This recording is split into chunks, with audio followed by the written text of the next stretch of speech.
Chapter 645. Amandina, get out of the way, I'll attract its attention. Brando let go of Amandina's hand and said softly without turning his head. My lord, please be careful. Amandina replied, but in the end, she obediently took a few steps back. Even though she had gone back and forth from the path of the dead, she had 1,000 words to say to Brando.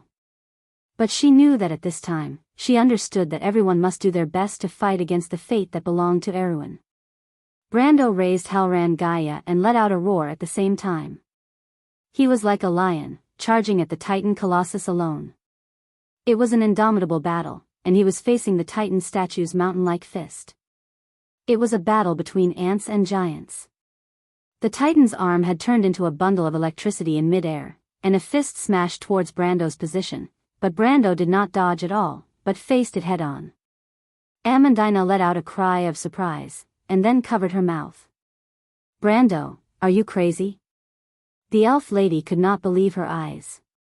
Electric sparks had exploded with Brando as the center, and then bloomed in all directions, one after another, like lines of fireworks. Brando was not crazy, of course. But he knew that it was meaningless to dodge. This was the supreme work of the Buga mages, and the Titan's attack could not be avoided at all. Instead of struggling in vain, it was better to decide the outcome in one fell swoop. It was either victory or defeat. There was no third way to go.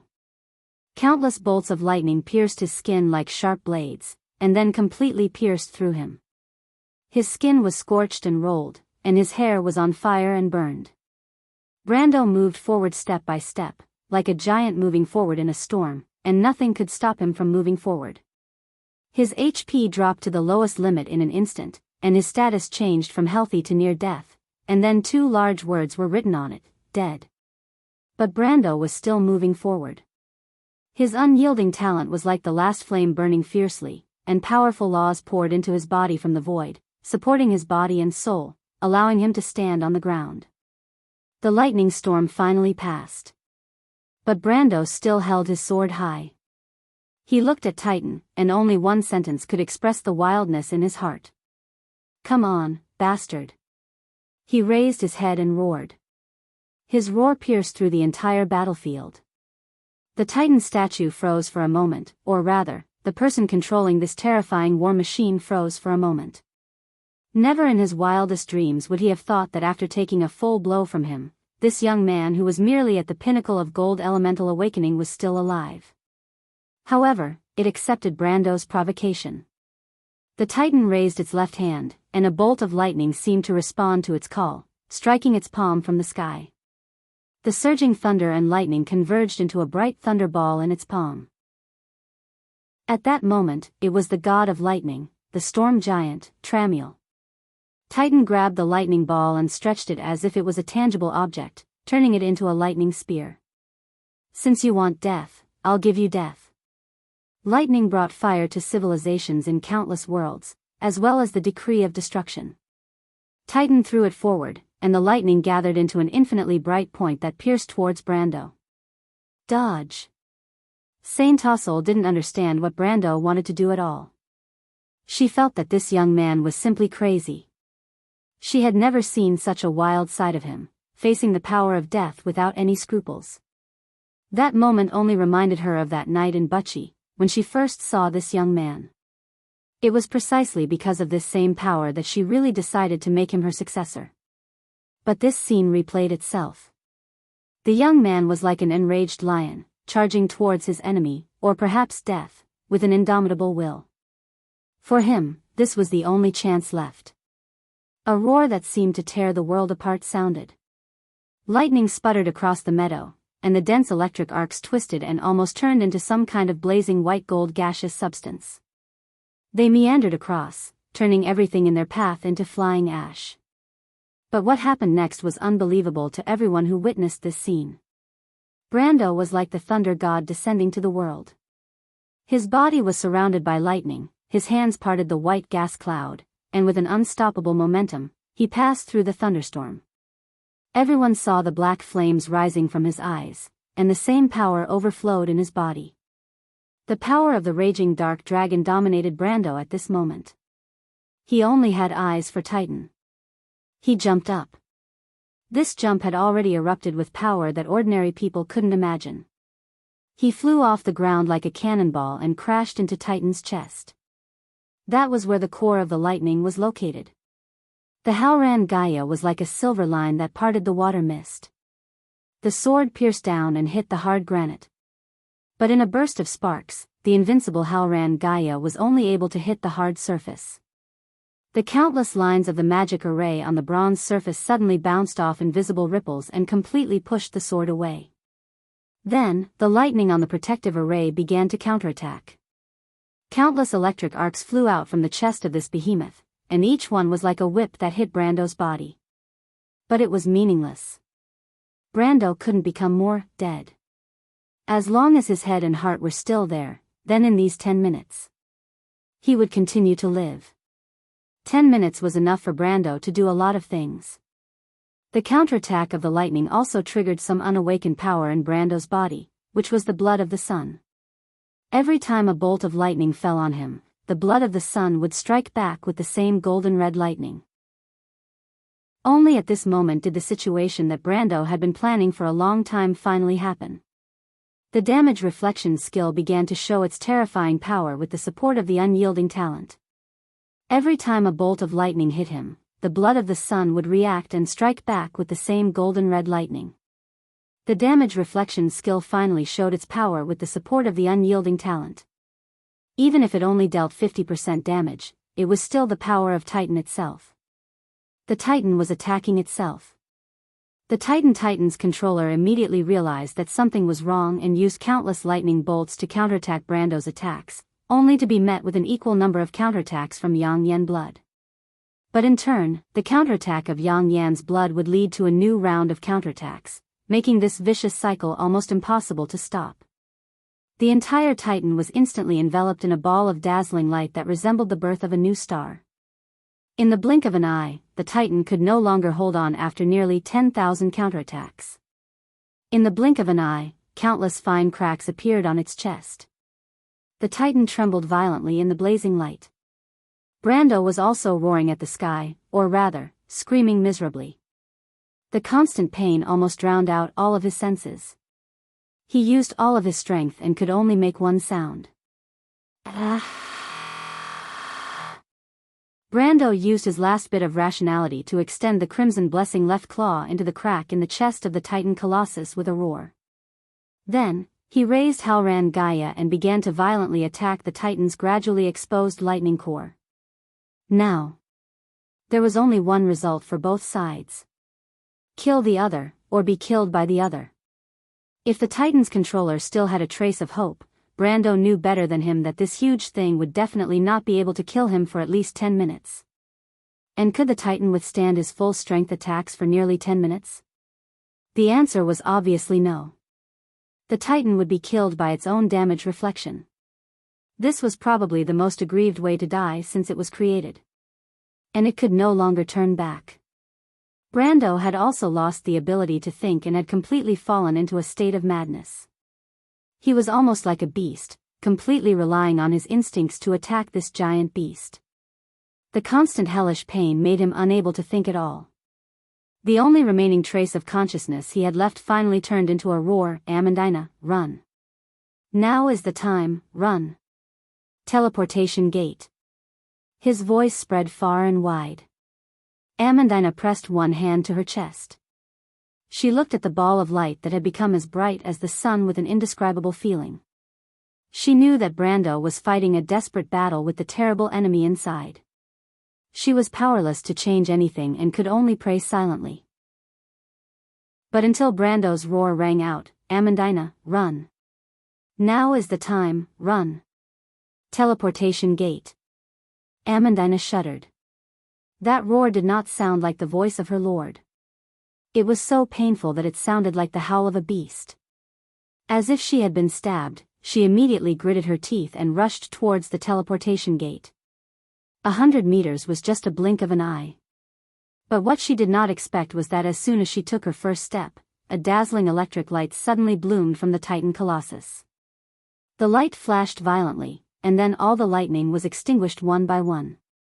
Amandina subconsciously turned her head, just in time to see Brando, who had lost his strength, fall from mid-air, turning into an arc and hitting the ground heavily. Ah, she let out a worried cry, and then noticed that the terrible Titan Colossus's body had cracked and was standing in place, on the verge of collapse. He won. Amandina could not help but widen her eyes, but her heart immediately sank. Because she saw the Colossus stand up shakily again, as if it would fall and collapse at any time, but it was not completely destroyed after all. But on the contrary, there was no sign of life on the Lord's side. His lord lost, Amandina felt an uncontrollable sting in her heart. She finally realized something, and tears burst out of her eyes. Amandina had thought more than once that she might die in this war, that Erwin might perish, but she never thought that Brando would die. His lord was omnipotent, like a hope that led everyone forward, but she never thought that even the last candlelight would be extinguished. Brando also did not think that Halran Gaia was indestructible because of his elemental attributes, and he might have never considered that Halran Gaia would break. And in fact, even under the Titan's attack, Halran Gaia was still unscathed. But this misunderstanding made him forget one thing.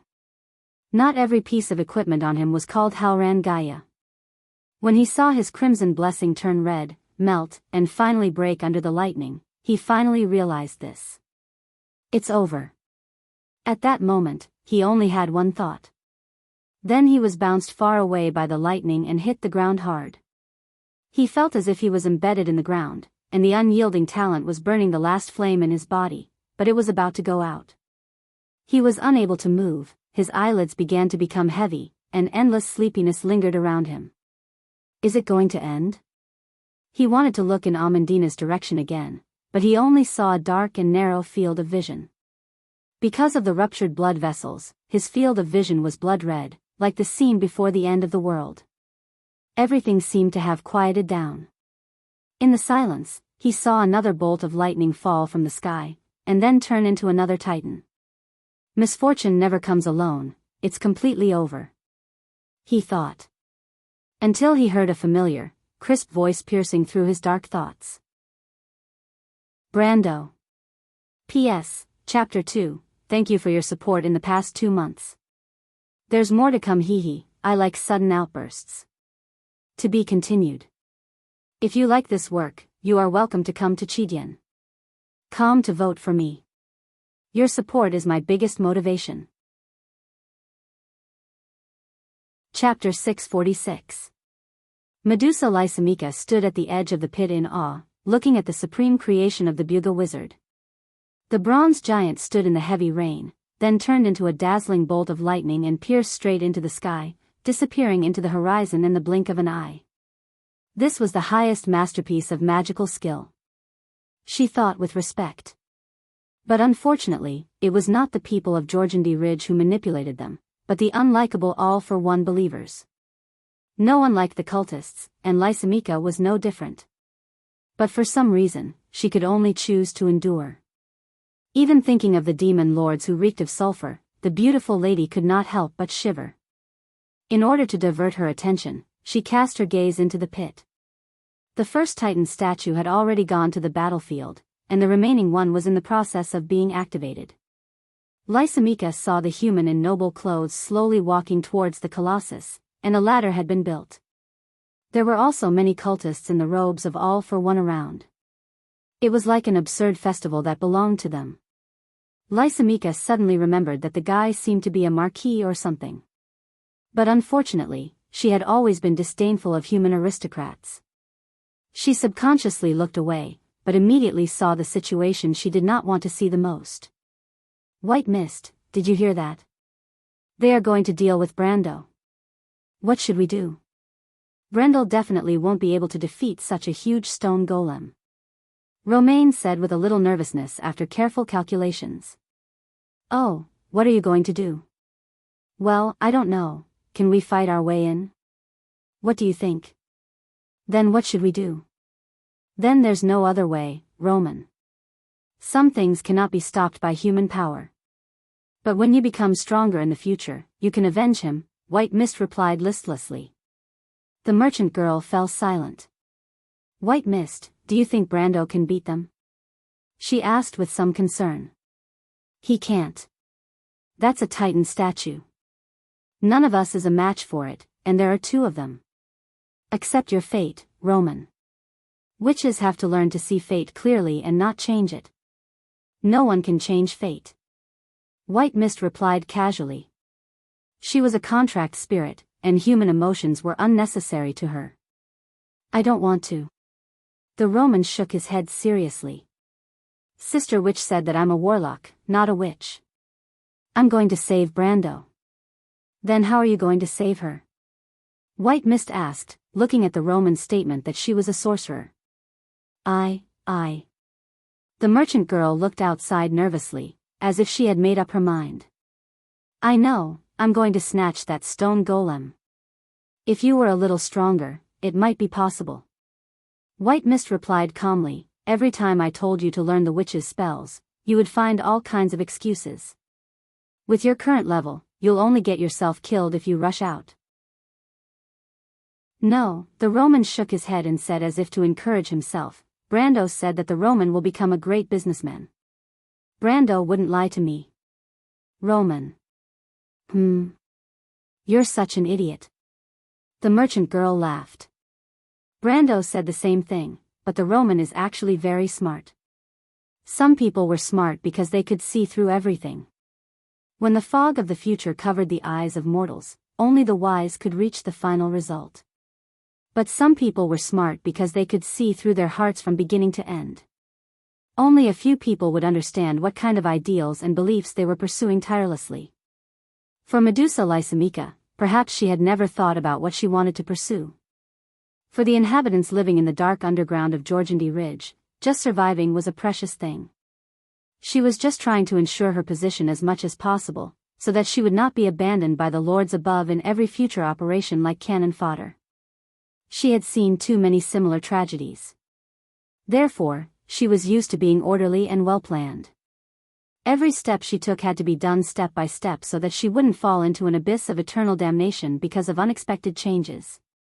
Until now, her plan had given her the greatest reward. But it was not until she saw the little girl in the merchant's dress rushing out from under the ruins and towards the colossus with her own eyes. Somehow, for the first time, she felt that a serious flaw might have been buried in her delicate plan.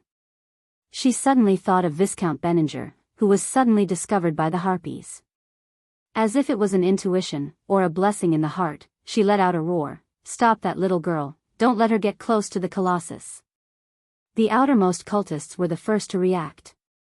But these lunatics and bastards in the mouth of ordinary people turned their heads nervously, only to see that it was just a merchant girl who was running with her dress up. Everyone could not help but breathe a sigh of relief. They even secretly blamed Lysimachia for making a big fuss over nothing. She was just a little kitten who had lost her way. The cultists next to her subconsciously stopped and looked at their companions walking in front of them to stop the little girl. They all looked like they were watching a good show. But they were about to regret it. Roman, deal with the one on the left first. White Mist was as calm as a machine. She had no ability to fight, so she turned into a bow tie and tied it around the merchant girl's neck. But even if she turned into a bow tie, the contract spirit could still observe the surroundings without hindrance. The merchant girl took out a small cage and pointed at the cultist who was blocking her. "Caged bird, who gave you the wings to break free from your shackles?"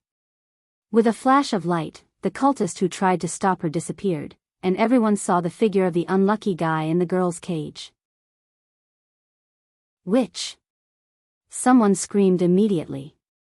Be careful, she's a witch. The cultists finally reacted, but it was a little too late. The Roman had already passed through the place where the person was originally standing.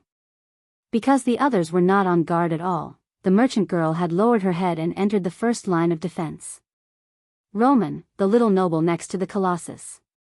Only then did the cultists turn around to give chase, but the merchant girl had already raised her head, took out a small wax figure, and chanted, "King's chariot shift." The next moment, she appeared where the little noble was originally standing, and on the contrary, the guy had swapped places with her. At this moment, the cultists pounced forward, and immediately pressed down on the somewhat plump noble who screamed miserably at the bottom. The merchant girl was close to the colossus, and then she saw the ladder clearly. The bad guy she knew called Marquis Yoakum was climbing up the ladder quickly. The Roman immediately lifted her skirt and chased after him. Too slow, use magic. White Mist stared at that side, calmly calculating the distance between the two. I'm out of magic, White Mist, the merchant girl replied, panting, somewhat aggrieved. She chased after Yoakum in front, and the cultists behind her got up again and chased after her. The three groups spiraled up the ladder and soon approached the Colossus's chest. At this time, Lysimachia and the Tauren Lord finally arrived at the foot of the Colossus. Skada, go up! Lysimachia shouted. The Tauren Lord Skada let out a loud roar, patted his chest, and sprinted, jumping up the scaffold, and then jumped again, landing right in front of the Roman and White Mist. Be careful above, White Mist reminded unhurriedly. What should we do? The Roman also saw Skada falling from the sky and was startled, as if she had never considered that the enemy would catch up before she rushed out. Use the brittleness potion. But we'll fall too. We can't care so much. The Tauren Lord had already landed on the scaffold in front of them with a bang, and the whole ladder shook. The Roman hurriedly held on to the Colossus beside her, and at the same time, took out a bottle from her bag and threw it on the wooden plank. After the bottle broke, the liquid inside immediately flowed out, and soon merged with the wooden plank in the rain, which immediately turned white and gray. But unfortunately, the Tauren Lord, who was born careless, did not notice this detail at all. He took a step forward and stretched out his big hand to grab the merchant girl, but his whole body fell through the wooden plank with a whoosh. The effect of the potion was extremely powerful, and in the blink of an eye, the whole ladder became shaky, as if it would collapse in the next moment. Roman, use the magic rope. The merchant girl swayed in midair, and at the same time, pulled out the rope used to tie up Viscount Benninger from her bag. She threw it up forcefully, and the rope came to life like a snake, wrapped around the Colossus's neck, and then tied there. At the same time, the ladder collapsed with a crash, and the Romans suddenly hung in midair with the rope. Rope, shorten quickly! She shouted. The shortened rope pulled her closer to the Colossus's neck, but before that, Marquis Yoakum, who was at the front, had climbed up the ladder in front of him into the Titan Colossus's ear hole.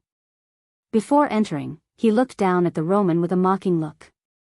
He had probably recognized the merchant girl's identity. Medusa Lysimachia watched Skada fall from the sky in annoyance. She did not have time to care whether her companion was dead or alive, and immediately took the longbow from her back and shot an arrow at the rope in the Roman's hand. She had intended to shoot the rope, but she did not expect that the rope would not move at all. She immediately realized that the rope might be extraordinary, and immediately moved the bow and arrow away, aiming directly at the Roman and shooting an arrow. This arrow was supposed to be aimed at the Roman's heart, but the merchant girl did not hold the rope firmly, and her hand slipped and almost slipped off the rope. As a result, the arrow hit her in the shoulder. It hurts. The merchant girl was in so much pain that tears were about to flow out of her eyes. Her hand loosened and she almost fell off the rope. Fortunately, the White Mist immediately turned into a ribbon and tied her hand to the rope. Fortunately, this young mist didn't fall. Be careful, White Mist scolded. Lysimachia's arrow missed, and she could not help but frown. She raised the bow and was about to shoot again, but at this time, the entire Titan statue had been activated, and suddenly turned into a blue electric light and flew into the sky. Medusa was only stunned for a moment, and when she looked again, the Titan statue and the witch were nowhere to be seen. She was slightly startled, then sighed and put down the bow. Are you okay, Skada? She turned her head and looked at the Tauren Lord lying on the ground. Skada hurriedly shook his head. This guy's skin was rough and thick, so there was no problem. It was just that he crushed several cultists when he fell. What an idiot. She did not know if All for One would cause trouble for them because of this. For some reason, she suddenly felt a little tired, as if she was tired of this kind of life. She could not help but shake her head and sigh again. P.S. Third update, there's more. Please vote. To be continued. If you like this work, you are welcome to come to Chidian. Come to vote for me. Your support is my greatest motivation. Chapter 647. Brando. Brando heard the scream in his daze, as if it had pulled him back from the endless darkness of the world. If there was only one voice in this world that he would never forget, then perhaps it was the simple promise they made to each other that night when they escaped from Bucci. Will you protect me, Brando? Yes, I will. Brando opened his eyes in disbelief and saw the familiar figure. The merchant girl was hanging on the neck of the new Titan statue with a rope like a swing. Although she was swinging and scraping her head on the granite, she still looked very happy when she saw Brando. What are you doing? The only thing Brando wanted to do now was to glare at the merchant girl angrily, just like he had done every time she got into trouble in the past. Unfortunately, he didn't even have the strength to blink now. He could only lie on the ground quietly and watch everything, waiting for the unyielding talent to finish its last bit of time.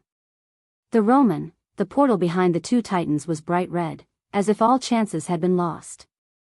He didn't know where Amandina was now, or if she had found the node on the portal. Maybe there was still a chance.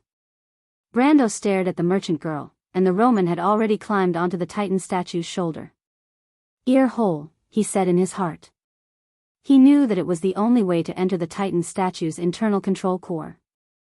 The merchant girl seemed to have heard his voice, and she rushed in that direction with her face covered in dirt.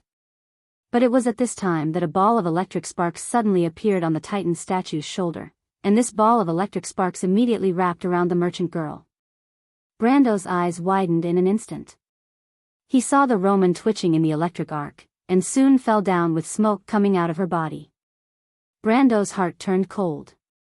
He breathed heavily, and regret was injected into his heart like poison. He thought that perhaps without all of this, the merchant girl, Amandina, and the others, perhaps they would have their own destiny. But it was only for his one wish. Everyone came here. But in the end, nothing could be changed. Had he really made the wrong choice in Castle Abes? He closed his eyes, and Sifrit's pure eyes appeared in his mind. If he had to choose again, what would he choose? Brando didn't know. He opened his eyes for the last time, as if to say goodbye to the world that had brought him a brief but unforgettable moment. At least he wanted to take one last look at the Roman, at the merchant girl, whom he had promised to become the greatest merchant in the world. But he went back on his word.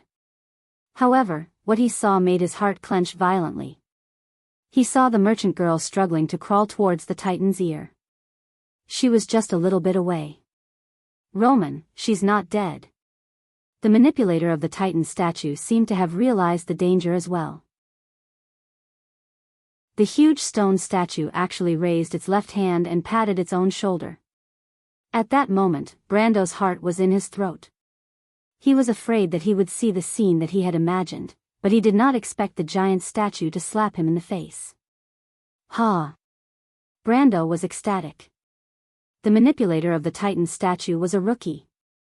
He felt like a death row criminal who was told that his sentence was suspended before his execution. That kind of emotional roller coaster almost made him breathless. At this time, the Roman had already crawled to the ear hole, whimpering. Marquis Joachim tried several times but could not reach that position. The other Titan was still slowly recovering from the fatal wound on its chest. In desperation, he had to walk out of the ear hole with his sword, ready to kill the merchant girl with his own hands. In his opinion, how could a witch who had been electrocuted half dead have the strength to pose a threat to him? If she had the strength to cast spells, she would have rushed in long ago. He walked out with his sword just in time to see the Roman crawling into the ear hole. The Titan's ear hole was like a small cave, and the merchant girl's position was at the entrance of the cave. Marquis Joachim could not help but shake his head in disdain. Victory was already in sight. He did not have any nostalgia for Erwin's position at all, because only All for One could bring him true glory. The sacred work had been going on in Erwin for a long time, until today, everything was about to be reaped.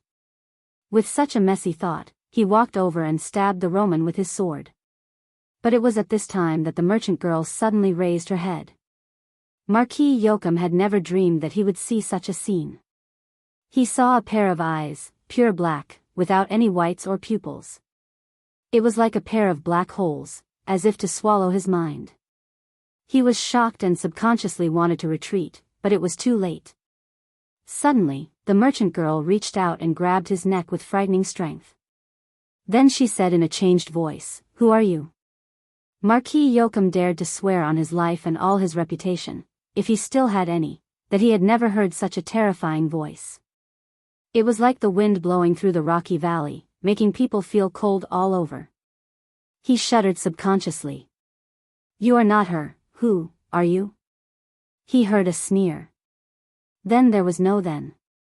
Marquis Yoakum, the brother of Erewhon's previous king, tilted his head and completely lost his soul. The cave seemed to be quiet for a moment, and then the Roman crawled up from the ground. "It hurts, White Mist, are you there? What just happened?" She stared blankly at the lifeless corpse of Marquis Yoakum, who was lying on the ground with a baffled expression. White Mist was silent for a moment. "There seems to be something in your body," she replied coldly, "but now is not the time to talk about this. Hurry up, your little boyfriend is going to die." Ah! The Roman was shocked and hurriedly got up and limped to the control room. Almost no sound could be heard on the battlefield. It was difficult for Brando to raise his head to see the situation on the princess side. He only saw countless demons crossing the battlefield, like a crimson sea overflowing the two titans, and finally approaching the portal below. Amandina stood by the door in a daze, as if waiting for the final moment to come. The presence of sound in his perception had become weak. He stared quietly at the Titan statue, which had stopped working for some time, and beside it, another Titan was standing up shakily. Its body was full of wounds caused by Brando. If you didn't see it with your own eyes, it would be hard to believe that a construct creature could continue to work in such a broken state. But this was the highest work of the Buga wizard. But Brando was still waiting. He was waiting for a final answer. The answer came quickly.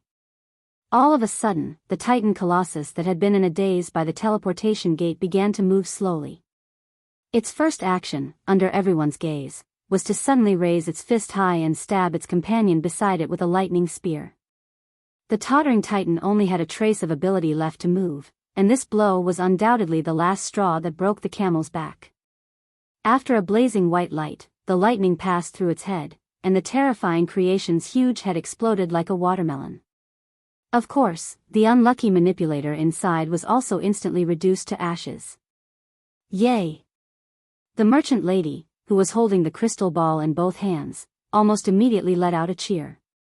She grimaced in pain from pulling at the wounds all over her body, and tears flowed, but with a smug look, she said loudly, White Mist, look, I told you that Brando would make me the greatest merchant. You can talk about it after you solve the problem here, White Mist replied snappily. The Roman excitedly pressed his hand on the crystal ball while observing the situation outside. The Titan statue's core was damaged, and the control room was blown away. It was completely scrapped.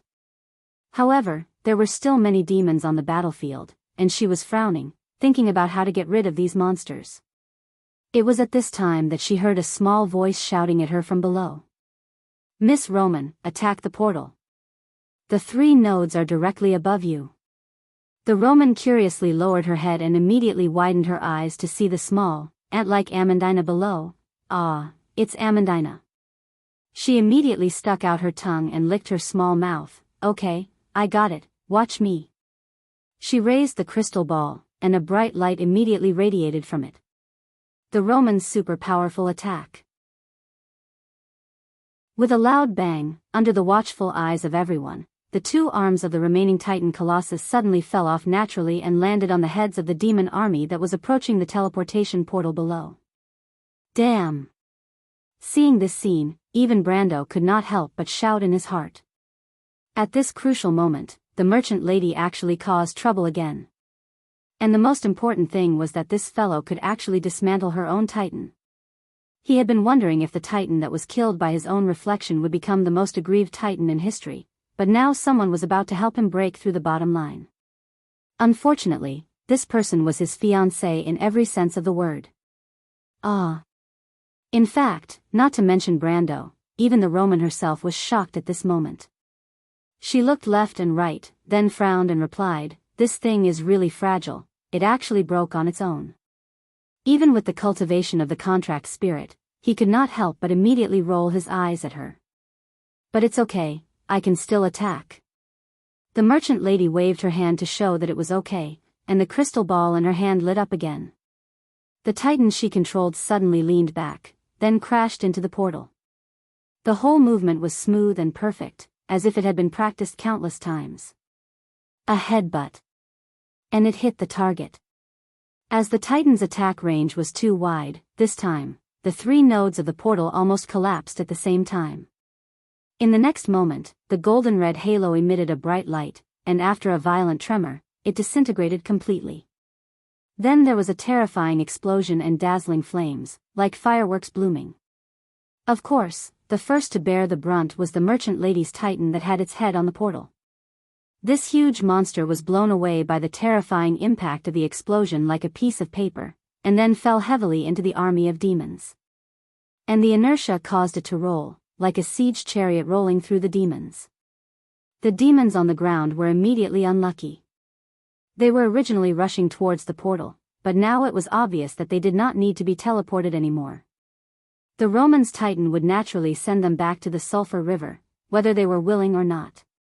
Wherever the titan passed, flesh and blood splattered.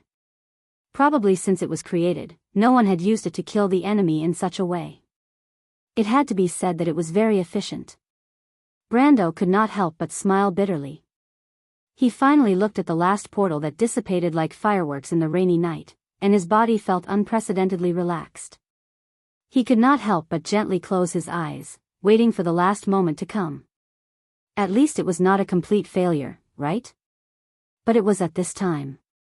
Suddenly, a golden ray of light pierced through the clouds. The last image in Brando's mind was a pair of golden eyes. P.S. Last update, you know. To be continued. If you like this work, you are welcome to come to Jianghu to vote for me. Your support is my biggest motivation. Chapter 649. Fort Bunuo was like a guard standing alone on a lonely land, with lightning falling from the clouds outlining its edge. The veteran looked down at the approaching end of the battlefield, and in all directions, the human army retreated from the plains like a tide. The soldiers who had lost their ability to move could only wait for death in the pile of corpses, and the crimson fireworks in the sky were like the light in their eyes. In his enlarged and narrow field of vision, the sky and the earth were curved. The entire battlefield was a crisscrossed ruin. Broken weapons, armor, tattered flags, and the corpses of the guards were stacked together, forming a strange doomsday-like scene. Even the clouds had turned scarlet, and the lightning was like thorns that coiled around them, occasionally lighting up this world. It presented its most real and terrifying side to the eyes of the human coalition army. From the vicinity of Mideo village to the very edge of the forest, there were fleeing defenders everywhere. Against the gray background, the crowded heads were only the truest portrayal of this moment of defeat on the battlefield, or the last moment of despair. The female knight stood behind a parapet, observing the situation outside through the gap in the battlements. The demon's attack seemed to be launched from the horizon. The red fireball flew across the battlefield with a long tail of flame, illuminating the ugly creatures on the battlefield and illuminating her eyes at the same time. She laid her hand on the dark wall, which was covered with cracks and blood spreading in the ripples of the water.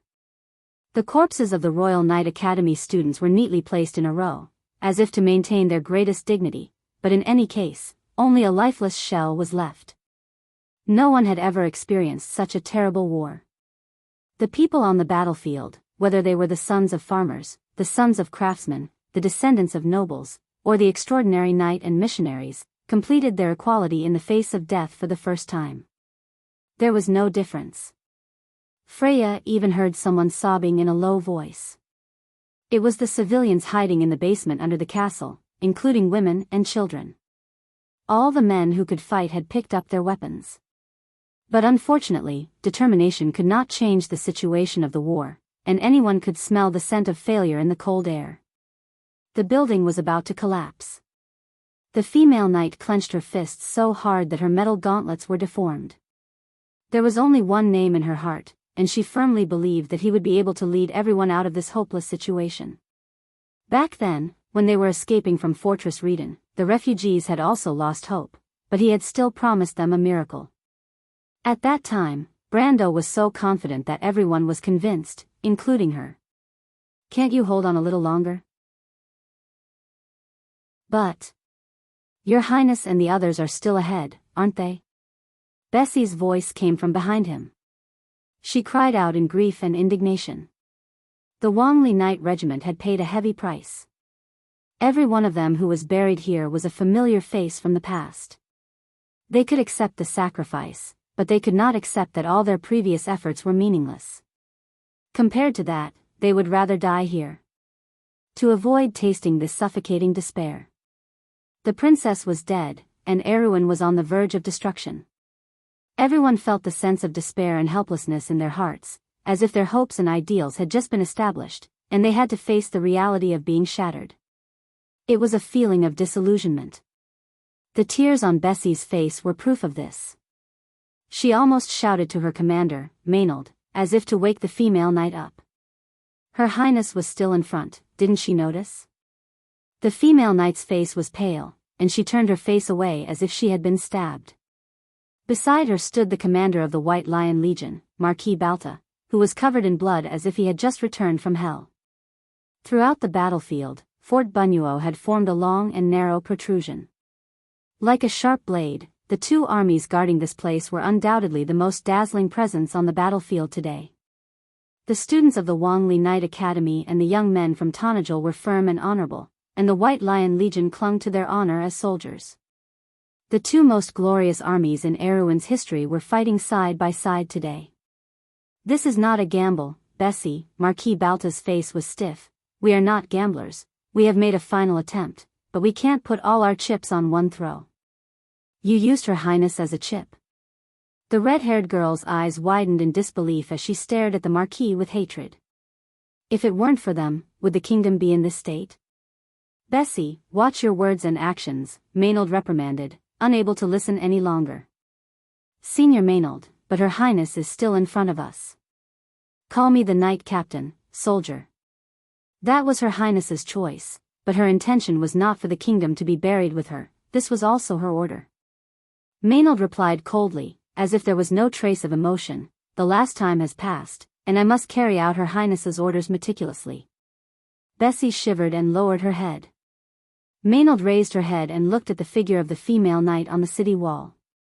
In her impression, the future Valkyrie of Erewhon was gentle and even a little timid, no different from a girl from the countryside. But today, she suddenly found that she could not see through her. "Freya? We still have a chance, Sir Knight Captain. If we counterattack Mideo village and cut off the demon's retreat, then maybe we can still buy some time, can't we?" Freya's gaze passed through the entire battlefield, and the famous battles in history appeared in her mind one by one. Only at this moment, she was no longer the young girl, but the Valkyrie of Erewhon. Her thoughts were clearer than ever, as if she recalled the days in the Royal Knight Academy. When everyone was resting, she was the only one practicing swordsmanship, just to catch up with the progress of the others. When everyone was asleep, she was the only one reading the famous tactical battles in history, just for an ideal that Brando had promised her. The girl was not smart, let alone a genius, but she also had the most firm belief in her heart. Just for Butchie, for the land she loved so much, she was willing to give up everything. Such an ideal was so simple, but it could not be blasphemed. She turned back to look at Maynard, as if she wanted to get some hope from her senior's eyes. The protruding Fort Bunyuo was like a sharp blade, the terrain was steep and the wind and rain were swaying, as if everything here could be destroyed at any time. But the same was true for the demons who had not been attacked for a long time. The protrusions were often only relative, and they formed a blade-like extended battlefield in the immediate vicinity of Fort Bunyuo. This was where their only chance lay. When everyone thought that the situation was hopeless, the girl stubbornly found this point. It was theoretically feasible, but the possibility of actual success was slim. It was a clumsy approach, and everyone understood that. But Maynard knew. Regardless of whether the plan succeeded or not, it could at least persuade Wood and the nobles in the north to delay their retreat. It was like the difference between having failed and still having a chance. It was meaningless in itself, but it had another meaning for the drowning. She and the Marquis looked at each other, and each saw the other's intentions in the other's eyes. It was a bold plan, especially against the enemy, but it was better to say that it was against their own people. Both of them were silent and looked at Freya seriously. "Do you know what you're talking about, Freya?" Maynard asked calmly. Freya nodded. Maynard looked at her strangely, as if trying to find out what gave her such confidence and made her mature so quickly. War was often a gamble, and the more stubborn a person was, the more they could hold on to victory, and now the girl had such potential. "You understand what the consequences are. If the coalition army is completely wiped out here, what will be waiting for this kingdom? Do you really understand the consequences of doing so?" Marquis Balta also stared at Freya. The girl from Bucci was slightly stunned, as if she was in a trance. But in the end, she nodded firmly. Maynard sighed. She glanced at Beth beside her. The red-haired girl listened to the conversation between the three of them inexplicably, but a smile finally appeared on the black-haired female knight's face. "I understand. I approve the plan. Whether the plan succeeds or fails, I will be fully responsible for it." Freya let out a soft "ah," and she stared at the cold Maynard. Her aura, which had just become a little wise, suddenly collapsed, and she became the silly girl from Bucci again. "Didn't you hear? Why don't you hurry up and prepare?" Maynard frowned and asked impatiently. "Kiki, but..." Freya felt that she must have misheard and asked in disbelief. "Do you want to be responsible for this?" Maynard could not help but feel a little funny. "Soldier, you don't have that power. Who do you think you are? Do you think Archbishop Wood will listen to you?" "But..." "Lord Marquis." She could not help but look at Marquis Balta. The current commander of the White Lion Legion did not answer. He just wiped the blood on his forehead and shook his head. "Do you think you are the only one who is unwilling, little girl? Thank you for giving me this opportunity." He stared at the sky, his eyes reflecting the crimson flames as he muttered. At that moment, Marquis Balta seemed to see the flag, and he smiled slightly. Erwin might not only need to survive. There was something more important. It was also worth people protecting. There were some choices regarding the future that the White Lion Legion had made in the end. P.S. Today's LOL update is S3. Originally, I was a little tired from yesterday's outburst and wanted to take a leave, but after thinking about it, I insisted on writing. I will continue if I can. Only 3,000 words, I hope everyone can bear with me. =3 mua mua. To be continued. If you like this work, you are welcome to come to Chidian. Come to vote for me. Your support is my biggest motivation. Chapter 651. The final counterattack plan was quickly approved. Freya didn't know how Maynard and Balta convinced the nobles. Perhaps Archbishop Wood really thought this was an opportunity. In any case, she managed to temporarily stop the army from retreating. This was the last chance. In the next 20 minutes, it would determine whether the human coalition could win the right to confront the demons for the next hour. It sounded incredible, but here today, Erwin's hope was only this. The heavy rain was filled with a refreshing chill, as if a steel blade was stuck to it. Marquis Balta divided the garrison of Fort Bunuo into two, merged the main force of the White Lion Legion into the cadets of the Royal Knight Academy, and then handed the army over to Maynard to personally command. This was something that would never have happened in Erwin in the past. The nobles would never give up the army and power in their hands. Their greed made them cling to what they had in their hands like cold ghosts. But when Balta handed over the command, the head of the legion said to the female knight, "I'm handing over the White Lion Legion to you, my lady." With a simple sentence, the female knight's cold face couldn't help but be moved. She thought for a moment before taking the White Lion Legion's flag without saying a word. The rain was heavy. Whether it was those who stayed behind or those who were about to rush to the front line, the future was equally bleak for them. But such a dangerous situation was not worth mentioning. The commands sounded long and loud, and the city gates slowly opened. The battlefield of blood and fire seemed particularly real and close in Freya's eyes at that moment. The bright flames across the night seemed to draw the battlefield closer. The tremors caused by the explosions swept across the entire area from time to time. She saw the city gate creaking and shaking with her own eyes. Senior Maynard was riding a warhorse not far in front of her, only a step ahead of her. There were a few familiar faces in the team on the side. Owen, Beth, and the future Erwin's three aces, Carlo and Enrique. The older Carglass was leading his White Lion Legion. The grey troops filed out, and the demons soon discovered the movements of the humans. An army of hellhounds appeared on the battlefield. But Freya looked into the distance, and there were traces of brute devils in the sky again. The demons seemed to be coming for Fort Bunuo. Just as they had expected, they wanted to take advantage of the opportunity when the humans were dividing their forces to attack the extension point on the battlefield. Everyone held their breaths.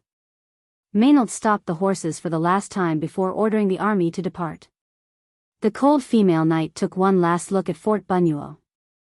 A flag on the low walls of the Fort Bunuo stood out in the heavy rain. Erwin's new moon seemed to have just risen. Her usually indifferent expression couldn't help but soften. Senior sister. Freya noticed the female knight's abnormal behavior. Maynard glanced at her and didn't correct her. Freya, someone is demonstrating to us. Huh. Get someone to raise the flag of the White Lion and I'll show him. 700 years ago, the White Lion Legion defeated the last army of the Cruz people here with the help of the mountain people. Today, 700 years later, we can do the same. Maynard replied coldly. When Marquis Balta saw the familiar flag fluttering in the rain, even though he had been in the army for nearly 50 years, his eyes couldn't help but heat up. He suddenly remembered the first time under this flag, when the old Legion commander personally taught him the glory of the White Lion. The glory of the past was so dim at this moment, but it still shone slightly. It was like a spark bursting from the residual heat under the ashes. The Marquis stood in the rain and thought a lot at that moment. The first time he put on the armor of the White Lion, the first night duel, the first time he rode on a horse, the first time he breathed in the cold air of the battlefield into his lungs, and the various conspiracies and struggles that followed. But every subsequent victory couldn't compare to the pure pleasure of defeating the enemy on the battlefield for the first time. For the first time in nearly 2 centuries, the White Lion Legion was not proud of victory, but of protecting something, as if returning to its original purpose. He smelled the slight smell of blood mixed with the smell of earth and the wind on the battlefield in front of Bunuo, as if he had returned to the magnificent battlefield, facing the army of the Holy Cathedral of Wind.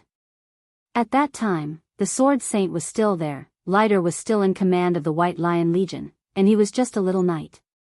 But everything had changed. Whether it was the flag fluttering on the battlefield, the coat of arms of the knight, or the faces around him, everything had become different. Legion Commander, the demons have begun to attack. You don't have to report this to me, I can see it. Balta replied.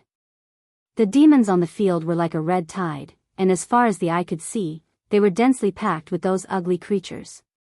After the last attack, Fort Bunuo had a few minutes of respite, but now the demons had discovered the humans' intentions and were ready to take this opportunity to pull out the spike that had pierced their throats in one fell swoop. After the division, the strength of Fort Bunuo had become even weaker.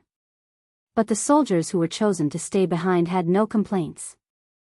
Most of them were the older and more experienced group of the White Lion Legion. These people gathered on the city wall with a generous heart, and their silver-gray armor formed a thin human wall. Troglodyte slave soldiers detected, expected to enter range in 1 minute. Pay attention to the brute demons in the air, lift the rainproof cloth on the ballista, the city wall is in position, block the gap. The commands were passed down one by one, and the messengers roared at the top of their lungs, as if they were using all their strength to shout out the last trace of courage.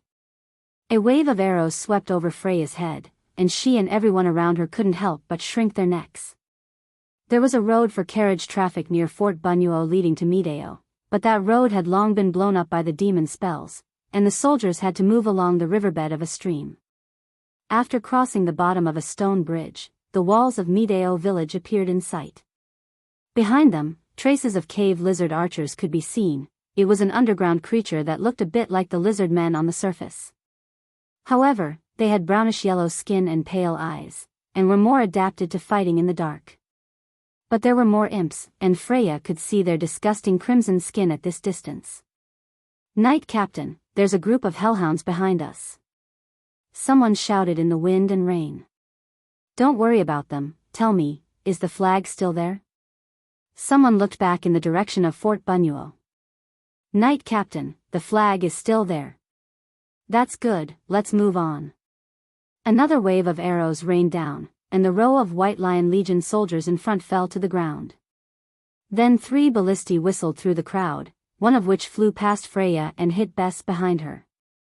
The straightforward girl screamed as she was dragged out of the horse and disappeared into the darkness in a flash. "Bess!" Freya let out a miserable cry. But Maynard shouted coldly, "Don't worry about her, any of us could die here.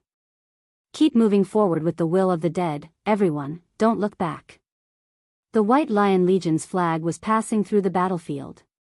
Marquis Balta was covered in blood as he watched the sacred White Lion become smaller and smaller in the rainy night. An old man in the White Lion Legion once told him that the White Lion had a soul. Back then, it had promised King Eric to turn into a heroic spirit to protect the White Lion Legion. Therefore, the soul of the Legion was entrusted to this lion. Of course, this was just a legend. Marquis Balta never believed such a ridiculous rumor, but he had to admit that such a soul did exist in the White Lion Legion. But it was not entrusted to the lion, but to everyone in the Legion. The cavemen had been repelled, leaving corpses between the broken walls. They were originally cannon fodder, but it was a pity that many of the White Lion Legion would forever be buried in this wave of attack. The soldiers on the city wall watched as the cavemen flooded the ruins like a receding tide, but many huge figures appeared behind them. Hellhounds and brute devils appeared on the battlefield. The second wave of attack came in the blink of an eye. "Be careful of the sky. Martha above, there's no end to this." Someone looked at the ugly creatures in the darkness and could not help but mutter, "Do you think the nobles behind will come to support us?" "You're daydreaming."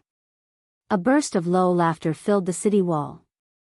In the midst of this laughter, Marquis Balta wiped his face and turned back to ask, "Where are we now?" "It seems that we have reached the predetermined attack location, my lord." 10 minutes left. Balta nodded. What answer could they give in 10 minutes? Perhaps no one on the entire battlefield could give a clear answer. Hundreds of cave lizard archers were skillfully shooting on the temporary wall of Midao village. An orange light shrouded their heads, providing both magical protection and preventing the rain from dampening the longbows. To be honest, this was a little redundant in Maynard's eyes. They had no long-range attack ability at all.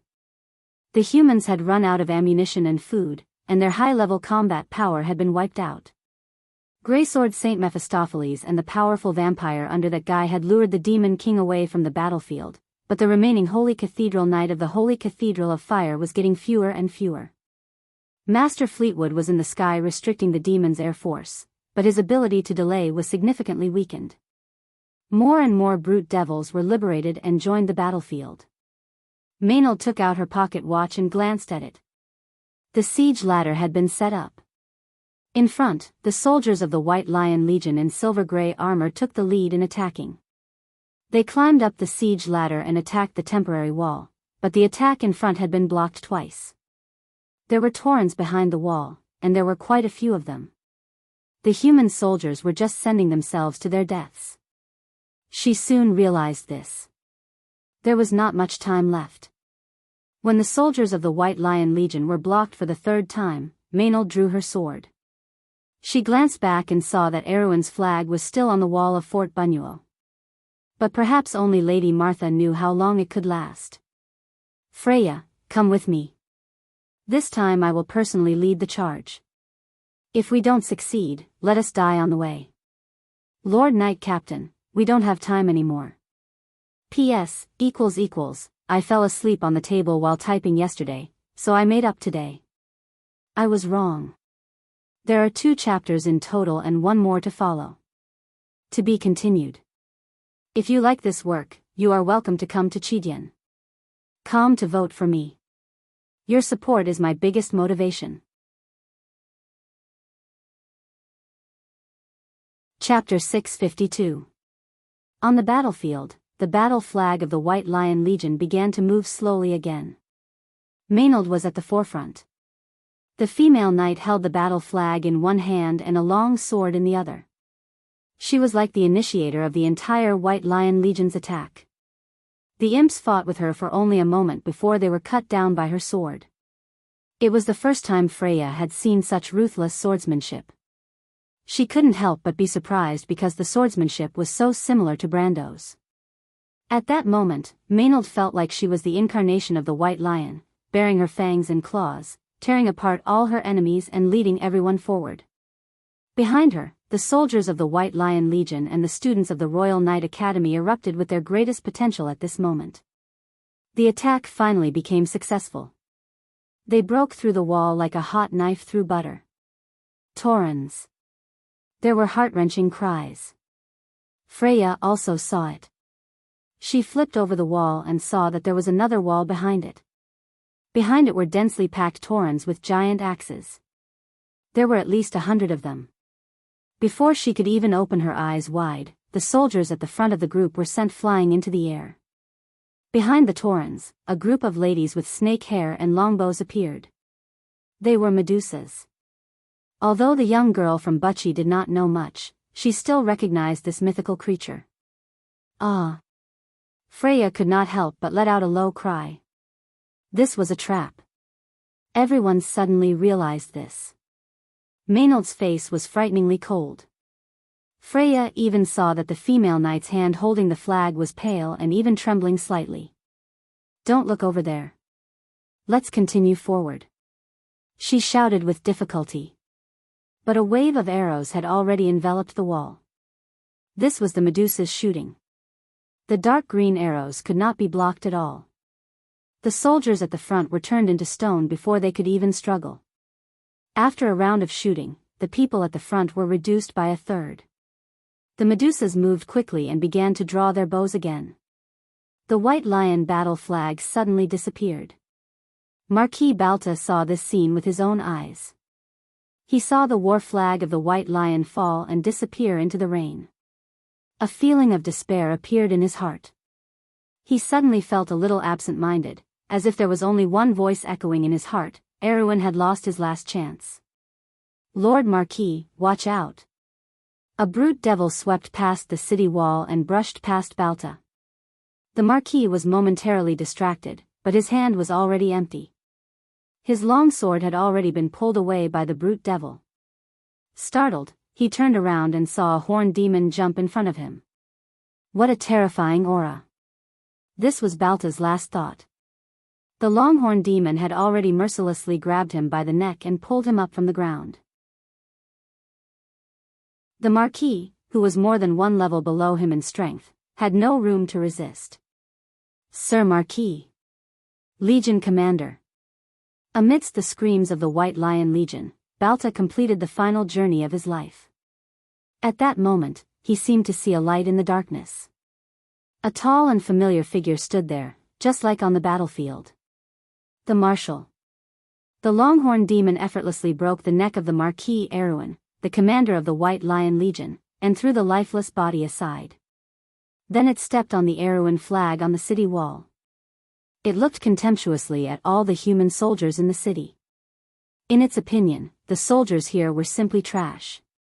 Even the worst creatures in hell were stronger than them. If it weren't for the fact that the portal couldn't transfer more high-end troops for a while, this place would have been destroyed 10 times over. It was really tired of dealing with these bugs. But in any case, this damn Acropolis was finally taken down. Acropolis Bunuo had fallen. In the crystal ball, Wood saw the flag disappear in the rain. He finally realized the fate of defeat. Erwin would be destroyed because of this, and his path would end here. No one knew better than him what this incident meant to the Holy Cathedral of Fire. He could almost imagine that he would lose everything in the past. But more importantly, the Holy Cathedral of Fire would be humiliated because of this. The old man couldn't help but cover his face and sigh deeply. Everything was his fault. Let's get ready to retreat. I believe they will regret it if we go against the wishes of those nobles. The once illustrious officiator could not help but reply helplessly at this moment. Please wait a moment, Archbishop. Yura, who was sitting at the side, suddenly spoke. Everyone turned their heads to look at the blind girl. A spear appeared in Freya's field of vision, and the lightning arc on the spear blade jumped onto the Tauren in an instant. The spear blade moved forward and pierced the monster's chest. Blood spurted out, and then the girl with a long ponytail pulled out the spear and made the monster fall to the ground. She looked at her with some curiosity in her golden eyes, and then reached out to her. Are you Freya? I am. Freya knew the girl. Are you Scarlet? The girl smiled slightly, revealing her cute canine teeth. Yes. Have you seen Medisha, Freya? Freya shook her head. She covered the wound on her shoulder with one hand and looked around in panic. Soon, she saw Maynard lying in the ruins. Senior.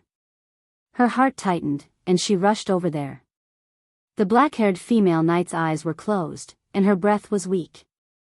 An arrow was stuck in her chest, but even so, she was still holding the White Lion Legion's battle flag tightly in her hand. As if hearing Freya's call, Maynard opened her eyes with difficulty. She narrowed her beautiful eyes and stared at Freya. Freya, listen carefully, Senior, take this battle flag. You are the commander. Has it already failed? Freya looked at Maynard's serious face, but she always felt that Maynard's care for her was more like a family member, or more like an elder sister. She did not have an elder sister, nor did she have an elder brother, so she especially cherished this relationship. Maynard smiled at her, but it was an ugly smile. Go, Freya. But you? I'm not dead yet. Maynard smiled, but it was uglier than crying. Go, this is an order, you idiot. I believe in you. Why do you believe in me? Freya did not understand why Maynard and Brando always believed in her unconditionally. She did not know anything, and she could not learn anything. Compared to the others, she was as clumsy as an ugly duckling. Everyone had fallen, including Maynard, Carlo, Inlock, and Mock. Only Breton and Carglaise were still fighting for the last time. She turned back and looked at the scattered battles near Mideo village. Due to the loss of command, defeat seemed to be in front of her eyes. What could she do? But Maynard seemed to see the girl's confusion. She smiled at her and mouthed something to her. Freya did not understand what it meant, but as a mercenary, Scarlet understood. Because you are the goddess of war, silly child. Because this is my request, Freya, okay? Maynard asked weakly. This sentence made the girl from Butchie clench her fists. Throughout the battlefield, the soldiers of the White Lion Legion had begun to retreat. But Freya turned back. Scarlet. The girl with a ponytail looked at her in confusion. Can you help me? Scarlet did not answer. She knew that Brando trusted this girl because she had followed Brando for the longest time. Brando was not afraid to sigh with her about the people and things around him. The girl was very satisfied with such a life, although she just listened quietly. Then she nodded. Thank you. Freya took the White Lion Legion's battle flag and took a deep breath. Although the tension was not washed away from her, she took one last look at Maynard. She leaned the female knight against the battlements and replied seriously, Senior, I will let this battle flag shine on the battlefield as long as I am alive. Erwin will not perish. The death of Marquis Balta was like the final death knell of Fort Bunuo. At that moment, the entire battlefield seemed to collapse. But in every corner of the city, the officers of the White Lion Legion were still holding on to the final battle. Owen, do you still remember the book called Summer of the Wisteria? The young officer of the White Lion Legion in silver-gray armor stood in the heavy rain, as if he had not recovered from his failure. Marquis Balta was dead, and the White Lion Legion seemed to have come to an end after a series of failures. Countless demons rushed to the top of the city, bringing with them an aura of despair. "We failed, Charlotte, don't talk about your book." "Yes, I think so too, Owen. So order the soldiers to open the south gate of the Acropolis and let's retreat from there." Owen suddenly turned his head and stared at his companion with bloodshot eyes. "You're crazy." He gritted his teeth and shouted, "We must not retreat, our teammates are still in front." Charlotte smiled.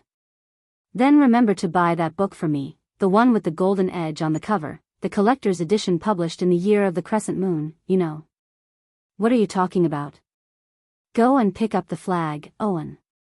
A few minutes later, the south gate of Fort Bunyuo opened. The remaining soldiers of the White Lion Legion in the city began to retreat. The commander of the demons, the Longhorn Demon, immediately noticed this. Of course, it could not tolerate these humans who had caused so much trouble for it to retreat. It let out a trombone, and the demon army immediately rushed to the south gate. It personally led the team, ready to crush the bugs. But it rushed down the city wall, bypassed several alleys, and came to the only square in the city. Here, it saw humans on standby, not only the guards of the White Lion Legion, but also men in ragged clothes and even children. The Longhorn Demon suddenly realized that something was wrong. Sherlock stood in the crowd and raised the long sword in his hand contemptuously. "I know you're listening, fire at me, victory. Fire at me, victory." The voice coming from the magic crystal seemed a little distorted, but it still did not hide the firmness in it. The mage who gave the order was silent for a moment before turning back to look at the count behind him. Count Janelesu, who was wearing a long overcoat and looking pale and tired, closed his eyes. He rubbed his forehead as if he had made a great decision before replying, "The commander of the demons is there. Fire at him." "But my lord." "I'll take all responsibility," the count replied indifferently. If someone dared to give up their life, then why wouldn't he dare to give up his reputation? The earth trembled, and the dazzling golden light had connected in Fort Bunyuo, like a sea of fire. Owen watched this scene with his eyes wide open, watching the lower-level demons who had lost their command flee in the fire, watching his colleagues turn to ashes in the explosion, and tears had already welled up in his eyes. He straightened the body of Marquis Balta, then raised the tattered flag of Erewhon high. That action seemed incomparably sacred. 2 flags reappeared on the battlefield. It was a glimmer of hope exchanged with the blood of countless people. It was like a shining belief, and everyone couldn't help but feel their blood boil. Even on victory, Erewhon's navy officers couldn't help but close their eyes. Archbishop would watch this scene in silence. Although Yura couldn't see it, the thunderous cheers outside had already reached her ears. She wasn't from Erewhon, but a smile still appeared on her face. "Come on, Erewhon." But on the battlefield of Mideo village, Carglais, who was attacking, suddenly stopped in his tracks. What's going on? He and all the young people from Tonajul felt strange. Not only them, but the entire White Lion Legion felt this throbbing in their hearts. In front of them were the unstoppable Taurans. The White Lion Legion was retreating. Under the double attack of the Medusas and the cave lizard men archers, they had already lost most of their previous gains. Everything was about to come to naught. But a flag caught their eyes. The flag didn't seem to be woven from cloth, but made of gold. The flag fluttered in the heavy rain, and the white lion on it came to life. It was Freya. The female knight held the flag in one hand and the sacred sword of the Lionheart in the other. She crossed everyone and faced the terrible monsters from Jorgandi Ridge. At that moment, Scarlet was beside her, and the White Lion Legion was behind her. His left hand was a mountain man, and his right hand was a white lion. When he moved forward, he was unstoppable. At that moment, history seemed to have been rewritten. The scene from 7 centuries ago reappeared 7 centuries later. But their enemies had changed from crews to demons. The subtle coincidence of history seemed to cause the air to tremble slightly. Everyone felt the throbbing of fate. Freya raised her sword. White Lion Legion, listen to my command. Attack. Even if we die, we will die on the path of attack. Perhaps one day, the White Lion Legion will rise from the ashes and not be extinguished forever. The female knight's voice clearly pierced through the rain. Her promise was like an oath, just like the rule that King Eric had set before the Lionheart sword. At that moment, a miracle happened. The students of the Wangli Knight Academy were surprised to see the armor of the White Lion Legion light up slightly. Then, a layer of faint golden light seemed to descend from the sky and surrounded every soldier of the White Lion Legion, forming a golden mark. If Brando were here, he would probably recognize that this was the final mark on the White Lion Legion's armor. It was also the source of the legendary ability of the White Lion Legion that he and Bosley could not figure out. The mark of the lion gave the wearer a heroic effect. The wearer of the mark of the Lion Legion would never fear, and their morale would always be high. They would never fall into panic under any circumstances.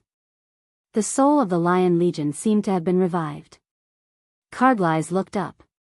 He suddenly felt that the gaze from the sky that had been watching them all this time had disappeared. It was as if the ancient king had left, but Erwin had found a new successor. The remaining soldiers of the White Lion Legion roared and attacked the enemy that was several times their number. At this moment, fear and hesitation were no longer obstacles in their hearts, but the motivation to overcome them and move forward. Although they might be defeated in the end, the legend of Erwin and the White Lion Legion would be passed down. It would never be erased. It was a pity that the Taurans from Georgandy Ridge could not think. Otherwise, they would tremble at the thought of facing an army that had abandoned everything. But in the face of these indomitable humans, the only thing they could do was raise their giant axes. Perhaps they didn't quite understand why these humans could accept it so calmly even though it was clearly a failure. To the creatures from the dark underground, survival was the only glory they had.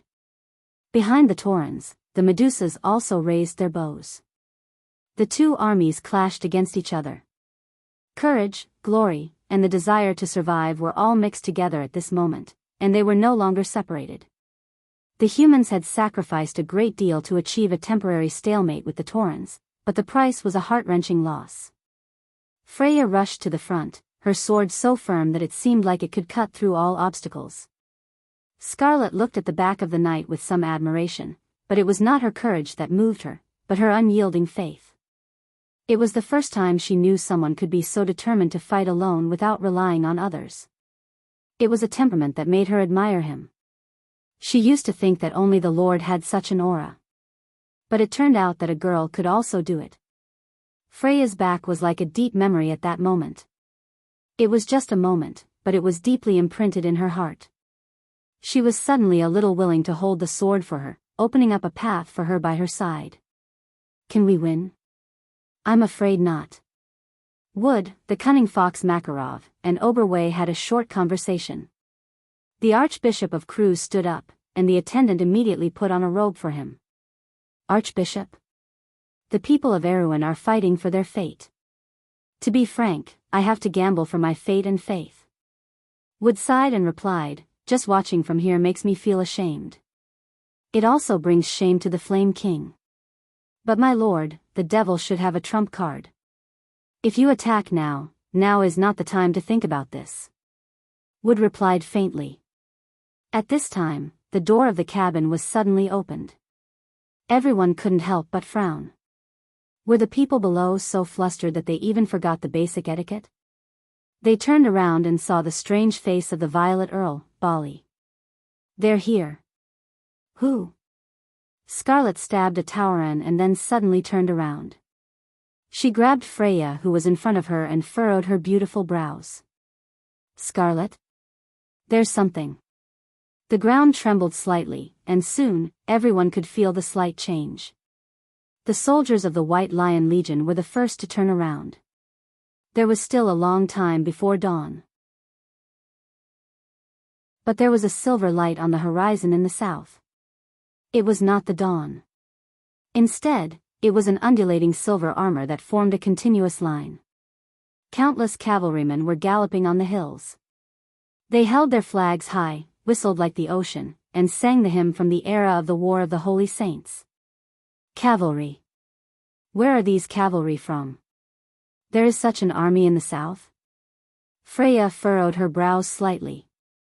She saw a flag leading the army forward, singing songs she had never heard before, as if it was an army from a mythical tale. The horn sounds again, may the races still remember the sacred covenant. The wings of darkness cover the sky, but the silver dawn still rises. The ancient oath echoes in the earth, the armor is new, and the sword is still humming. The holy saints have come, and the fire of war is ignited again. On the flag, a pure silver sacred lily emblem shone almost dazzlingly. The Silver Elves. Once again, they were back on this land. P.S. The third volume ends here. It suddenly feels so long. To be continued. If you like this work, you are welcome to come to Jianghu to vote for me. Your support is my biggest motivation. Chapter 653. A snow-white warhorse carrying a messenger was galloping through the rebuilt port of Seal. It passed near the war memorial that was being built in the White Square, causing quite a commotion. White pigeons flew up from the square, and the workers by the scaffolding could not help but look back in surprise. The monks in robes by the fountains stopped to watch, and the messenger's ribbon embroidered with the crescent moon emblem shone slightly in the sun. It was a royal messenger. This was the first time in half a month. Something big had happened, and everyone was suspicious. But only those who were in the know understood what had happened. That person had woken up. The chaos in the port for half a month had finally come to an end. Really? Her Royal Highness, who was talking to the maid, also turned her head. She looked at the attendant who had sent the message, and her beautiful silver eyes revealed an uncontrollable surprise. Wait, I'm going to see him. Your Royal Highness, please tidy up your appearance first. The maid at the side immediately reminded her. No need. Griffin did not look back. She had already lifted her skirt and hurried out. Timmy's, help me prepare the carriage. As if in the darkness, Brando felt like he had experienced a long dream. Everything in the dream was both real and blurry. He remembered the sawmill where he practiced swordsmanship when he was a child, but there were many people he knew and did not know in the sawmill. His grandfather taught him swordsmanship under everyone's gaze. After a while, there was a scene of tall buildings and endless traffic. His senior was wearing a gray trench coat and a thick scarf. She was reading something in a bookstore on the other side of the crosswalk.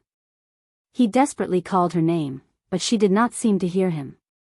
He rushed across the road, but the scene changed again. Everything went dark, turning into a tranquil lake shore. A tall tower stood by the lake, and a black moon was reflected in the water. Bits of starlight floated in the sky. This grotesque dream seemed to be hinting at something. Brando waded alone towards the tower. He saw the shadow of a wolf walking through the forest, and it made him shudder. Suddenly, the whole world shook again, as if the dream had been pulled out of his mind, and the scenery began to collapse. The binding light broke through the darkness, and then his eyelids moved. His eyeballs could feel the faint light outside through the capillaries under his eyelids. At that moment, his 5 senses that had been silent for a long time seemed to be working again. He first heard the chirping of birds, as if it was a pleasant morning. However, he lay on the warm bed and pondered for a moment before he remembered everything that had happened. His memories were like fragmented fragments that gathered in his mind, forming a complete line. He opened his eyes. The light behind the gauze curtain made him immediately squinted. Then, he saw Romaine sleeping soundly beside him. Half of the merchant girl's body was on top of him, her small face pressed against his chest. Her mouth was open, and her saliva formed a silver line on the blanket. Brendel finally calmed down when he saw this. He was still alive. But where was this place? What was the result? What about the princess? He soon found himself lying on a soft bed. The bed was like a work of art. The pillars covered in gold leaf supported an almost unimaginably luxurious vault, and countless gauze hung down from all sides. This scene immediately made him associate the word palace in his mind.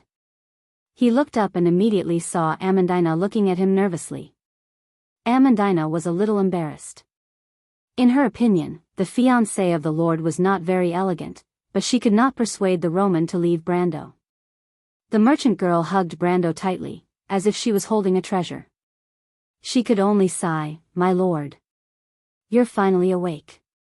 She did not say the second half of the sentence, but Brando could see the joy and relief in her eyes. He knew very well why Amandina sighed, and he could only helplessly accept the merchant girl's behavior.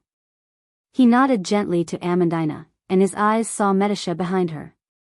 The silver fairy princess was accompanied by two handsome and clean elven warriors with long hair draped over their shoulders.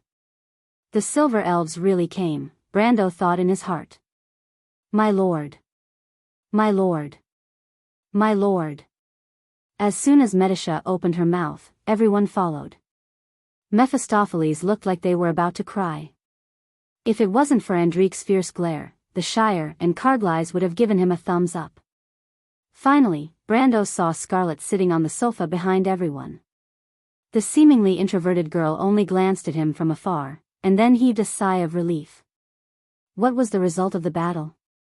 Where is the princess?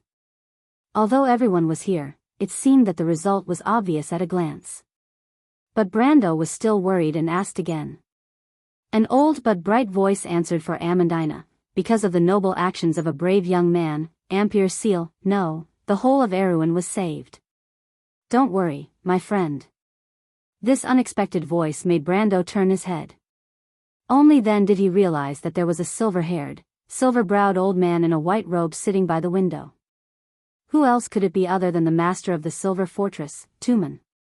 "Master Tumen, you're here too." This time, Brando was really surprised. The Silver Elves came because of his request, but Tumen was an unexpected guest. But he actually already knew why the other party was here. Sure enough, Tumen smiled and replied, "It's an invitation from an old friend. No matter what, there's a demon here, so I should come back. It seems that I have to apologize to you about Wood. I forgot that guy is so stubborn." Brando was silent. He was not blaming Wood, but thinking that the nobles were also so stubborn. If there was a little room for negotiation, it would not have gotten into the situation that day. Countless lives and blood were paid for this indifference. Tumen continued, "As you know, the Archbishop himself is very regretful. In fact, he has given up the Archbishop and all his duties in the Holy Cathedral, and is willing to use the rest of his life to atone for this." "Oh." Brando was slightly startled.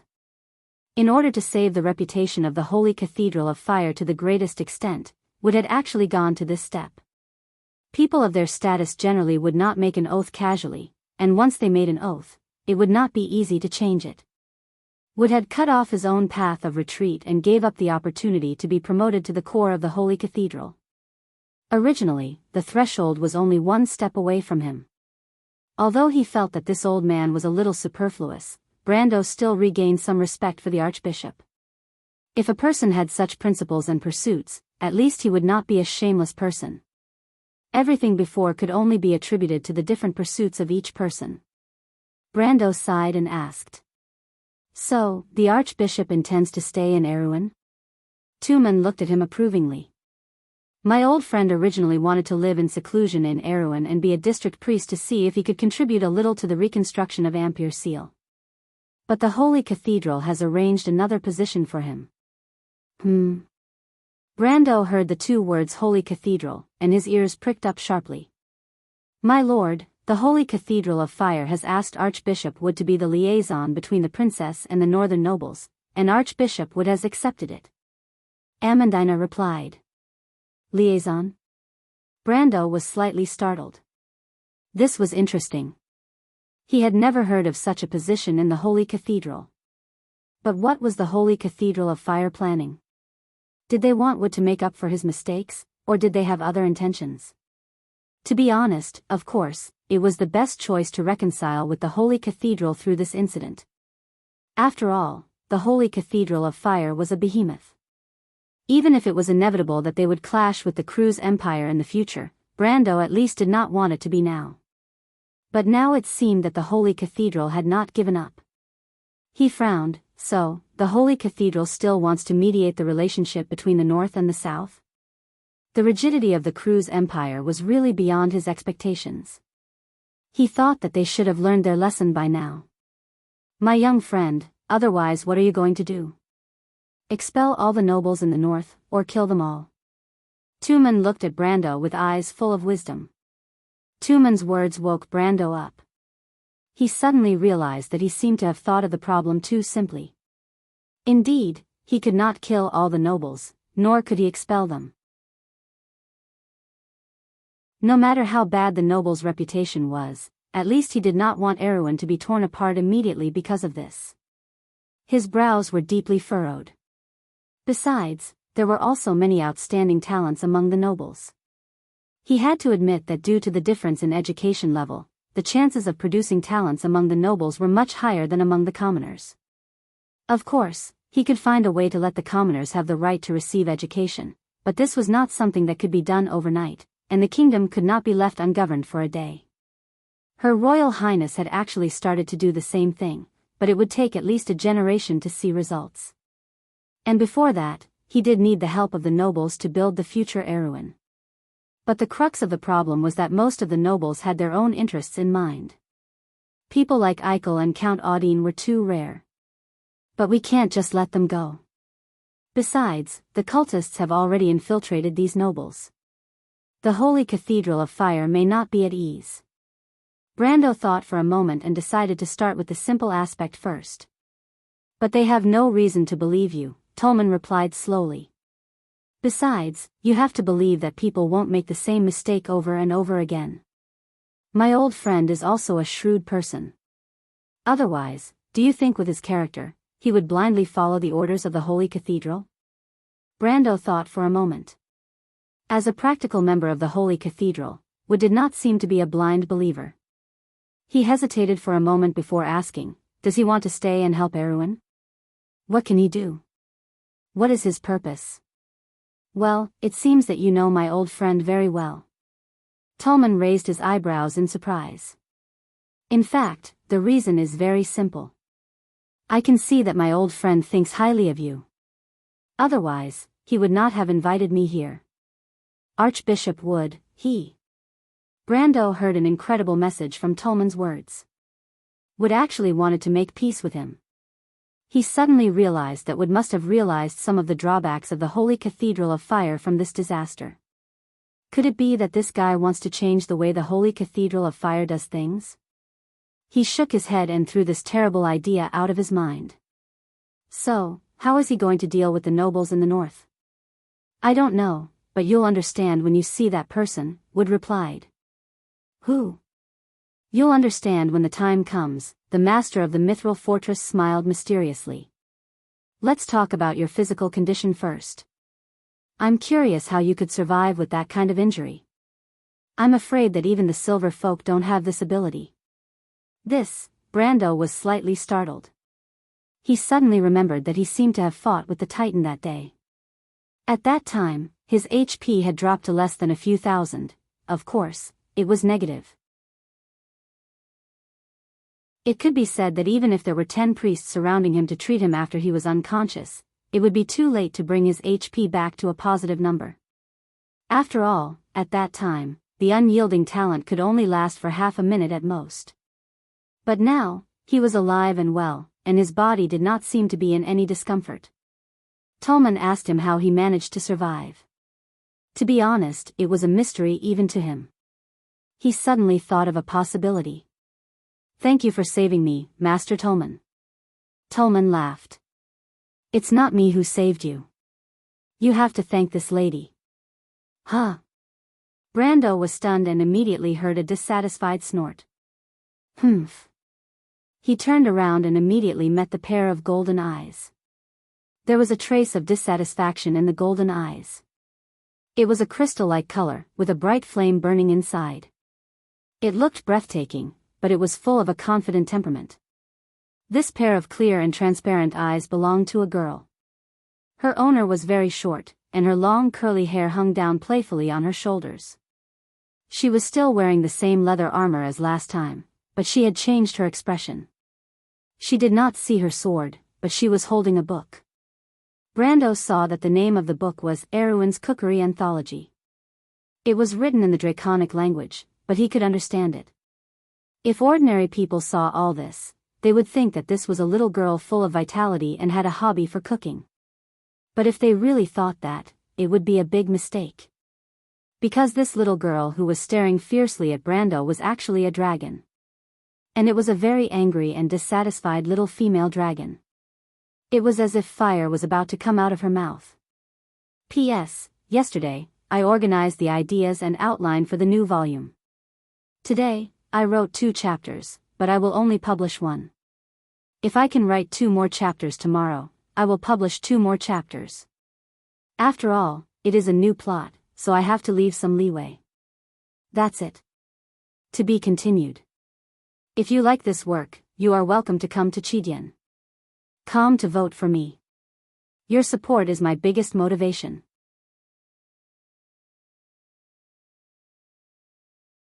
Chapter 654. Allahs? Why are you here? Brando asked a little guiltily, didn't you go back to your clan? Thank goodness, the girl named Allahs just snorted coldly and did not burn the place to the ground with a torch. She frowned and replied, it's done, so annoying. I heard you did something amazing, so I came back to see you, but I didn't expect to see someone's perverted scene. What perverted scene? Brando was stunned. Ahem. Miss Amandina coughed violently in the back, making people suspect that she suddenly had some serious illness, or asthma, or something like that. The little female dragon looked back and saw everyone staring at her with their mouths agape. She couldn't help but be very dissatisfied. What are you doing here? Can't you see that I'm going to talk to this guy now? I don't like being watched like an animal, especially by humans. That Bugha mage over there, what are you laughing at? Are you not human? She snorted heavily, get out of here. When she spoke in this tone, she clearly looked like a lowly, but she looked like she took it for granted. That kind of arrogance seemed to be innate, and it didn't feel out of place at all. Especially when paired with her pair of majestic golden eyes, no one dared to look her in the eye. The golden bloodline was like a natural king, and such a knight naturally flowed out from her, more natural than a secular king.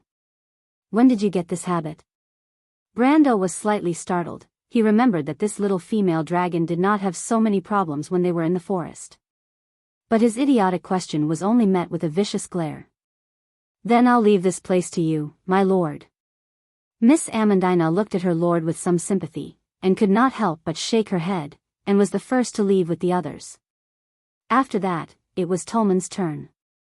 The great scholar had a strange smile on his face and was not offended by the little female dragon's arrogance. It was probably because it was not the first time a silver person had dealt with a gold person. Only he could stand it. Finally, the 2 silver elves and Medisha bowed respectfully to Allahs before leaving the room. Soon, only Brando and the little female dragon were left in the room. Of course, there was also the sleeping Roman. The little female dragon poked Romaine's soft cheeks with her finger, trying to wake her up, but she was quickly defeated. Woo-woo, Brando, take your paws away. Let me sleep for a while. Roman mumbled vaguely in his dream, and brushed Allah's hand away like she was brushing off a mosquito. Allah's, on the other hand, seemed to have found a toy. She poked the Roman's face and said, your fiancée is really fun to play with. Let her stay here. Don't treat others as toys without permission, Brando replied snappily, although Allah's was also a female, oh no, a female dragon. But he was jealous too. The little Roman's face belonged to him alone. I didn't expect you to be so protective. He's just a pervert. The little female dragon simply let go of the Roman and sat down beside Brando. She casually picked up a grape from the crystal plate at the side, carefully peeled it, and then threw it into Brando's mouth. Is it good? Since when did I have this title? Brando chewed and stared at the little female dragon suspiciously. She was unaccountably solicitous, which gave him a very bad feeling. Although Allah's was unlikely to have anything to ask of him, he always felt that this was the calm before the storm. Did he offend this guy in some way? He wondered in his heart. Naked in front of the opposite sex, in the eyes of you humans, is considered a pervert, right? The little female dragon replied matter-of-factly. F***ck. Brando almost spat out a mouthful of blood. He immediately thought of what the little female dragon was talking about, and hurriedly looked at the equipment panel, only to see that the elemental bracelet, flame ring, snake ring, flame star, flesh greaves, and all the amulets except the tears of Lich all had an additional tag behind them, completely damaged, unable to repair. The rest of the other gold tier equipment were also in the damaged, can be repaired status. Of all the items, only the magic breaker Halran Gaia, and the dimensional cave were unscathed. At that moment, Brando understood what had happened.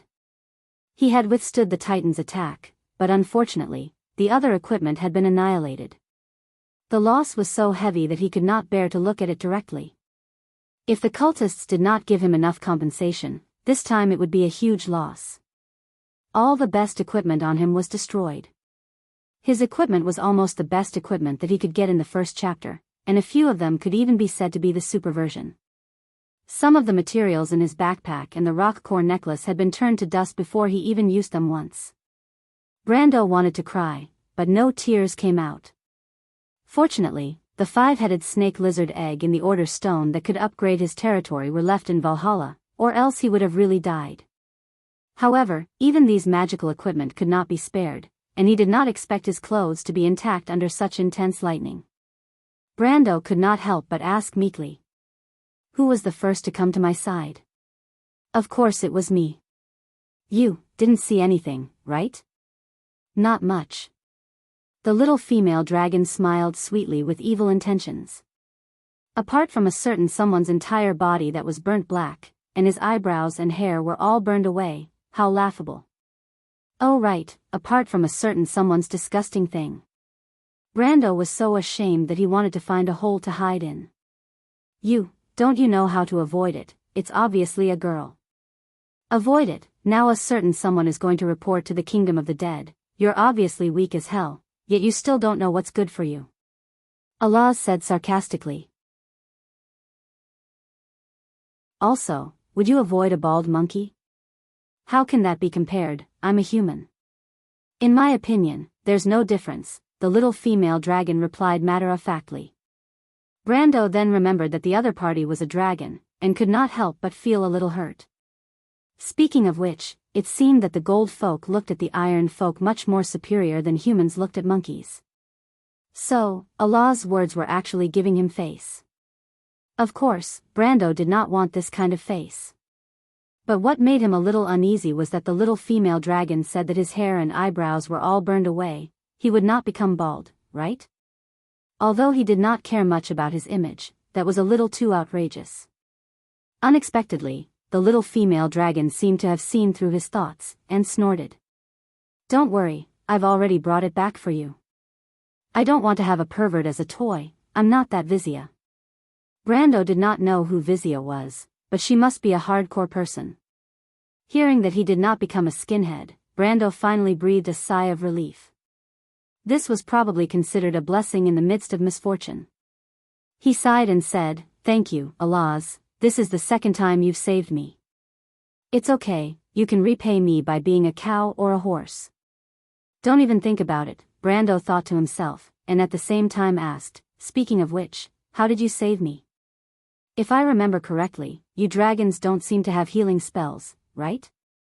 In his impression, the dragons were proficient in ancient string magic, known for their destructive power, but he had never heard of a dragon that was proficient in rebirth spells.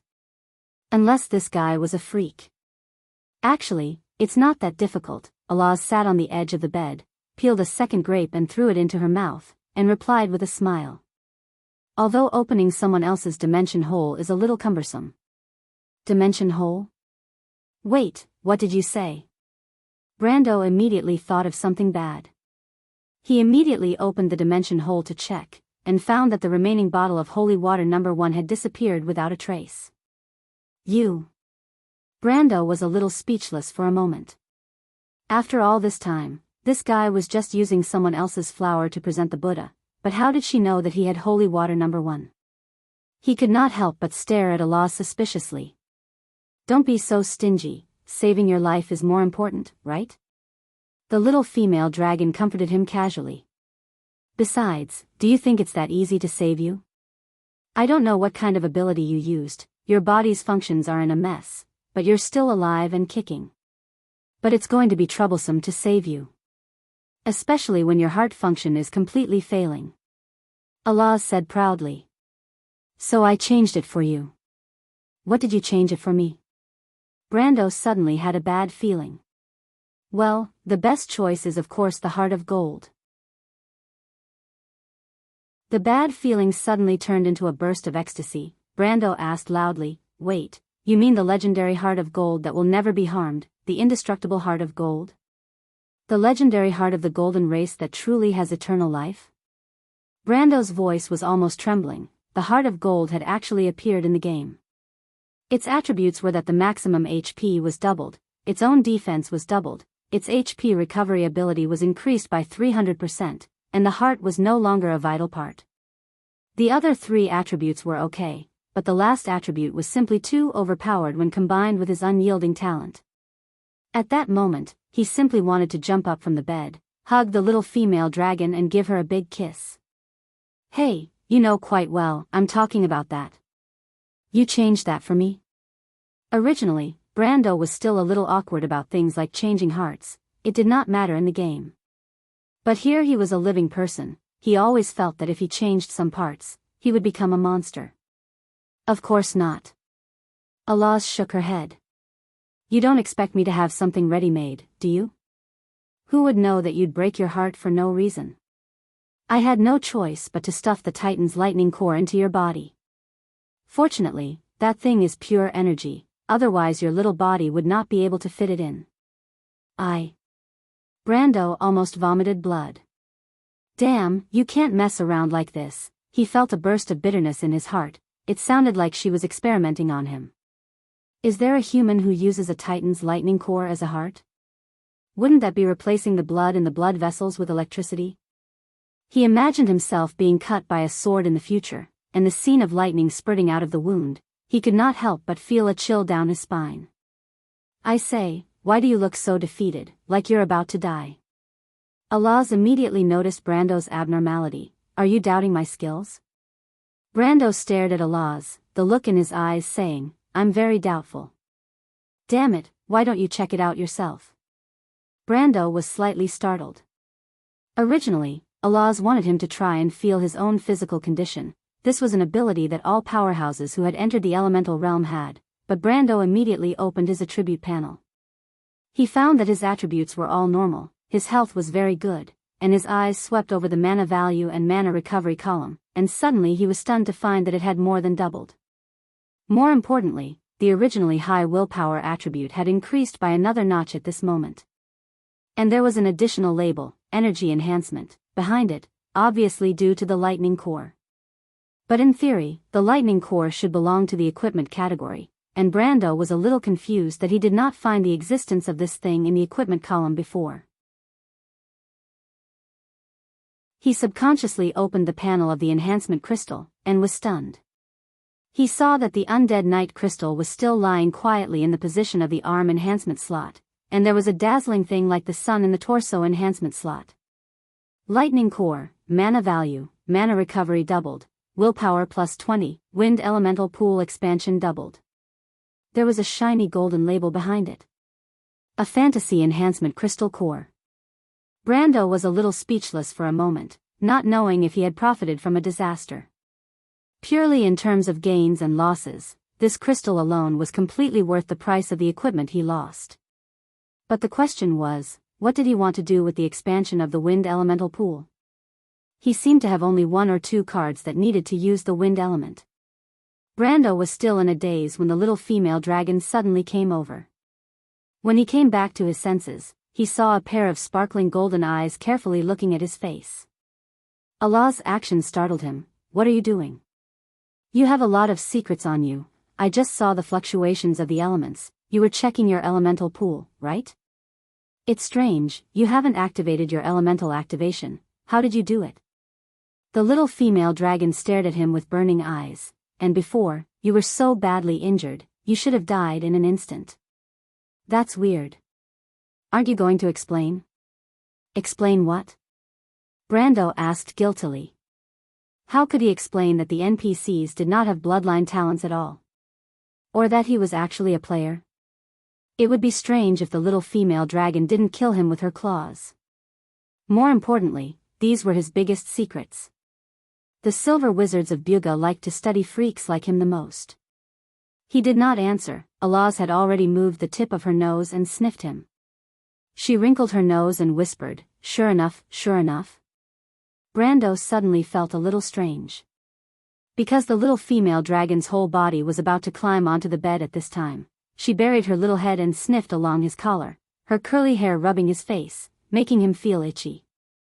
A girl's delicate fragrance lingered at the tip of his nose. The fragrance seemed to have a kind of magic, making him feel his blood begin to heat up. Soon he felt his whole body heat up. What are you doing? Stop right now. Brando had a headache. Of course he knew what was going on. He actually had a reaction. The other party looked just like a naughty loli, with no breasts and no butt, not to mention compared to his senior, even the half-fairy princess was slightly inferior. But at this time, he actually felt his heartbeat and blood flow begin to accelerate. For a moment, he wondered if he was a pervert. Brando cursed in his heart and hurriedly moved to the side, because some parts of his body were obviously not under his control. Although covered by the blanket, there were obvious protrusions. He was afraid that the other party would notice this. Unexpectedly at this time, the little female dragon suddenly turned around and stared at him vigilantly, bared her teeth and asked, "Are you thinking of something bad, perverted human?" "No." Brendel stared straight ahead and answered with a resolute and decisive tone. What a joke! He did not dare to let this terrifying female dragon discover the truth. Who knows if she would spit fire at him, and Miss Merchant would be a widow for the rest of her life. Is there really nothing? The little female dragon snorted proudly. She suddenly flipped over and sat on him. Although she did not ride on that important part, it still made Brando's expression change.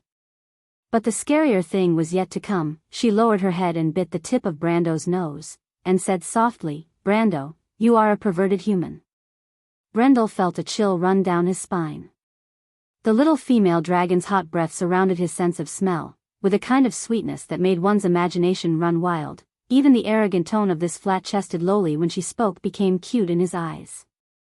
There was definitely something wrong here.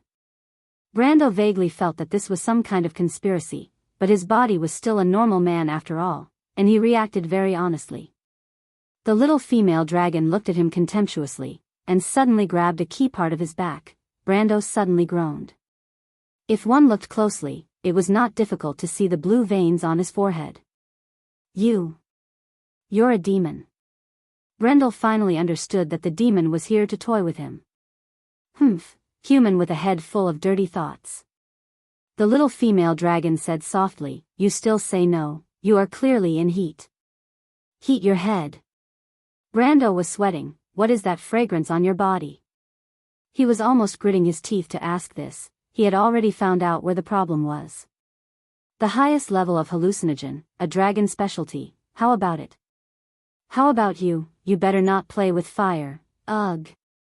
Before Brando could finish his sentence, he felt a heavy blow to his key part. If it was not for the fact that he could not move, he would have curled up like a shrimp. The cute little female dragon suddenly became a demoness in his eyes. "What do you want, perverted human?" Brando was sweating profusely. He really could not do anything. The little female dragon might look like a loli, but when she pressed her hand on his chest, he couldn't even move a finger. Isn't it exciting to have an affair in front of your fiancé? Brando wanted to cry but had no tears. He could only watch as the little female dragon smiled wickedly, revealing her cute 8 sets of teeth. As a dragon, her canine teeth were as sharp as a vampire's, but very small.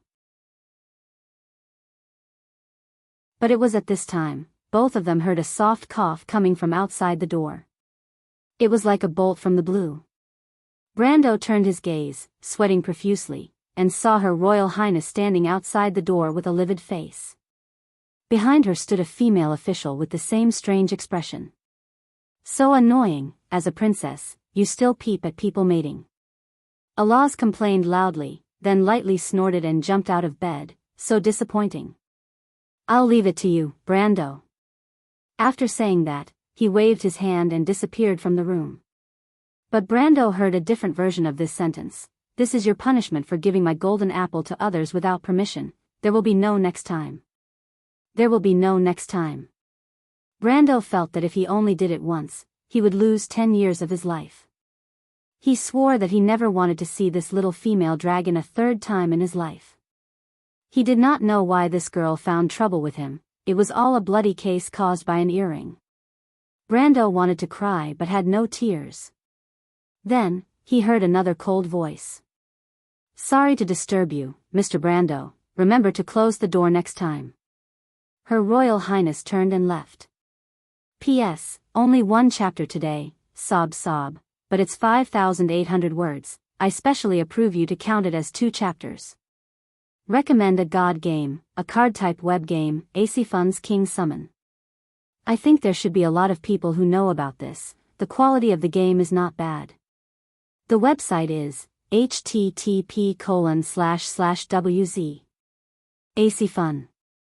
TV, I played for a long time today, no, last night. Ahahaha, equals. To be continued. If you like this work, you are welcome to come to Chidian.com to vote for me. Your support is my biggest motivation.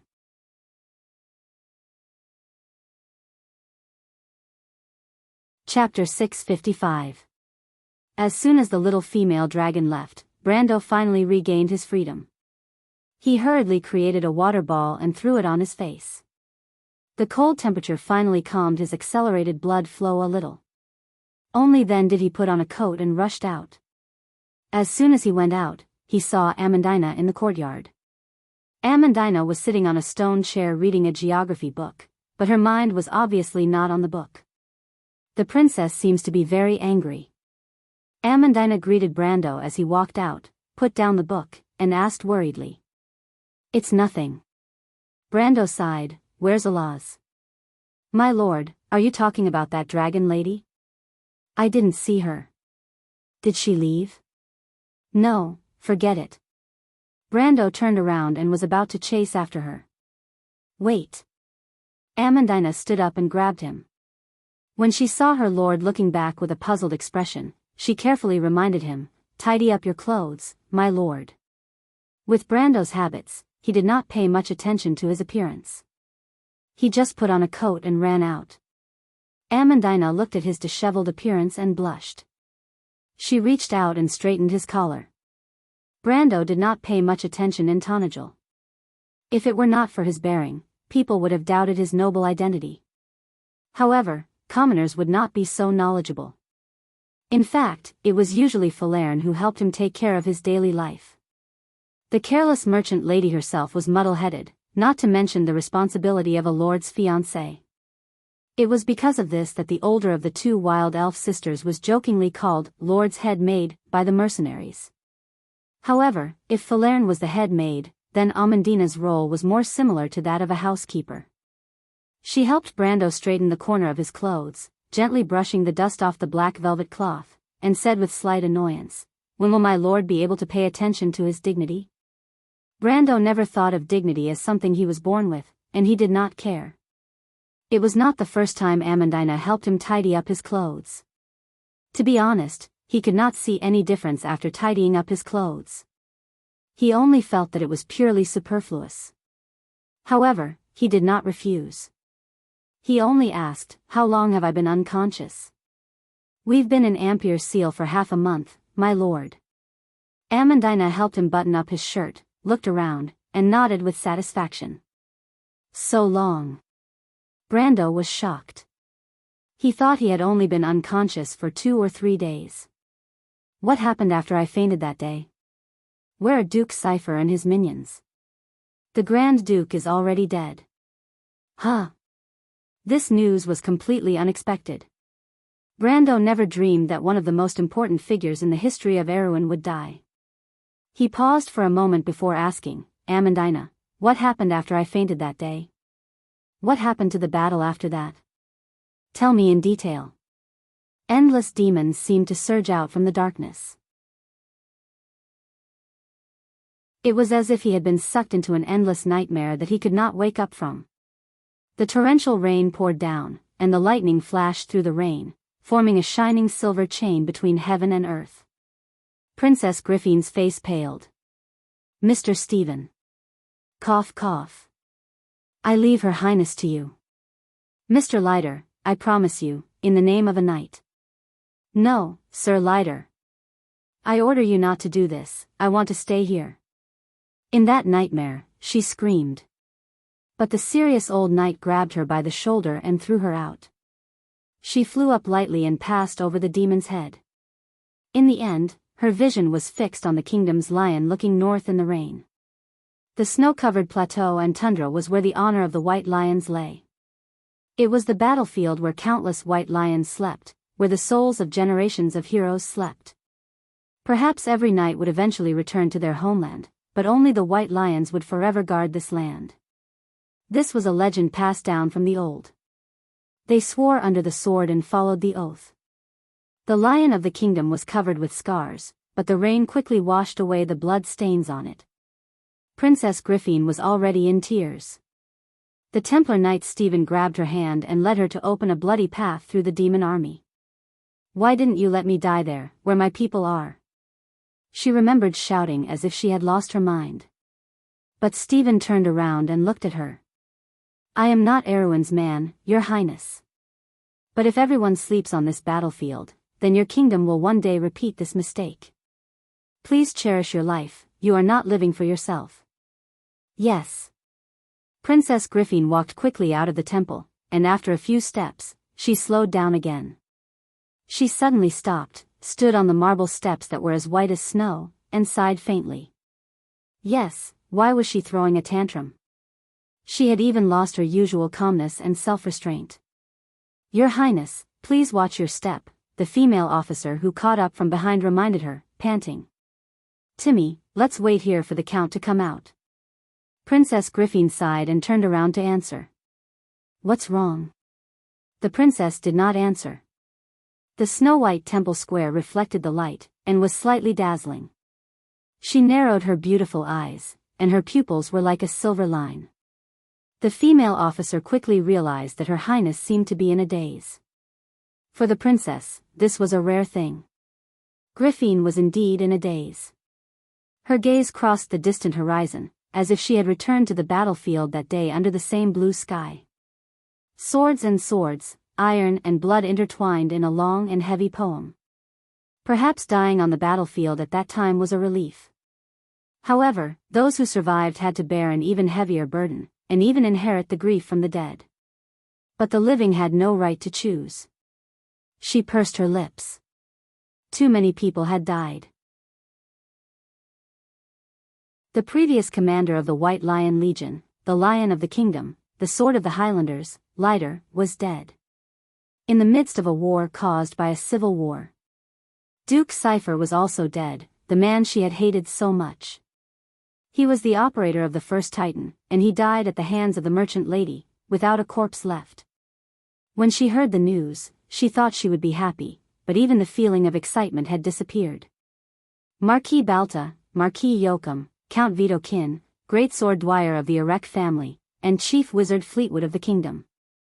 No matter what power they belonged to when they were alive, they were all Erewhon's people. There were even many students of the Royal Knight Academy who did not even have the time to leave their names behind. No one knew what kind of story could be hidden behind a nameless corpse on the battlefield, and no one knew how sorrowful his relatives and friends were behind it. Only when Freya hugged Bessie's corpse and cried did she feel the cold stab of pain. It was enough. It was time for this civil war to end. But the nobles in the north were still restless. Without House Cypher's pacification, the situation in the future would become even more chaotic. Duke Erek's whereabouts were unknown, but he would not be captured without a fight. Count Randner's attitude was ambiguous, and the other two archdukes might be waiting for the chaos to end before they could take a share of the pie. On the surface, it seemed like Erewhon was welcoming a new life after the war, but in reality, it was already at the edge of a cliff. Princess Griffin suddenly realized that perhaps the situation before was better. At least the kingdom would not be in danger of falling apart. She did not know how she had survived for the past half a month, and the Silver Elves were stationed in Ampere Seal. The illustrious name of the Dragon clan intimidated all the forces, and they did not dare to move. Tolman's arrival made the situation in Ampere Seal clearer, but she understood that all these seemingly unrelated terms were linked together because of one person. The person who was crowned with the title of Miracle. She suddenly realized that the fate of Erewhon was in the hands of one person. But this person was neither her nor her brother. "You're saying that Duke Cypher was killed by a Roman punch?" "Humph, he reaped what he sowed." Brando felt a burst of joy in his heart. Half of the responsibility for the destruction of Erewhon in the future would be placed on this guy's head. If he did it for his own power, it would be understandable. But he did not expect this guy to be a member of the cult. When Brando thought of the tragic fate of the future princess and the Valkyrie, it was because of the crazy plan of a cult. He was furious. But he quickly fell silent. What really worried him was Amandina's physical condition. In their previous conversation, he had carefully asked about Amandina's resurrection on the battlefield, but no one, including Amandina herself, could tell what was going on. He began to suspect that it was the credit of the demonic item obtained from the battlefield, but after Amandina took it out, he quickly ruled out this possibility. Although he could not figure out what it was, Brando could tell at a glance that it seemed to be sealed and could not have any effect at all. And Amandina herself also proved that she did not have the ability to heal herself. First of all, her blood was the red of a normal person, proving that she did not have a gold or silver bloodline. Secondly, her wound healing time was no different from a normal person's. But this situation made Brando feel uneasy. He did know of some special abilities that could produce the effect of resurrection, but those were not reassuring abilities. Some were even at the cost of sacrificing one's life. But Brando did not disclose this information to his own Amandina. It was also a white lie. He was determined to investigate it himself. Reaped what he sowed? Amandina heard Brando's words and raised her head.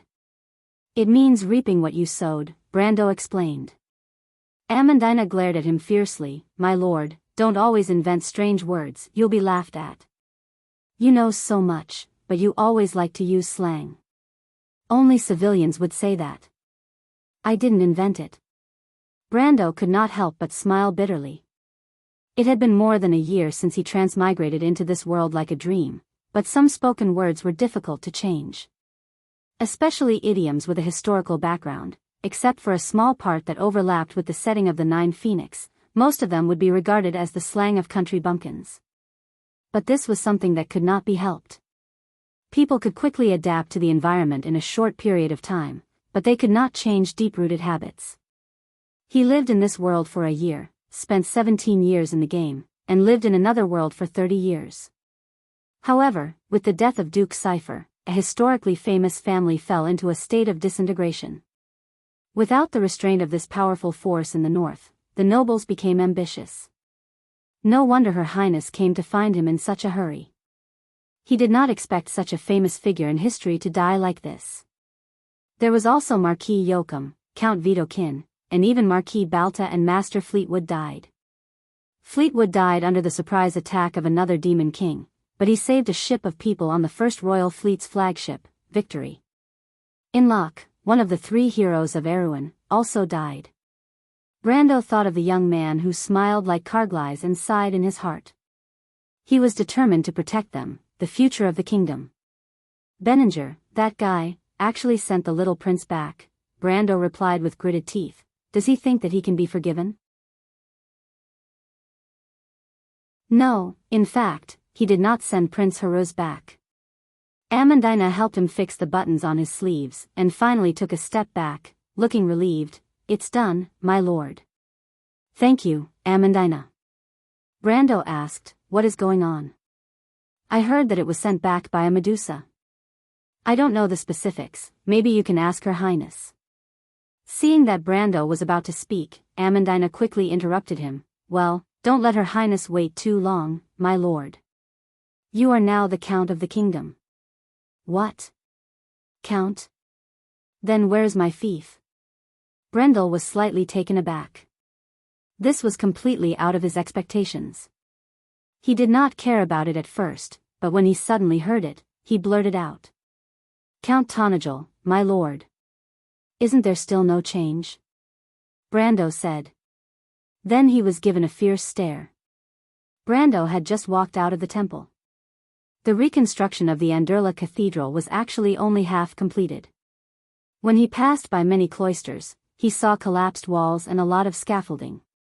These were all the masterpieces of the Shire, of course, Brando would never admit it. Then he saw Her Highness waiting outside. Your Highness.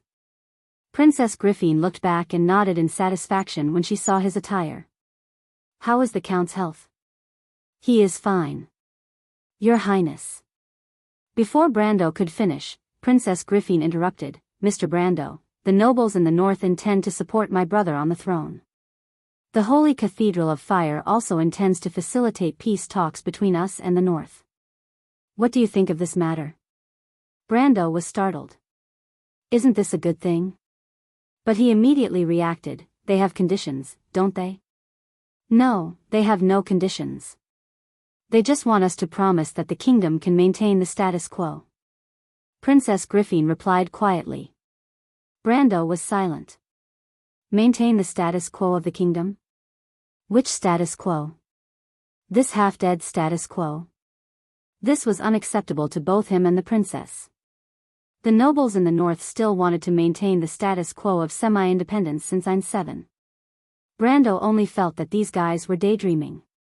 He put away his previous joking attitude and asked coldly, what if we don't agree? Were they going to start a rebellion? Will the Holy Cathedral of Fire support these people?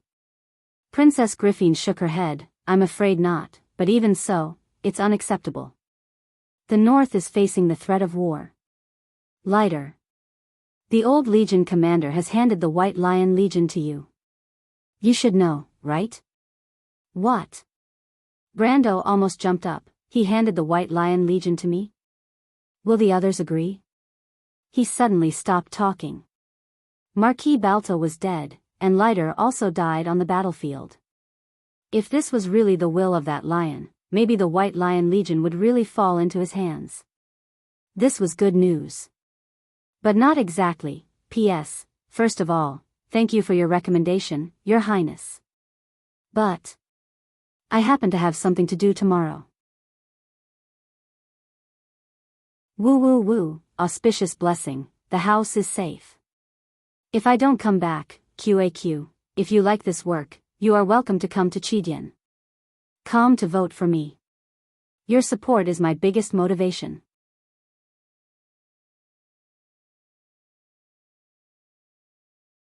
Chapter 657. Even in today's Erewhon, the White Lion Legion was still considered a strong force. In the year of spring, Marquis Balta had used it to defeat the lion beastmen of Toquinen. However, it was only enough to satisfy the nobles. What he wanted was a lion with sharp claws and sharp teeth. He thought for a moment and replied, Your Highness, I'm afraid I'm not suitable for this position now. The princess turned back to look at him in surprise. Brando's furrowed brows slowly relaxed, and his expression slowly became firm. Why? She asked doubtfully. Well, Your Highness, do you want to hear the truth or a lie? Brando raised his head. There was a touch of breathtaking blue on the horizon of Ampere Seal, but it was just a sign before the next storm. The air was filled with the moist smell of the sea. He walked with the princess to the white square. The half-fairy princess was only a little taller than his shoulder. She was wearing a long silver dress, the thin silk clinging to her porcelain-like skin. The dress folded like a huge flower petal perfectly set off her slender figure. The truth, Mr. Brando. The princess' tone did not sound displeased. Well, to be honest, since the late king gave the sword to Krentel Mer Balin, the White Lion Legion has been the sharpest sword in the kingdom for centuries. It's certainly a good thing for us to legally obtain the inheritance of this army. But Your Highness, you also understand that Sir Nevand, Walloon Lida, and the general of the left, may not accept a stranger as the new commander of the White Lion Legion, right? Brando was talking about the remaining two commanders of the White Lion Legion, Sharp Claw and Lion's Mane, and the commander of the White Lion Blade Knight Regiment. The only difference between the current White Lion Legion and King Eric's era was the absence of the Imperial Guard Legion. The Imperial Guard Legion had been replaced by the new Imperial Guard Legion after the Year of the Return of Glory. Later on, it became the predecessor of the Black Blade Legion. The White Lion Legion was left with Sharp Claw, Lion's Mane, and Jude, as well as the White Lion Blade Knight Regiment. The Jude Guards Regiment was led by Marquis Balta. After Marquis Balta's death, the remaining three were actually qualified to succeed him as the Legion commander. The princess disagreed. This is the last wish of Lider. Nicholas and Knight Stephen of the Holy Cathedral of Fire can both testify. They can't object. But is that the White Lion that Her Highness wants? What was the difference between a sharp sword that was only respectful on the surface and those fellows in the north who conspired against him? It's meaningless no matter who compromises with whom. What we want is a White Lion that is truly loyal to the ideals of the kingdom, Brando replied. The princess fell silent. Brando could read the uneasiness in the heart of this half-fairy princess at the moment. The quarreling nobles in the north could break the peace at any time and turn the situation in the north into a pot of porridge. But the key was how much time Erewhon had, surrounded by strong enemies and under the threat of war. And the serious consequences of the war in Ampere Seal undoubtedly magnified this concern. If only he could fight for 2 or 3 more years of peace. No, just 2 years would be enough. In Brando's memory, there were still 5 years before the Second War of the Black Roses. There were still 17 years before the long night fell and the days when wolves ran across the land. After that, Wond would never have a day of peace. But before that, there was still a war waiting for Erewhon in the north. If he couldn't appease the nobles in the north as soon as possible, how would he deal with the Golden Mane Lion Mane Beast men in Tokunin? Brando had a headache. Compromise was absolutely unacceptable. The history of the other world was still vivid in his mind.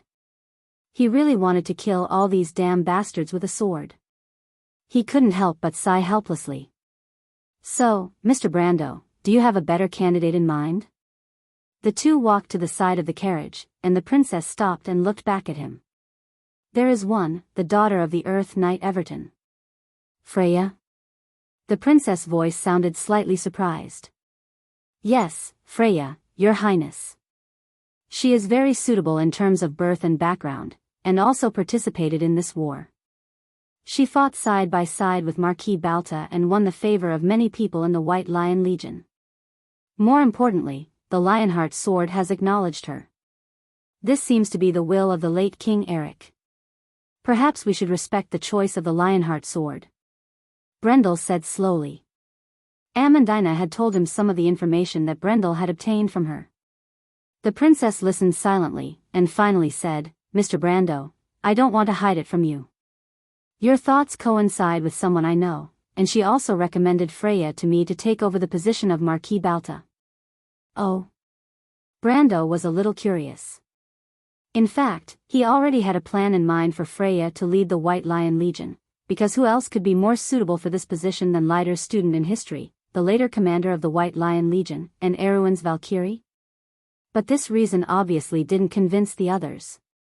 Freya was now just an unknown country girl from the countryside of Bucci. Perhaps she was the daughter of the Earth Knight Everton, but this secret was not known by most people. Not to mention, in terms of talent, she was not the most outstanding one in this batch of Knight Academy. Then who would be the one to recommend this future Valkyrie? Maynard, the princess told him. You should have met her. She is the person I trust the most, and can be called my best friend. It was her. Brando's curiosity grew. The position of commander of the White Lion Legion had never been an inconspicuous position. So why did the female knight named Maynard take a fancy to Freya? After all, Not everyone in this world had a pair of eyes like him that could see the future. For a moment, he couldn't help but think of his interaction with the female knight in the rain. That cold woman, whose name he had never heard of in history, had almost the same appearance as Amandina, but their personalities were completely different. He couldn't help but frown, and with a trace of suspicion, he said, "I don't know what Lady Maynard is thinking, but I really can't find anyone more suitable for this position than Freya, Your Highness. The core of the problem is still the Lionheart sword. The White Lion Legion also wants to find this sacred sword to realize the value of the White Lion Legion. In addition to the legacy of the Knight Lighter, their higher-ups probably won't have any objections. Besides, on the other hand, an unknown daughter of the Earth Knight Everton may be less of a threat to the three of them than I am. In any case, I am still a knight by Your Highness' side." The princess nodded gently, as if she had accepted this suggestion. "And then?" she asked softly. "I plan to let Freya and Carlo lead the team, and let the Royal Knight Academy become a base for new blood for the White Lion Legion. The White Lion Legion also needs a group of outstanding young people to support its future, which coincides with the philosophy of the Royal Knight Academy. Besides, for those young people, isn't the White Lion Legion a better home than the Guards?" Brando continued to answer. His purpose was actually very simple. What he wanted was a brand new White Lion Legion, so infiltration and transformation were inevitable. He didn't have anyone on hand, but the Royal Knight Academy was a good choice. The half-fairy princess frowned, as if she had heard Brando's implication. "But will this really work? Won't it cause a backlash from the White Lion Legion?" she asked softly in a pleasant voice. "Of course it will." Brando was not afraid. But at least there was one advantage to boiling the frog in warm water, and that was, it wouldn't aggravate the conflict in the beginning. Now, it was actually a compromise between both sides. The other side had no reason to completely reject them, but he and the princess couldn't completely control the White Lion Legion. Both sides probably didn't intend to force the other side into a dead end. At this time, if the other side thought that he and the princess were trying to control the future, the other side might only laugh at their naivety. But if they laughed at it, then so be it. Brando continued to explain, "But if we can complete the unification of the South in a short time, then what can the White Lion Legion do, no matter how arrogant they are?" The half-fairy princess sighed softly. "Mr. Brando, what you said is very different from what I heard. But I don't know why, but I'm more inclined to trust your opinion. But can we complete the unification of the South in a short time?" Brando saw the confusion in the half-fairy princess' silver eyes, not directed at him, but at the idea. He answered truthfully, "If the nobles in the north don't cause trouble for us, we have a chance." He wasn't lying. The Highland Knight seemed to have a good impression of the princess because of his identity. Duke Vero and Duke Grenoires were obviously not keen on the struggle for power and profit. They were forces that could be won over. In fact, their enemies in the south were actually only Count Randner and the missing Duke Erek, not to mention that Count Randner himself had a deep hatred for Duke Vero. But in this way, the problem was back to square one. "Mr. Brando, do you think the nobles in the north will give us this opportunity?" the princess asked again. It was not that she didn't understand, but all of this seemed to be a dead end. Would the nobles in the north give them this opportunity? The answer to this question sounded reasonable. Of course not. Those with bad intentions were eager to make a mess of the situation. But Brando pondered for a moment and gave a completely opposite answer. "I think there will be a chance." The princess looked at him curiously. Brando thought of what Cruz and Tuman had said to him before. Maybe Wood would really give him a surprise. In any case, the key to breaking the situation in the north was the attitude of the Holy Cathedral of Fire. The Holy Cathedral of Fire may not want Erwin to be caught in a scuffle. "Your Highness, we just have to wait and see. This time, Cruz will give us a satisfactory answer. But I don't want to compromise with them. You know this, Mr. Brando.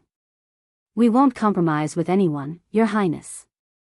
Unlike Princess Griffine, Brando didn't actually have much tension and uneasiness in his heart.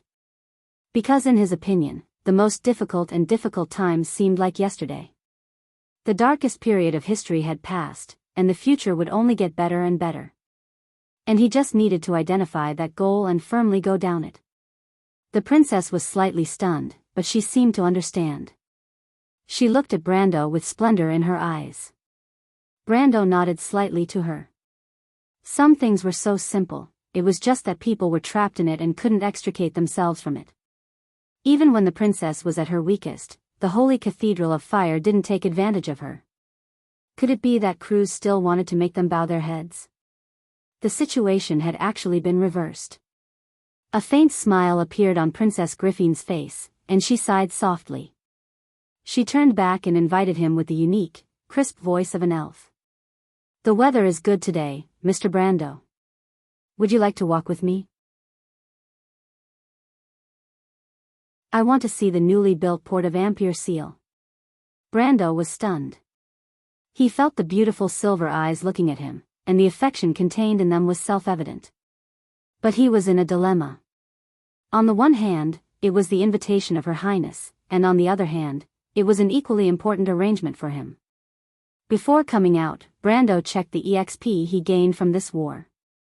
The harvest could be said to be very rich, especially in the final battle. Almost all of the EXP from the Titan that the Roman killed was credited to him. But the only problem was that the EXP had now turned into a dim gray. This only meant one thing. That was, the EXP had reached the upper limit of elemental activation. Next was a process that he was very familiar with, the elemental activation quest. In fact, the timing was just right. The war in Ampere Seal was like an important node for Brando. After the war, everything was on the right track. As long as the situation in the north was appeased, he would have time to complete this series of elemental activation quests. But there was only one problem. That was, now that his equipment was in a damaged state, he couldn't just wear a blank set of equipment to complete the quest, could he?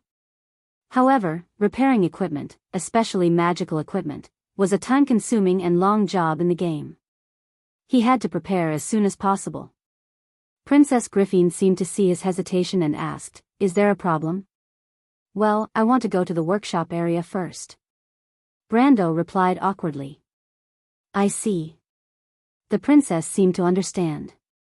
She thought for a moment, "Mr. Brando, do you know the most famous weapon and armor shop in Ampere Seal?" Lucretia's Weapon and Armor Shop. The name immediately came to Brando's mind. The most famous weapon and armor shop in Ampere Seal was neither opened by the dwarves, who were best at forging steel, nor by the elves who were good at magic arts. Instead, it was a shop opened by a fairy. This shop was very famous in the game, but it was not open to players. Instead, it was run by nobles. Only a few players with prominent identities and enough reputation could enter, but Brando, who dealt with skeletons all day, was obviously not one of them. He looked up, thinking that Her Royal Highness wouldn't want to go with him to the clanking and smoky workshop area, right? But he heard Princess Griffin reply in a pleasant voice, "Please get in the carriage, Mr. Brando. Timmies, send the carriage to Lucretia's Weapon and Armor Shop." Before Brando could react, he saw the female officer in front of him personally open the carriage door for him. "P.S. Writing is a little slow, .. Looks like I can't make up for yesterday's work today. I'll owe you for now. Anyway, today's work will be better. To be continued. If you like this work, you are welcome to come to Chidian. Come to vote for me. Your support is my biggest motivation."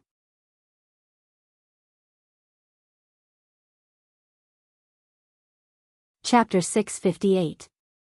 In Brando's memory, he had not been to the workshop area of Ampere Seal many times.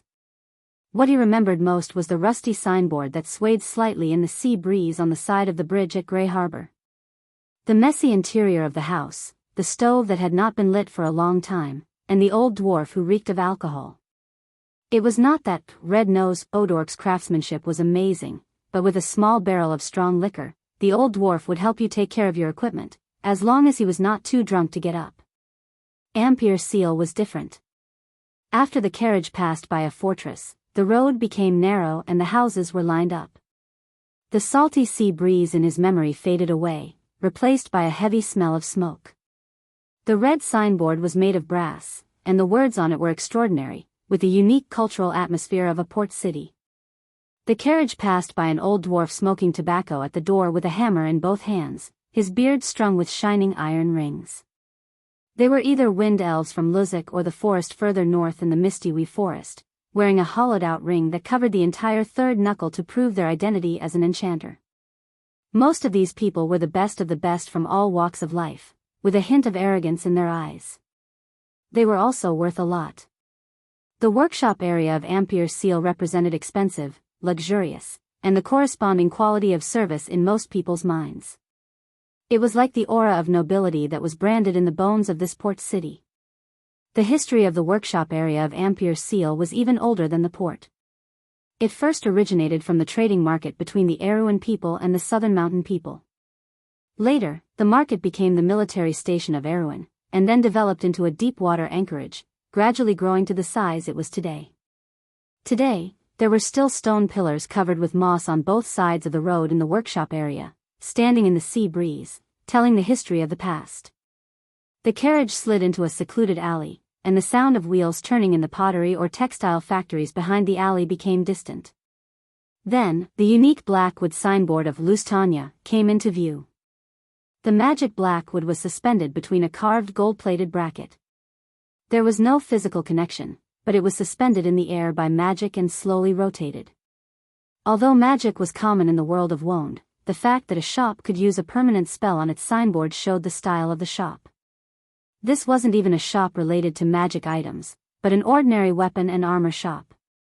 The carriage slowly stopped at the front door of Lusitania's weapon and armor shop. No one came out to greet them.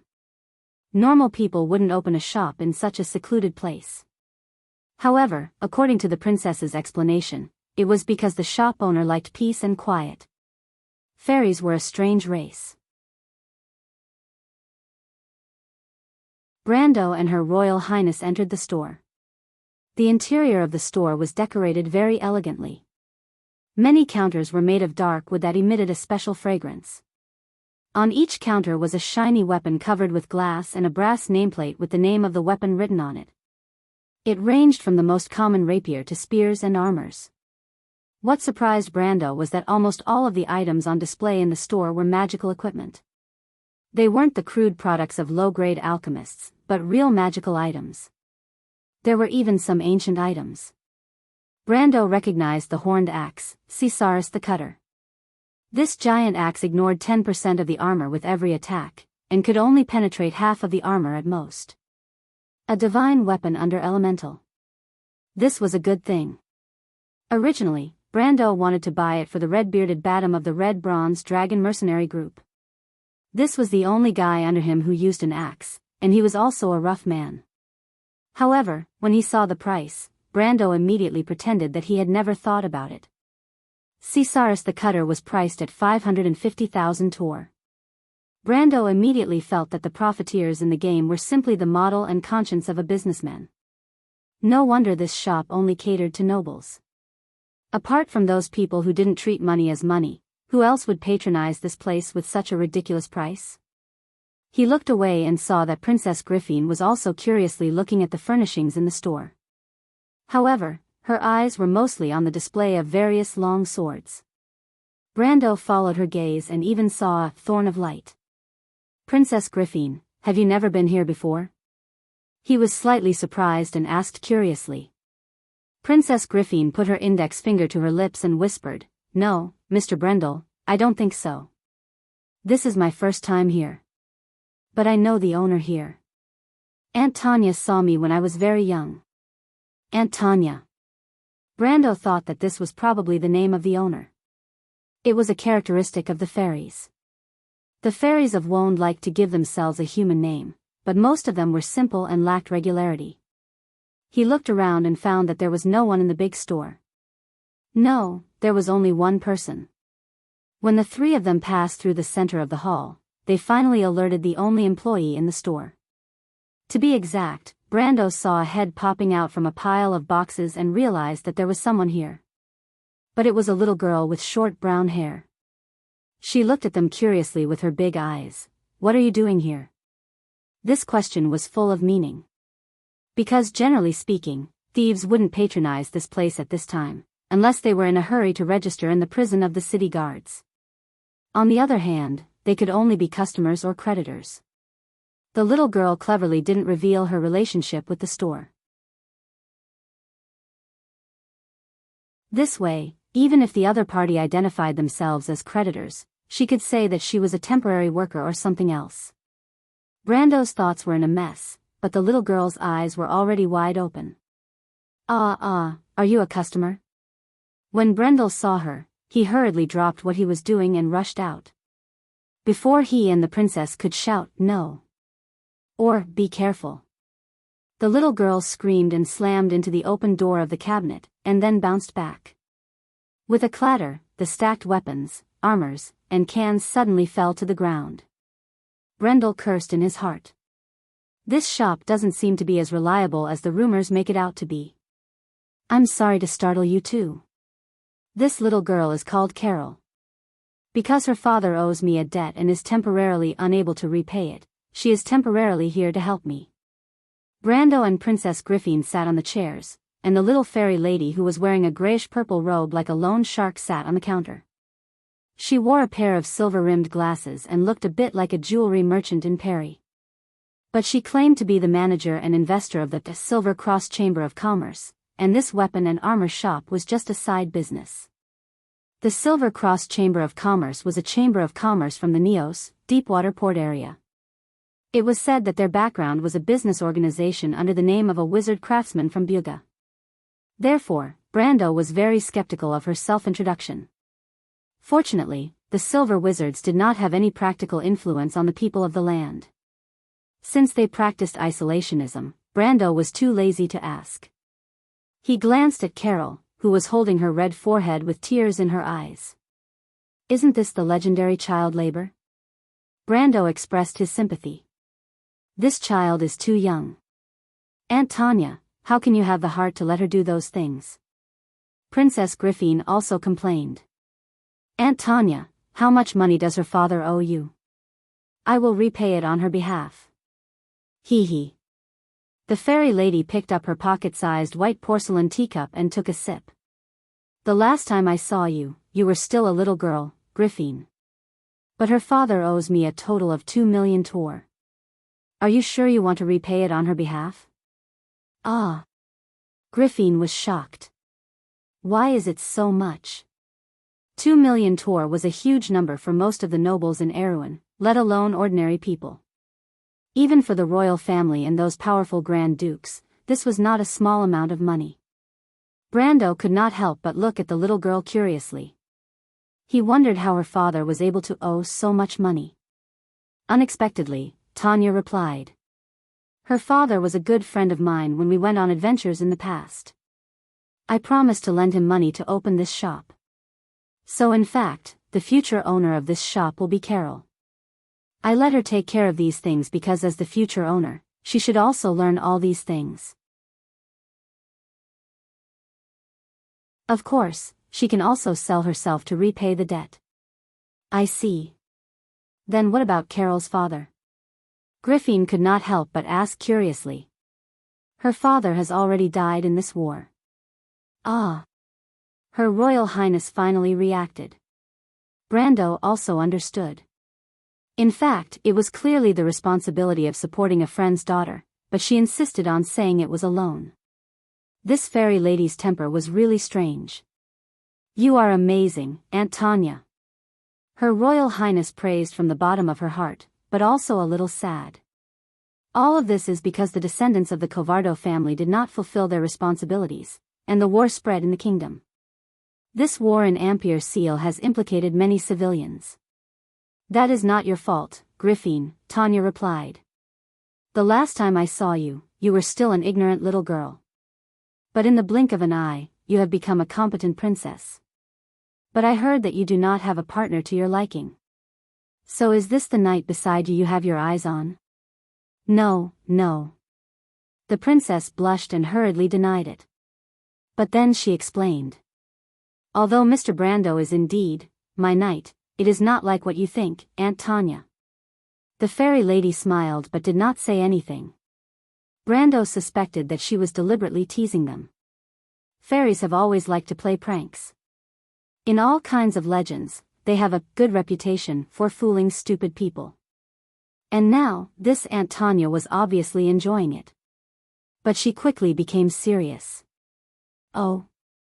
The fairy lady turned her head and looked at Brando curiously. You are Brando? Brendel suddenly felt a chill run down his spine, but he still nodded his head. Tanya asked curiously. I heard that you saved Ampere Seal. Are you the hero of this port? That. I don't think so. Your grandfather owes me a holy sword. Presumably, you did not know? Is that so? Brando was stunned. What? He shouted, wondering why he suddenly had a debtor. Looking at this pace, it can't be the legendary story of the son paying the father's debt, right? Don't tell me you don't know, the weapon of the Earth Sword Saint. My grandfather's weapon. Brando was slightly startled, and suddenly remembered the sword of the Earth Sword Saint. It was a mythical weapon called Meteor. It was said to be a replica of the legendary blade that split the earth, the Fang of Sirius. The Fang of Sirius was the sword of the hero of the mountain people, Kula. The myth of the mountain people drifted away from the epics of the Cruz people, but Kula did exist in history, and he had an adventure with the Azure Knight. This piece of history was not widely spread, but the Fang of Sirius was quite famous. Legend has it that the mountains of Alkash were split open by this sword, forming a rift in the earth. The Fang of Sirius in the language of the mountain people was originally Siri Anlida, the sword that split the earth. In a sense, this sword was more famous than Kula himself. And the reason why the Earth Sword Saint Darius got his name was because of this. Brando couldn't help but look at Her Royal Highness. Unexpectedly, Princess Griffey nodded to him with an embarrassed face. Mr. Brando, I'm sorry, I almost forgot. Your grandfather's sword was given to him by Aunt Tanya when he was young. That guy also promised me that he would exchange a real holy sword for my sword in the future, but he didn't keep his word. Aunt Tanya complained like a child, but fortunately, his grandson is now a grown-up. Damn, it's really a story of the son paying the father's debt. Wait, what do you want to do? Brando shouted. He suddenly felt that the biggest mistake he made today was coming here. He originally wanted to repair his equipment, but he didn't expect to meet a debtor. There was definitely something wrong with this story. Don't worry, I won't really ask you to find a holy sword. That was a wish of mine when I was young, but now my adventurous thoughts have faded. The fairy replied generously. Even if you want me to find one, I don't have one. Brando replied in a bad mood. He did have a genuine Halran Gaia, which could barely be regarded as a holy sword, but it was a sword that he found with great difficulty. Asking him to use it to pay off his debt was simply unthinkable. He couldn't help but curse in his heart. For others, it was all kinds of good things to recognize a powerful relative. Why was it that when it was his turn, he either provoked an enemy or a creditor? What kind of detestable things did Sword Saint Darius do when he was alive? Regarding Brando's bad attitude, the fairy didn't care. Instead, she said to Carol. Carol, can you go to the house and help me take out that box? Huh? It's the one with a ring of gems on the lock. Oh. The little girl, who was still in tears, obediently ran to the back. However, no matter how you look at it, Brando looked like this profiteer-like fairy trying to find a way to get rid of the person in the way. Sure enough, she turned her head and said. Griffin, Mr. Brando, I want to ask you to do me a favor. Aunt Tanya, what's the matter? Before Brando could answer, Princess Griffin had already spoken. I want to ask you to help me find something. Aunt Tanya, those legendary holy swords have long disappeared in the current era. This is no longer the era of the War of the Holy Saints. Princess Griffin couldn't help but smile bitterly when she heard what she said. Obviously, she had some understanding of this aunt's eccentric temper. That's not necessarily true. The fairy looked disapproving. She put down her teacup. The real glorious era is just about to begin. But let's not talk about this first. I'm not asking you to help me find a holy sword or anything. Princess Griffin was slightly startled. Aunt Tanya, what are you looking for? This is actually the reason why I came to Ampere Seal. And I don't have to find that thing. I just want to take a look at it. This can be said to be my lifelong wish. Brando saw the disapproving look on the princess' face and knew that this old fairy must have had a lot of lifelong wishes. Maybe she said the same thing when she gave the sword to his grandfather. Aunt Tanya, so what exactly are you looking for? The azure lance. I heard that it's hidden somewhere near Ampere Seal. Ah, isn't this even more ridiculous than looking for the holy sword? This was the only thought in Brando's mind at that time. P.S. Since it's Kyuso, then I'll just recommend the game Lucretia. Although it's just a doujinshi game, the quality is really high. I think I played it half a year ago. I suddenly remembered that I was about to write about a mysterious magic shop, so I decided to play it for a bit. If you like this work, you're welcome to come to Chidian. Come to vote. Your support is my biggest motivation.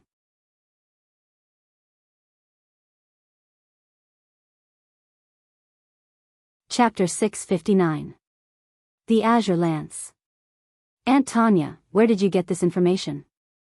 Brando saw that Princess Griffin was suddenly nervous, and her body was as taut as a bowstring.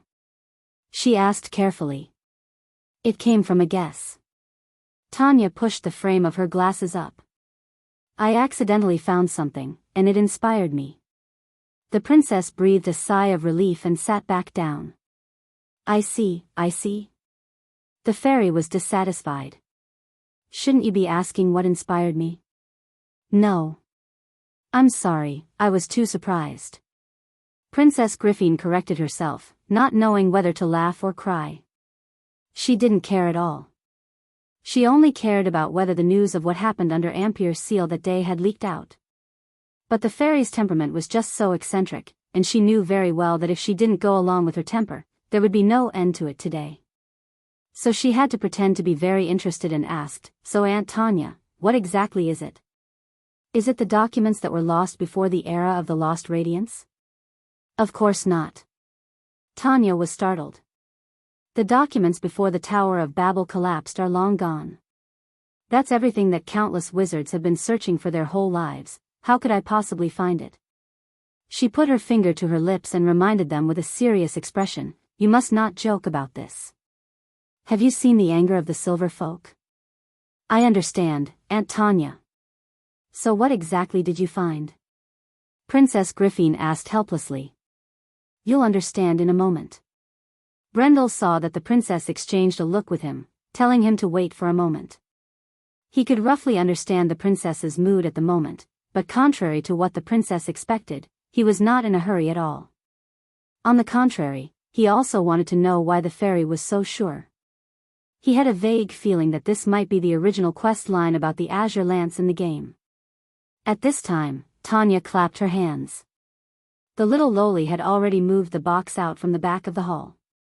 Brando originally thought that the so-called jewel-encrusted box was the size of a jewelry box, but then he found that he was wrong.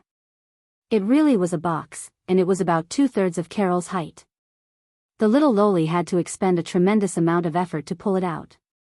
She was so tired that her face was red. Tanya stood up. Standing on the exhibition platform, she was only as tall as Brando's shoulder. She then spread her wings, which were as thin as a cicada's, and flew onto the box. Brando saw that the crystals inlaid on the box were actually defensive spells. The fairy lady placed her finger on the crystals, and the spells lit up one by one and then dispelled themselves. Only then did she fly up and pull the iron ring on the chest to open it. What is this? After the box was opened, the princess's eyes were attracted to the things inside. There were 3 black metal discs, 1 big and 2 small.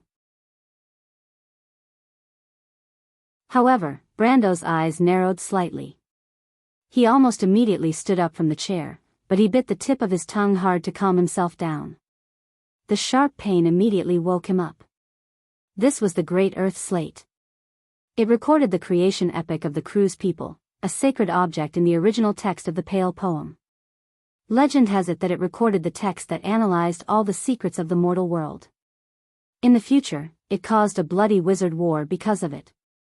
This was the root of the world's disputes, and now it had appeared in front of him again. Although the great earth slate was called a slate, it was actually this kind of metal disc with a special texture. Among them, the lowest grade was black like black iron, and the higher grade was similar to gold and platinum. But no matter which type, the box was filled with the great earth slate. He suddenly understood. No wonder this fairy lady of unknown age claimed that she had found something that could prove the whereabouts of the azure lance.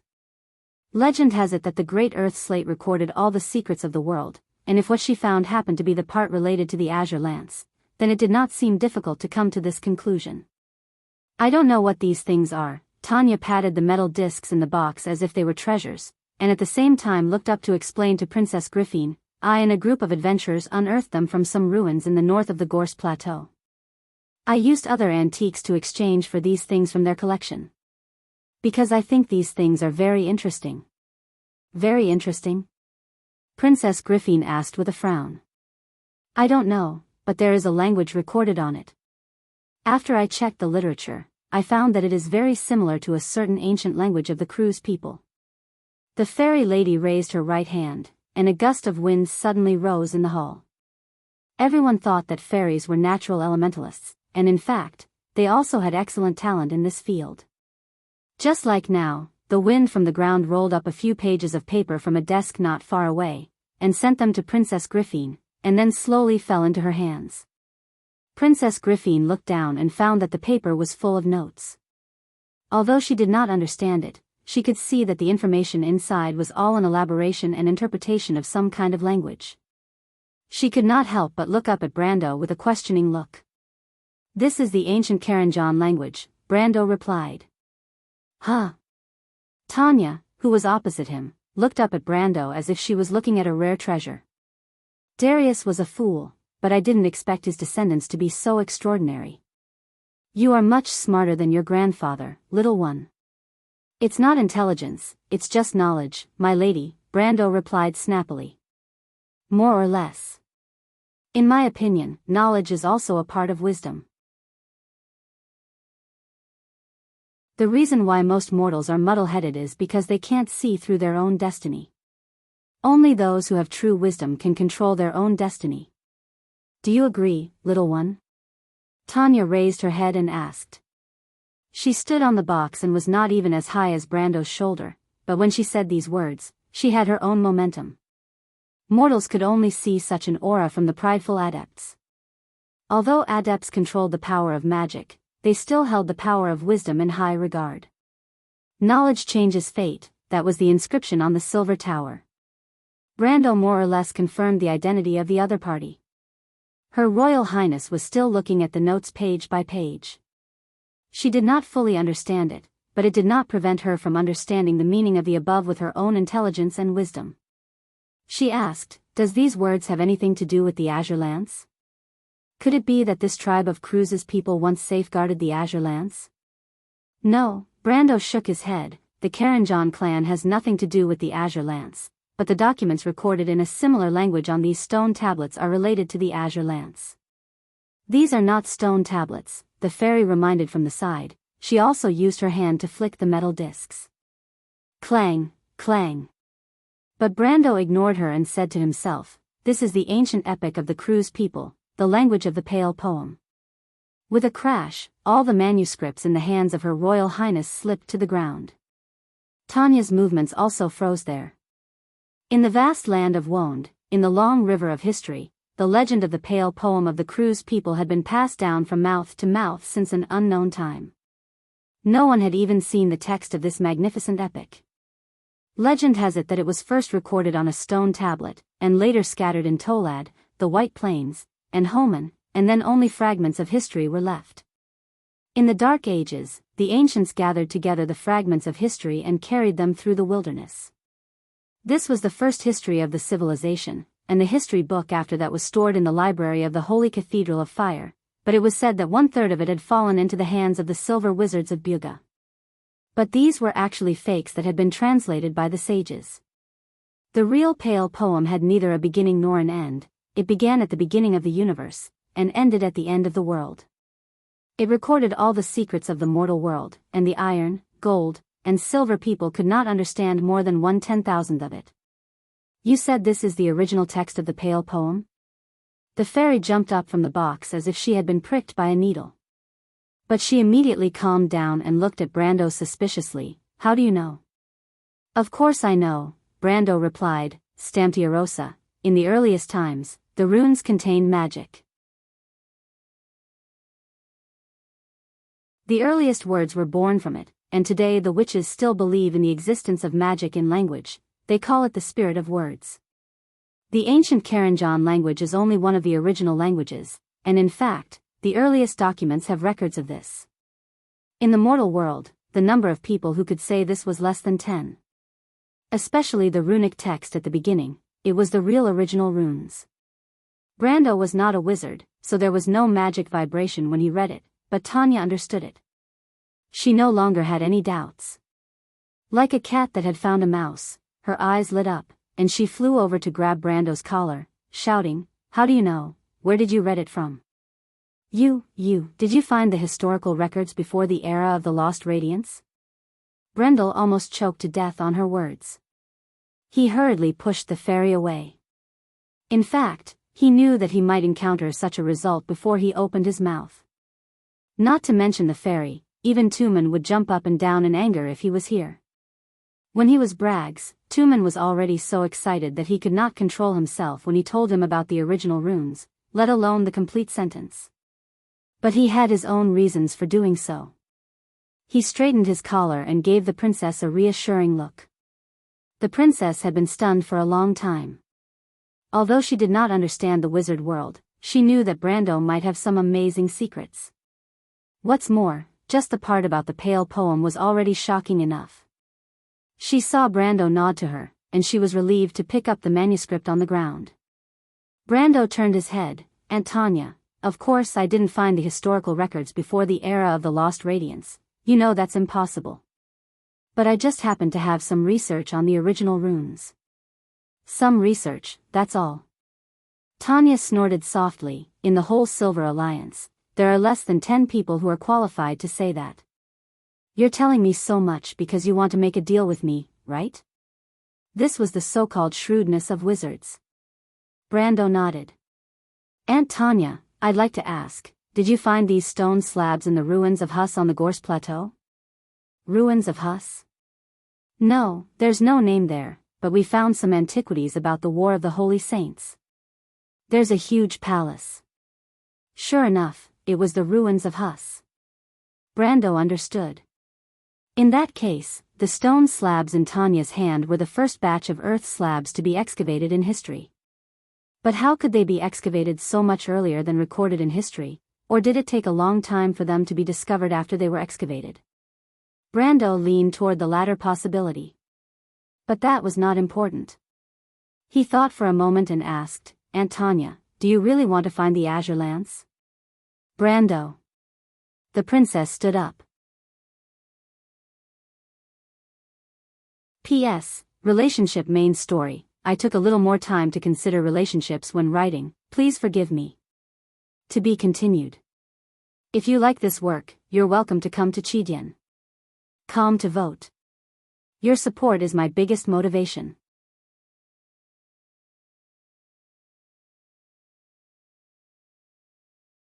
Chapter 660. You already have a clue.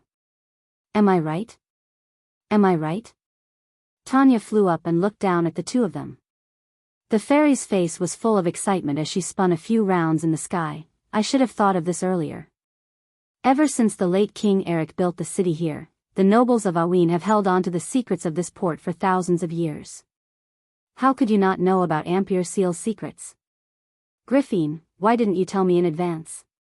Tanya turned her head sharply and almost dropped her glasses from the bridge of her nose. She hurriedly reached out to catch them. Aunt Tanya, sigh. Mr. Brando, you. The princess was really speechless. She actually didn't want to monopolize the Azure Lance, but the legend of the Holy Lance was too important. No one could imagine how much of a sensation the Holy Lance, which was as blue as the sky, would cause when it reappeared in this world. Whether it was the Holy Cathedral of Fire, the Holy Cathedral of the Wind Empress, or the Dwarves and the Earth Holy Cathedral of the Golden Mane clan, it was impossible for them to give up fighting for this legendary holy object. When that time came, what would happen to the kingdom of Erewhon? Brando didn't think so. He shook his head. Your Royal Highness, there are no secrets in this world that can be kept. Aunt Tanya gave me an idea. Leave it to me. The princess looked at him, sighed, and nodded. Brando then looked up at the fairy in the sky and said, Aunt Tanya, you haven't answered my question yet. Of course I want to. This is my lifelong wish. The fairy flew to the booth next to Brando. She sat on the edge of the booth, one slender leg crossed over the other, her hands on her knees, and looked up at Brando. Speak, little guy from the Cataloso family, son of the sword Saint Darius, what do you want from me? That's my grandfather. Brando replied snappily. More or less. I don't know your father. I can't say, hey, that's the son of so-and-so, right? It was very wrong, but Brando felt that if he tried to reason with a fairy, there would be something wrong with his brain. He just pretended not to hear this sentence as he turned back to take a page of the manuscript from the princess, and then turned back to ask, will the silver folk know about this deal? Why do you ask? Tanya was slightly startled. You know why, Aunt Tanya. Brendel had long suspected that this fairy lady was most likely the spokesperson of Bugha in the mortal world. Besides, other than Bugha's scholars, most people wouldn't study the ancient language. He reached out and tapped lightly on the paper. This is very important because this is the premise of our deal. Premise? I understand. Tanya pushed up her spectacles, her eyes flashing with inexplicable excitement. Of course I will know. Not only that, I plan to send it back to the Sacred Grand Library. The entire Silver Institute will be proud of me. Think about it, the Silver Alliance hasn't been this lively for at least 60 years. Hearing her say this, Griffin on the side wanted to interject several times, but she frowned and held it in. Brando sensed the princess' concern and decided to get to the point quickly. Otherwise, the half-elf girl would be worried that something would go wrong. He said, but there's one thing. What if this spear has an owner beforehand? Of course it has an owner. Its owner is the legendary. Wait, Tanya turned back and frowned. The eyes under her eyebrows were grayish-blue, like light sapphires. Could it be that the royal family of Erewhon has already gotten the azure spear? Or does it already have a new owner? Don't you know, Miss Tanya? Those sacred objects that have appeared in ancient legends as vast as the stars, when they reappear in this world, they all have their own missions. They each symbolize the beginning or the end of an era, so if the azure spear appears in Ampere Seal or Erewhon, it proves that it has chosen someone. Brando looked at the little fairy. He thought that she would definitely know about this legend. Of course Tanya knew, but she only just remembered. She stretched out her finger and tapped her small chin. I see. So, the azure spear wasn't discovered by the former royal family of Erewhon? In fact, it was discovered by Mr. Brando, Aunt Tanya, not long ago in the war. Princess Griffin replied. Oh, I know that. Those annoying demons, I heard that they unearthed the Titan Colossus and didn't intend to return it to the Silver Institute. Tanya nodded. But it turned out to be so recent. That's easy. Just like you said, holy relics all have their own will. If the little guy from the Cardeloso family was the first to discover it, then its choice would be the people around you. If not, then it would mean that it had already foreseen that you would be meeting me today. Do you understand what I'm saying? Brando certainly understood. What the fairy meant was that if the people around Brando couldn't make it recognize a master, then it had already foreseen that Tanya would bring it back to the Silver Alliance. He thought for a moment and felt that it was a good idea. If the Holy Spear didn't belong to Erewhon, then leaving it in this small kingdom would only bring disaster to Erewhon. But if it was handed over to the Silver Alliance, it would be different. Who would dare to have any ideas about the Bugha mages? Besides, the Bugas would also owe Erwin a favor because of this matter. This was undoubtedly a solution that satisfied both sides. Even the princess understood the hidden meaning, but she still had some doubts about the conversation between Brando and Tanya. Although it was said to be the legendary azure spear, it was still just a tool. Was it really that efficacious? But whether or not the holy spear stays in Erwin, the Silver Institute will get the news through you, right? Brando asked again. Tanya thought for a moment and nodded. Well, it's impossible for me not to report such an important matter. She glanced at Brando again and frowned. How do you seem to know how we do things? Brando smiled slightly. Have you forgotten that I've also learned the primordial runes? The fairy suddenly understood. How could mortals have the opportunity to come into contact with the knowledge of the Silver Institute? If Brando had learned from those mortal wizards, he would have learned some crude magic at most. So she took it for granted that Brando's knowledge inheritance came from Buga. She couldn't help but ask, "Little guy, who's your teacher?" "I'm a Highland Knight, have you forgotten?" "According to the rules, I can't say." Brando replied. "You're a Highland Knight?" Tanya had been completely fooled by Brando. Her small eyebrows straightened and then frowned. "Oh yes, that idiot Darius is also a Highland Knight. I almost forgot." "Forget it, let's skip this question." Brando laughed in his heart. The split between the Black Tower Wizards and the Silver Institute was a stain on the Silver Alliance. Although the timeline was very long ago, both sides had forgotten the old hatred and formed different inheritances. But as a rule, in order to not cause disputes, both sides would not talk about each other's history in depth. Tanya, who had accepted Buga's inheritance, was no exception. This allowed him to get away with it, so he continued, "So, Ms. Tanya, you should admit that if the news of the Azure Spear's existence in Erewhon spreads further, what will happen?" Hearing this, Griffin also pricked up her pointed elven ears. Obviously, this was the part that Her Highness the Princess was most concerned about. Tanya put one of her legs down and stood up from the stand. She wrapped her arms around herself and rested her chin on her fingers, lost in thought. Obviously, she understood what Brando was going to say. Once the news of the Azure Spear's existence in Erewhon spread, it would definitely attract covetous eyes. Of course, if it were those petty thieves, she could easily deal with them. But the problem was far more than that. Whether it was the Holy Cathedral of Fire or the Holy Cathedral of Wind, it was unlikely that they would let go of this opportunity. She glanced at Brando and asked calmly, "If you can say that, you must have a card up your sleeve, right? This is the content of our deal." Brando had indeed premeditated since long ago, ever since he discovered the identity of this fairy lady, otherwise he would not have said these things. "Tell me about it." "If it's the first situation, the Azure Spear will be sent to Buga, naturally there won't be a problem. But you have to declare that the Azure Spear is indeed in your hands, and can't cause trouble for Erewhon. Is that okay?" Brando asked. He glanced at the princess, and the half-elf girl nodded at him to show her support. "Of course not, that's fair." Tanya thought for a moment, and as an elder, "It's not worthwhile for me to take advantage of you. I'll even compensate you." Brando smiled and did not refute. "Then what about the second situation? How about I rent the Azure Spear to you?" "Ah." He immediately heard Her Highness the Princess cry out softly. And Tanya's eyes lit up at once. "You're so cunning." The fairy lady could not help but exclaim, and then said to the half-elf girl, "Griffin, where did you find this guy? In my opinion, you'd better tie him up quickly." "Aunt Tanya." Princess Griffin was a little helpless, but also a little curious. "What exactly is it that deserves such praise from you?"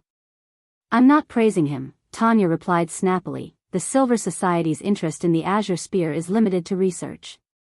You know, the Silver people's interest in ordinary things has gradually faded in their long lives.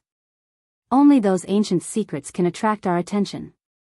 So, we won't take possession of this spear at all. That guy knows this, and that's why he rented it to us. It's said to be a loan, but he's letting Erewhon of Buga take the blame, and speaking of the loan, Tanya suddenly stared at Brando. You're not going to charge us rent, are you? Isn't this a matter of course? Brando asked. And this is just one of the deals. Before that, we agreed to take you to the Azure Spear.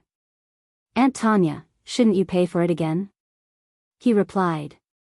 The fairy lady felt that she had met the most black-hearted businessman in history. Of course, she did not know that this kind of businessman was called a player. She glared at Brando, but heard Princess Griffin laugh. Brando has a point, doesn't he, Aunt Tanya? Of course you think he has a point. The fairy lady snorted, but it doesn't matter. Overall, I'm the one who has the advantage. Tell me, what do you want? If you like this work, you are welcome to come to Chidian.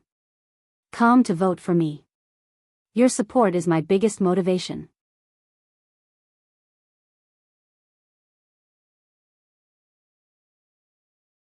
Chapter 661. Tell me, what do you want? As soon as the fairy opened her mouth, Brando showed a satisfied smile. Because at least at this point, he knew that his goal was already half complete. First, we need an environment that will allow us to complete the deal. Brando replied. What's that? Tanya asked warily, staring at Brando suspiciously. Little guy from the Cataloso family, you're saying more and more new words, but I always feel like you're up to no good. Of course, he was up to no good. But how could Brando say that out loud? He shrugged. That's not it, but Aunt Tanya, you also know that after the war, Ampere Seal is a mixed bag of good and bad people, especially the spies of the Holy Cathedral of Fire and the northern nobles, who are closely watching our every move in the city. Among them, those northern nobles, you know what kind of forces are behind them. The fairy quickly flew up. Brando's words just happened to point out one of her worries. She circled in the sky a little irritably and muttered, the Holy Cathedral of Fire and the cultists are indeed troublesome. Especially the Holy Cathedral of Fire, although they don't have much power, they're annoying like flies buzzing around. Brando blushed with shame. In his opinion, only the silver folk would dare to say that the Holy Cathedral of Fire was like a fly. But in terms of their hatred for this force, the two of them were the same and reached a consensus. Of course, we'll completely clean them out, so that they have no reason to establish themselves in Ampere Seal. Before Brando could finish, he was interrupted by Tanya. Wait, you don't want us to help you regain control of Ampere Seal, do you? As everyone knew, Ampere Seal was an autonomous port promised to the Holy Cathedral by the Erewhon royal family. Today, with the rise of religious power, the Holy Cathedral more or less occupied such land in the various kingdoms under his rule. In fact, the nobles of Erewhon had been coveting Ampere Seal for a long time, but no one was as bold as Brando. Brando looked back at Princess Griffin, only to see her mouth slightly open, looking at him in surprise as if she was seeing him for the first time. But this was nothing, Brando thought. This was just the beginning. What he wanted was a brand new Erewhon, a Erewhon who would not be manipulated by anyone and could control his own destiny. He already had a plan in mind, and his tone became confident. If that's not the case, do you think the Azure Lance can easily leave Erewhon's territory? Although the Holy Cathedral of Fire does not dare to snatch things from the hands of the Bugas, they can still insist that the Azure Lance was unearthed from Erewhon. As you know, Erewhon is also within the traditional sphere of influence of the Cruz people. He was not lying, because Erewhon was also a descendant of the Flame King, and the relationship between Erewhon and the Holy Cathedral of Fire was well known. Even the people of Erewhon believed that they should be under the jurisdiction of the Holy Cathedral of Fire. Except for Brando, of course. The fairy frowned. Little guy from Cardeloso, aren't you too naive to think that way? Do you think that the Silver Alliance can single-handedly put pressure on the Holy Cathedral of Fire to make those greedy fanatics give up this port?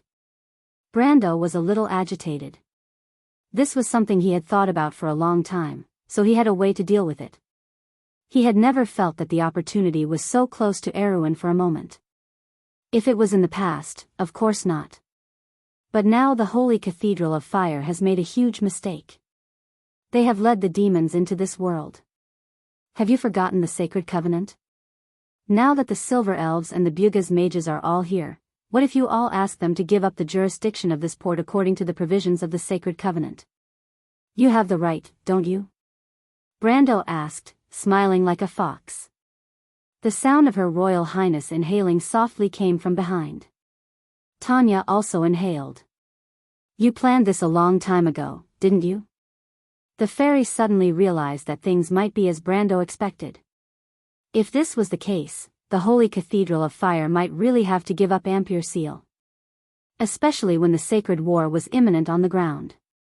This little guy was changing history. She suddenly realized this and couldn't help but take a deep look at Brando. But Brando disagreed and replied, this is just to ensure the completion of the transaction. If the Bughas have the ability, why not do it better? Even Aunt Tanya should admit that in order to ensure the safety of the transaction, we have to sort out a quiet environment, right? Besides, no matter what, the Silver Mages will be able to get the Azure Lance. This transaction is a profit for you all. That's right, little fox. The fairy snorted. But she didn't care whether Erwin could take back Ampere Seal, she just thought it was troublesome. In fact, she knew very well that for the sake of the Azure Lance, the archivists in the Sacred Library would do anything. Not to mention helping Erwin take back a port, even if they had to join the Sacred War of the Mortals, so what? The long life of the Silver Folk had already shaped their arrogant and indifferent character. Good. Brando nodded with satisfaction. Sweeping the Holy Cathedral of Fire and the northern nobles out of Ampere Seal so that Erwin could take back the port was actually only part of the deal. The key was that in this way, the tentacles of the Holy Cathedral and the northern nobles would have a hard time penetrating the center of the south, and it would be much easier for Her Royal Highness to complete the unification of the southern territory. Of course, he wouldn't say these hidden parts and take up the share of the transaction. He continued, then the next thing is the compensation I need personally. What do you need now? Tanya asked in annoyance. What I want is very simple. I want to learn how to decipher ancient characters from you, and study these 3 slates with you while you stay at the port. Brando replied. In fact, for him, this was the crux of the deal. No one knew what kind of bloodshed these earth slates would cause in the future, because the knowledge on the slates was too precious. It not only recorded ancient history, but also secret methods and knowledge from before the glory was lost. About the past, and everything about the people of the gods who had disappeared, but deciphering the slates was a specialized skill, and even the mages of Galbu knew very little about it, and now was an opportunity to get started. How could Brando let it go? Erwin missed the First War of the Holy Saints, so he couldn't become one of the most powerful empires in the world of Wond. But now, with him around, how could Erwin miss another opportunity? However, this deal sounded a little insignificant to Tanya. She froze for a moment, probably not expecting Brando's request to be so simple. The fairy's face softened a little, and she looked at Brando carefully. So you're not really greedy. It's been hard on you. She flew to Griffine's side and sighed. You have a great night, Griffine. Yes. The half-fairy princess nodded seriously. Brando blushed with shame.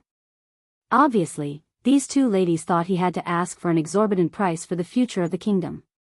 But in fact, this was really putting the cart before the horse. Well, I'll fulfill your request. The search for knowledge is a noble thing, and this is not part of the deal. What else do you want? Tell me, little guy. Tanya suddenly spoke. Well, how about helping me repair my equipment?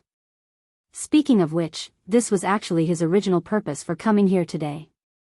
But after thinking for a moment, he added, can you help me find some magic equipment while you're at it? This shouldn't be difficult for a Bugha wizard, right? That's hard to say. The inferior magic equipment has been dismantled by those old guys, and I can't find any better ones for you. Tanya replied casually. Let's take a look at the equipment you want to repair first. Speaking of which, this is your purpose for coming here. Brando nodded, and then took out the equipment from the dimensional cave one by one. The fairy looked at it and suddenly exclaimed. Firefly? How did it become so broken? Wait, isn't this the Crimson Blessing? Did you throw it into the magic furnace to be recast? Martha above, the dragon god will definitely curse you. Every time Brando took out a piece of fantasy magic equipment, Tanya's eyes widened a little. In the end, she had to hold her glasses and stared at Brando, somewhat stunned. Did you rob a dragon's treasury? How can there be so many fantasy items? Also, is the equipment you want to help me find all like this? Do you think I look like a big fat sheep? She couldn't help but scream. No, you're mistaken. Brando was sweating. In the era before the great demonic wave, he did have a little more gold equipment. However, those were all obtained through life and death situations, not through robbing a dragon's treasure trove. He did have a dragon by his side, but he didn't have the guts to do so. I just want some talismans, no matter what level they are. Talismans? Tanya was slightly startled. What do you want those things for? Not just talismans, Brando replied. Aunt Tanya, I need some talismans that can increase a person's physical and mental strength. Ah, the fairy reacted at once. Aren't these talismans needed by magic apprentices to practice spells? Kid from the Cardoloso family, aren't you the son of the sword saint? That's my grandfather. Brando explained patiently. And I also have the identity of an elementalist, but it's not for practicing magic. I'm not interested in becoming a wizard for the time being, but it's very important to me, Aunt Tanya. The fairy raised her eyebrows. I see. Do you want it now? No hurry, let's wait for things here to come to an end. Brando thought to himself that it was time to make some trouble for the Holy Cathedral of Fire. P.S. There were some problems with the network when I updated last night, so I posted it together today. 2 updates. In addition, this month's outbreak starts tomorrow, and this outbreak may last until the end of the month. Please prepare the tickets. To be continued. If you like this work, you are welcome to come to Chidian. Come to vote for me. Your support is my biggest motivation.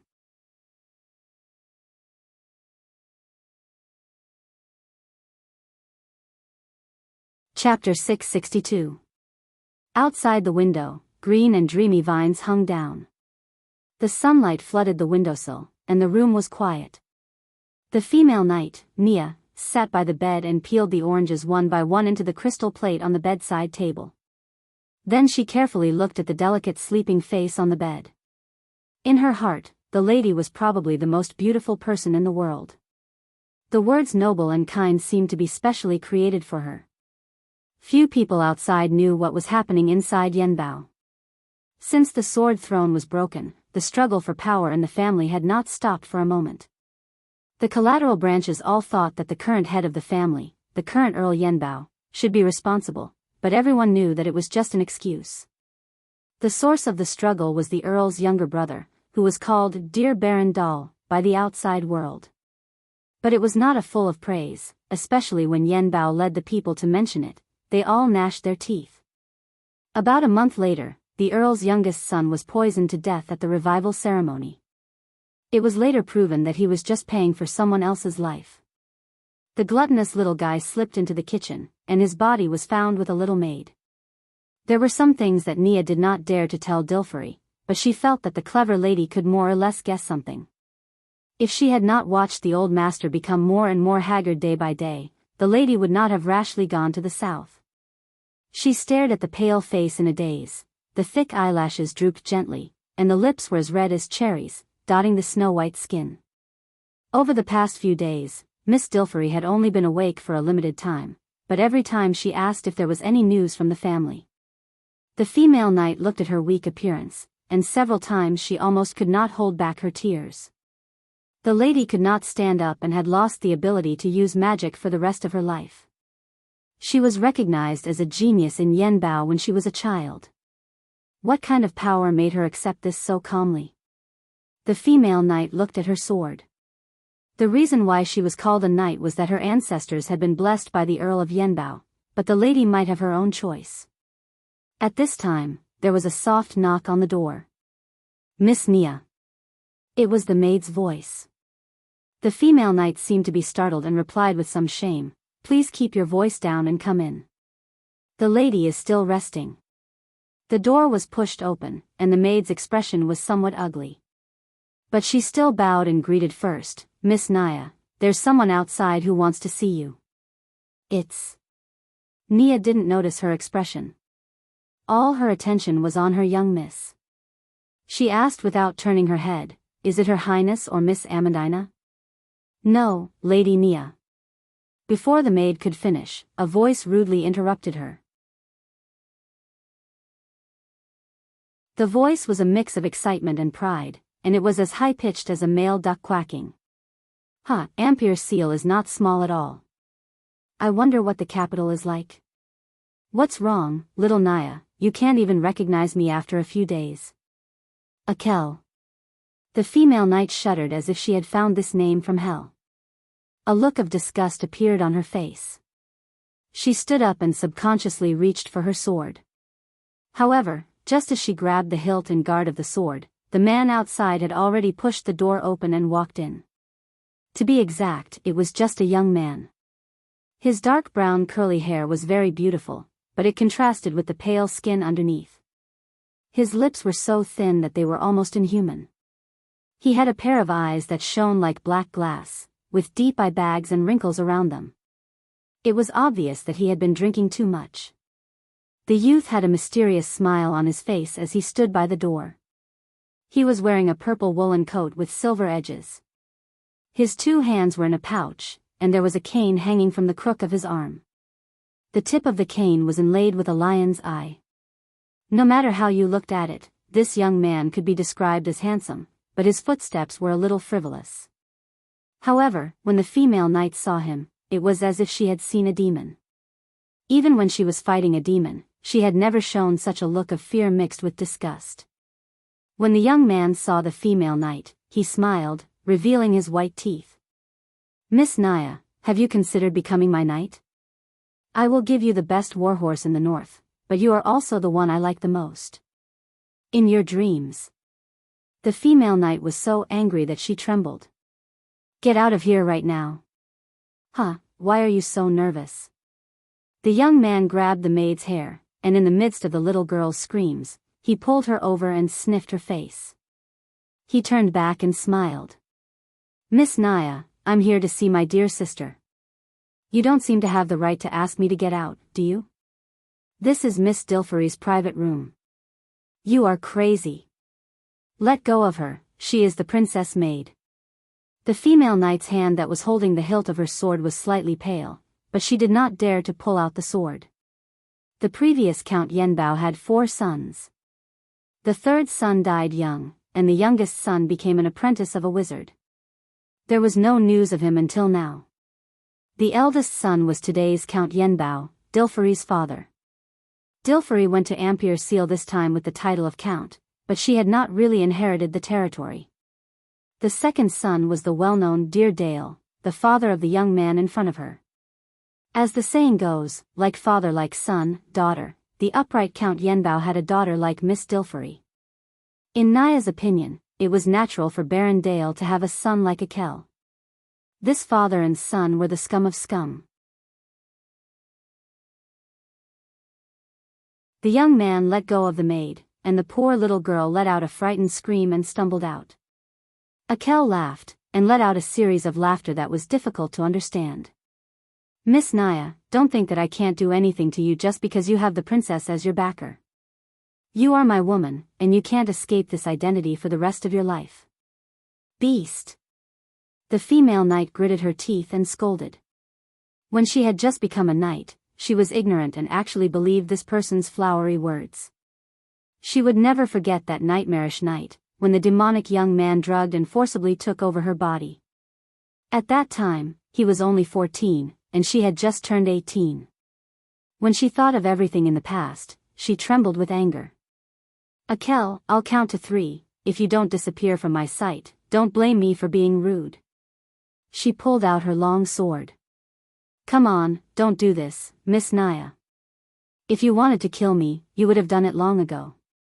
Akel said with a smile, "Besides, I'm not here today to catch up with you. You know what my dear sister has done. I'm here today to stop you from continuing to shame the family. Nothing good comes out of a dog's mouth, Akel. What nonsense are you talking about? Naya frowned and pointed her sword at the demon's throat.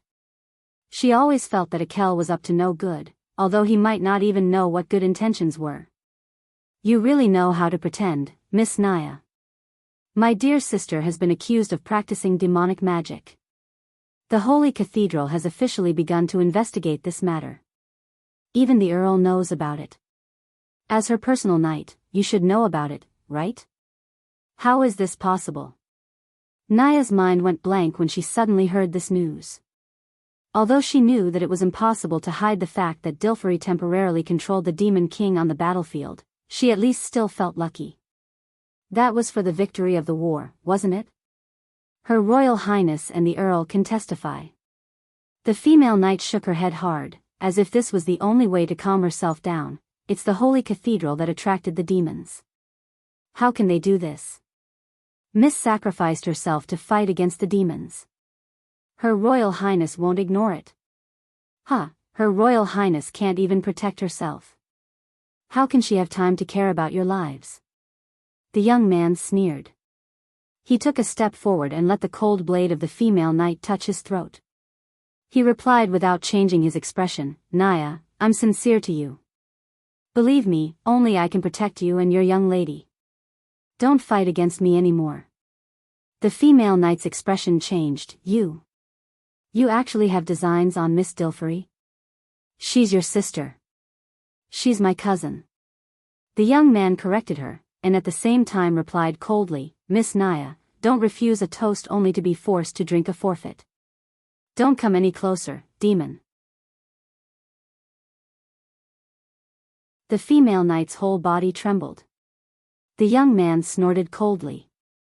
At this time, the door was opened again, and a tall man shrouded in a gray cloak came in. The man was wearing a hood, and the shadow under the hood completely covered his face. It was like a dark void. When he spoke, his buzzing voice came from the void. It took some time to deal with that knight. After all, he's a gold rank expert. Be careful, my dear sister has brought 3 of the most powerful knight in the territory. Deal with that woman first. Be careful not to hurt her. The young man turned his head slightly and ordered, his voice cold and without a trace of emotion. Understood, the man replied with a buzzing voice. He turned his head to face the female knight. Naya suddenly gasped. She saw that there was no shadow under the hood at all. There was nothing. It was a blank space. What did you do to Ronan? She roared and slashed at the mysterious man with her sword. In her impression, other than her, Ronan, and Yvet, there were no other experts in Yanbao who had stepped into the gold rank. But the person in front of her gave her a cold and terrifying aura. It was not like the power of elemental power, but more like the cold aura of death. Or it should be said that there was no sense of life.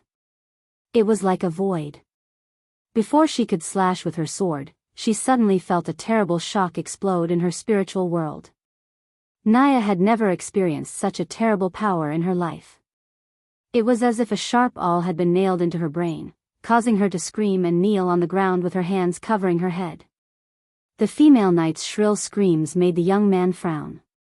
He saw that Naya's beautiful face was completely distorted. Blood seeped out of her nostrils and eyes. It was a horrifying sight. Then the tall man walked over and slapped her on the back of the neck, causing the female knight to tilt her head and faint. Don't you know how to be gentle with women? The young man asked impatiently. There's no 3rd gold rank human in this house. I don't have to hold back. The man replied with a buzzing voice. All right, the young man waved his hand impatiently, drag her out. I have something to talk to my dear sister alone. The tall man bowed respectfully before carrying the unconscious female knight out of the house. Akel looked back and smiled coldly. He closed the door and came to Dilfari's bedside. To be continued.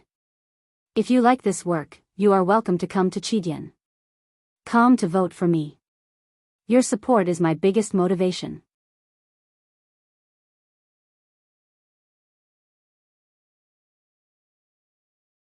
Chapter 663. My dear sister, how long are you going to pretend to be asleep? The young man tilted his head and stood beside his cousin's bed. He looked at her for a while before answering with a smile. His tone was so soft and sweet that it seemed as if honey could flow out of it, but the sarcasm in his tone was chilling. Dilferi coughed softly, and a sickly blush appeared on her white cheeks. Her thick eyelashes slowly opened, revealing a pair of bright and clear eyes that stared at her brother. The weakness in the depths of her eyes was difficult to hide, but the flames of hatred were burning. What do you want, Akel? You heard what I said before. Don't you know what I want to do? The young man leaned down and looked into his sister's eyes. Hand over Yanbao's ring of folded swords, and I'll let you go today. What if I say no? Dilferi looked away with some fear. The young man sneered, grabbed her chin, and turned her face back. He looked at the face with some greed, the face that belonged to his sister. Do you think I don't dare to touch you, my dear sister? You're crazy. Dilferi could see the fanatical possessiveness in her brother's eyes. She didn't know whether it was fear or anger that made her tremble. The girl's face was pale, and at this moment, it was almost transparent, like crystal jade. What a perfect masterpiece. That old uncle of mine could actually give birth to a daughter like you. The young man grinned, and one of his hands moved down and pressed on her chest. I'll count to 3. Tell me where Yanbao's ring of folded swords is, or don't blame me for being rude. 1. 2. The countess trembled slightly, but she stubbornly closed her eyes. She knew very well that her brother was not the kind of gentleman who kept his word. If she spoke here, then what awaited her would be a miserable end. If you dare to touch me, Akel, you can forget about getting that ring for the rest of your life. Dilferi forced herself to calm down and replied coldly. Yanbao's ring of the folded sword was a keepsake passed down from generation to generation during the Cipher dynasty. This ring was to the Yanbao family what the Lionheart sword was to Erewhon, and the flaming blade was to the Cruz Empire. Without this ring, Count Yanbao would never be legitimate. Wrong answer, 3. The young man sneered, my dear sister, you are mistaken about one thing. Do you think this ring is really important to me? The position of Count Yanbao will belong to me sooner or later. It doesn't matter to me whether I have those external items or not. In comparison, I'm more interested in you. As he spoke, he tore open the first copper button on Dilferi's chest. Ah! Dilferi felt a chill in front of her chest. Her snow-white skin was exposed. She couldn't help but scream, Akel, you're crazy. The countess finally felt fear. She struggled violently. But in return, the young man replied somewhat manically, yes, I am crazy, my dear sister, but you asked for it. As he spoke, he pressed the weak Dilferi back onto the bed. I'll give you one last chance, Dilferi, the Yanbao family's ring. Akel roared. I won't give it to you even if I die, Akel. The countess wept weakly. Then you can go die. But as soon as the young man's voice fell, a cold voice replied, yes, I also think that some beasts should die. Who? The sudden voice made Akel turn around in horror, but he only saw the door behind him fall apart like a piece of paper. A long black sword pierced out of it, and in the next moment, it was already in front of him. No, the handsome young man let out a shrill scream, damn Anurek, where are you? Naya recovered after a short period of unconsciousness. She seemed to be slowly waking up from a long dream. She only remembered that she seemed to have had a nightmare, and in that nightmare, there was a demon she didn't want to see. A conversation gradually became clear from this dream, Brando, after the matter in Ampere Seal, I want to go with you to Tonajul. Your Highness, what's wrong, am I not welcome? No, I just feel a little confused. Why would your Highness suddenly want to go to such a remote place? To be honest, if I could, I would rather stay in Ampere Seal. Because I have a best friend who was secretly abducted back to the territory by a lord. She is my best friend, and she was injured because of me. I have to go and see her. The man's voice suddenly coughed awkwardly. Two voices came from afar. The female knight was stunned for a moment before she realized that it was Her Highness and the Count. So the Count is already awake? She thought, then subconsciously got up and wanted to go out to greet them. She was a little confused as to why she suddenly fell asleep.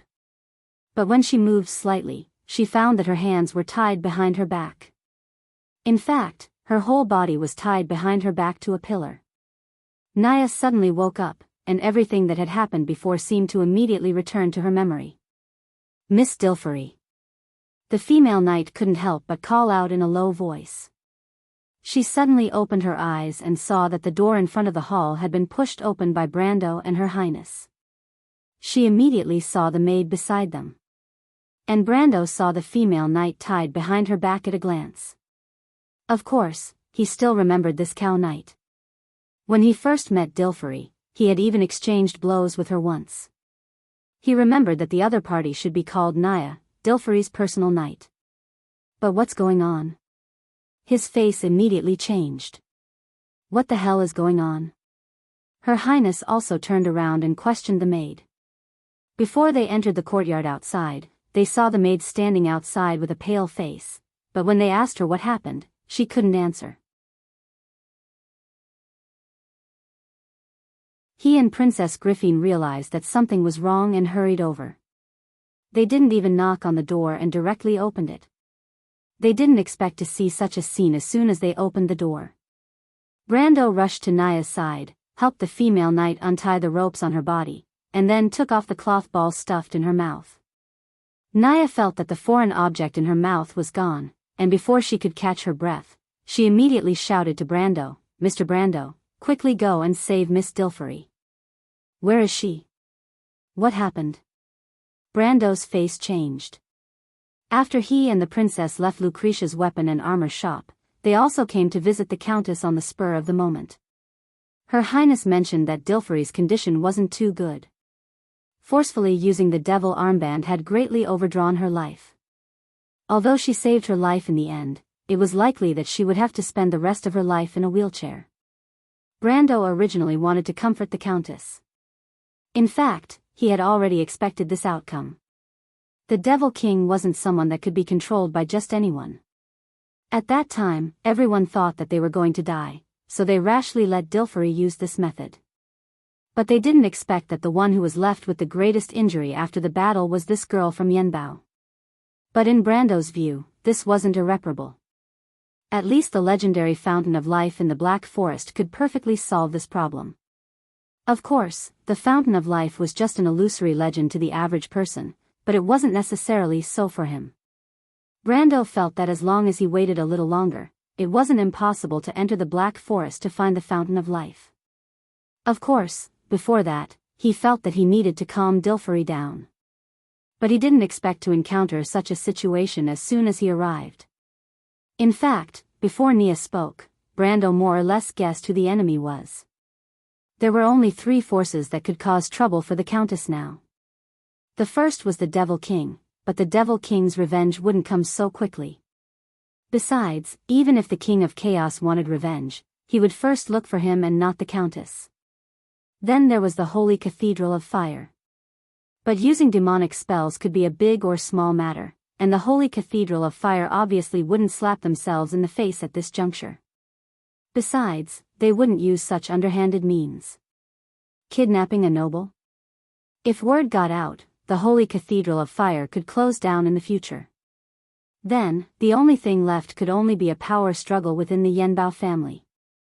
In fact, as early as when he sneaked into the manor and first met Dilfery, Brando realized that there might be a problem with Yanbao. Otherwise, they wouldn't have let a girl like Dilfery come to such a place to represent Count Yanbao, and even bring along the strongest fighting force within Yanbao. But what he didn't expect was that the moment the War of Ampere Seal ended, those reckless nobles came to cause trouble for him. And they directly attacked Dilfery. The anger in Brando's heart burned fiercely. Miss is in her room on the 2nd floor, and someone wants to harm her dash. Which room is her room? The female knight's words were interrupted by Brando before she could finish. The young lord's cold tone startled Nia slightly. She probably didn't understand why the other party was so angry. In her opinion, Brando was one of the culprits who caused Dilferi to become like this. She didn't have a good impression of Brando, but now she had to answer weakly. "She's in the third room from the left upstairs. Count, please hurry up and help miss." Before the female knight finished her weak words, Brando's Halran Gaia was already out of its sheath, and the dark blade reflected a slight chill in her heart. She could feel the murderous intent emanating from the young lord, and in the next moment, Brando disappeared in front of her. Cruz's Flash Strike Sword Art. Brando was using Flash Strike Sword Art. He swung his sword backhandedly at a pillar on the second-floor suspended corridor, and cut it in half along with his sword. Then he passed through it and landed steadily on the corridor. The door to Dilferi's room was already in front of him. But it was at this time that Brando's sharp hearing allowed him to hear the last conversation between Akel and Dilferi. It would have been better if he didn't hear it, but once he heard it, Brando almost went crazy. Is this still a human? Although he already knew some of the unbearable rumors about Erwin among the nobles, he couldn't believe that he could do such a thing to his sister as an elder brother. Whether it was the half of Brando's soul that was a modern person or the heart of a simple young man from Bucci, he absolutely couldn't accept it. His heart was cold, and he probably only felt this angry when he saw what Grodin did in Abi's castle.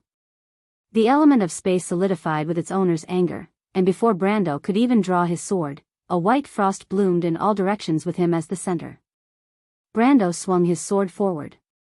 The door suddenly fell apart, and then he saw the inexplicably shocked face. Although handsome, it was as ugly as a demon. P.S. Today's update is here. We'll continue tomorrow. Looking for votes? To be continued. If you like this work, you're welcome to come to Chidian.com to vote. Your support is my biggest motivation.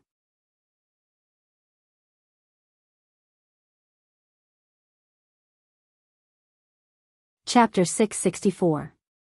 Brando broke the door open with his sword, and the sturdy oak door was reduced to sawdust that fluttered in the air like butterflies. His black coat was like a rose that bloomed in the middle of a cracked wooden board. The petals extended forward, and a cold blade pierced out from the center, pointing directly at the noble young man on the bed who had one hand on the countess' neck. Akel probably never dreamed that someone would suddenly break in. His face was full of shock, and he shouted angrily, "Damn you, Anurek, where are you?" The next moment, a black shadow pierced straight at him, but Brando had already guessed that there might be someone else in the room when he heard the young man's angry roar. He subconsciously pulled back the sword in his hand. Ding! There was a sharp sound that made one's teeth ache. Brando felt that the Halran Gaia had blocked something. He squinted slightly, and only then did he see that it was a transparent longsword that shone like an ice crystal. Get out of my way! With a furious roar, the crystal sword pressed forward against the Halran Gaia's blade, and it was about to cut Brando's wrist. But the Halran Gaia was pushed forward, and a majestic force was released like a landslide or a tsunami. Instantly, the crystal sword that was as thin as ice was bounced away. Brando felt the gray shadow retreat, and then he saw that the person who held the sword was wearing a gray cloak that reached the floor. It was like a nightmare under the hood, and the black smoke was so dense that he couldn't see the person's face clearly. The ghost roared, and his muffled voice was filled with shock and anger. He probably never dreamed that this young human in front of him would have such terrifying strength. He didn't know that Brando was equipped with the Ghost Knight's crystal, and his strength was naturally one level higher than those of the same level. Moreover, it was a miracle that he reached the peak of gold at the age of 20. And Brando was the creator of this miracle, and he didn't intend to give the other party any chance. His long black coat was pulled back in the fluttering wood shards, and another ray of black light slashed at the strange person. Flash. Sword. The ghostly figure screamed strangely, as if it recognized Brando's swordsmanship. It had already been swept back to the bed by Brando's sword earlier, and now it had no choice but to raise its crystal sword to parry. However, when the two swords clashed, there was a heart-palpitating shattering sound, and countless patterns instantly spread out from the crystal. Brando did not say a word and continued to move forward with the Halran Gaia in his hand. The next moment, the gleaming sword in the gray-robed man's hand suddenly shattered into countless pieces and exploded. The monster screamed as it realized that there was an insurmountable gap between it and the young man. At the last moment before the blade touched its body, it raised its head and sent out a spiritual wave that was almost visible to the naked eye, piercing straight into Brando's brain. Mental attack. The speed of the spiritual wave was extremely fast, and the distance between the two of them was extremely close, leaving no time or space for Brando to dodge. The moment Brando reacted, this mental attack had already pierced into his mind. Unfortunately, the ghostly figure had obviously targeted the wrong person this time. Brando's willpower attribute had reached a terrifying number after being strengthened by the blood of God. After the lightning core was implanted, it was even more heaven-defying. Thus, the willpower barrier created by it could even be immune to most spells, let alone spiritual attacks. When the ghostly figure's spiritual attack collided with Brando's willpower barrier, it was as if it had collided with a 1,000 mm thick steel plate. Brando felt that someone was spying on him in his willpower domain, and he could not help but sneer in his heart. He coldly watched as the spiritual wave seemed to have collided with an invisible wall and shattered into pieces. Then, the resulting backlash swept back at 10 times the speed. Brando glared at the other party coldly. The ghostly figure suddenly let out a shrill scream. It held its head and shook it wildly. However, it was of no use. Everyone present heard a crisp, cracked sound, and then the monster's head exploded like a glass ball. Brando secretly cursed. He thought that he would see the legendary scene of the brain exploding and blood splattering all over the room. Of course, it did not matter to him, but don't forget that there were a few ladies here. Who knows, maybe his name would spread throughout Ampere Seal. But he did not expect to see the monster's head explode like a crystal ball in the next moment. Pieces of crystal flew in all directions like blades, piercing the whole room. Brando hurriedly activated the conflict halo, and the pieces of crystal collided with the magic shield and flew in all directions. In the end, he did not end up exploding into a hornet's nest. On the other hand, the young nobleman named Akel was not so lucky. He was watching the fight in the house with a shocked expression. Who would have thought that his subordinates would turn into a suicide attack? When countless crystal shards exploded, he was almost completely in front of Dilfari, shielding her with his body. So, the end result was obvious. The moment the crystal shards exploded, hundreds of steel needle-like shards pierced into his entire body, riddling his handsome face with holes. One of the shards even pierced his eyeball, causing his right eye to flow out of its socket like a lump of rotten meat. Akel, who was covered in blood, seemed to be stunned for a moment before he reacted. He immediately held his face in his hands and screamed miserably on the bed. That shrill scream was like an animal sent to the slaughterhouse, making people shudder. Dilfari, who was pressed on the bed, did not know where the strength came from. She took the opportunity to push this guy away and struggled to jump off the bed. But she forgot that she could not walk at all. She fell off the edge of the bed and hit the floor hard. With a muffled thud, the Countess cried in pain. Brando's heart ached when he saw this. He hurriedly walked over and pulled Dilfari behind him. The Countess' face was pale and she was trembling. She did not even realize that the buttons on her clothes were all open, revealing her naked body. She did not even have the strength to hold on to Brando's sleeves. If it were not for Brando supporting her, the girl would have collapsed to the floor at any time. "Are you okay, Mr. Brando?" Dilfari seemed to have experienced a nightmare. The tears on her cheeks had not dried, but she could not say a word. "Don't be afraid. I'm here." Brando comforted her. He looked at the bloody man who was wailing on the bed. In fact, Akel had completely dyed the sheets red. Some strips of cloth stuck to his wounds and tore open new wounds, causing more blood to flow out from the wounds. Soon, this guy lost his strength and screamed miserably. He trembled on the bed as if he was afraid of touching any small wound. His wailing gradually turned into painful whimpers. It was obvious that this guy was not going to live. However, Brando did not have the slightest sympathy in his heart, especially when he saw Dilferi like this. He was so angry that if he could, he would go up and cast 2 more healing spells on the guy so that he could enjoy the taste of pain before he died. At this time, Princess Griffin rushed up to the 2nd floor. Her face changed when she saw the scene in the room. She then looked at Dilferi and understood what had happened. Beast. Her Royal Highness spat out this word coldly. Who is he? Brando asked. I don't want to say this guy's name. He is worse than a beast. He is the only heir of Baron Dale. He is not Dilferi's brother. You should know who this guy is. Princess Griffin looked coldly at the sobbing bloody man on the bed, then turned to look at Dilferi with a gentle gaze and comforted her. Dilferi, are you okay? The Countess was still strong in front of Brando, but when she saw her childhood playmate, she finally couldn't help but cry. Her Royal Highness hurriedly held her, comforted her gently, and threw a look at Brando. How long are you going to hold her? The meaning of that look was. Brando was slightly startled. Let me take her to change her clothes. You made such a big scene here, the Coast Guards will be here soon.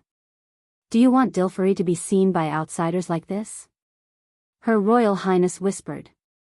Brando then realized and hurriedly helped the Countess, who was crying, into the princess' arms.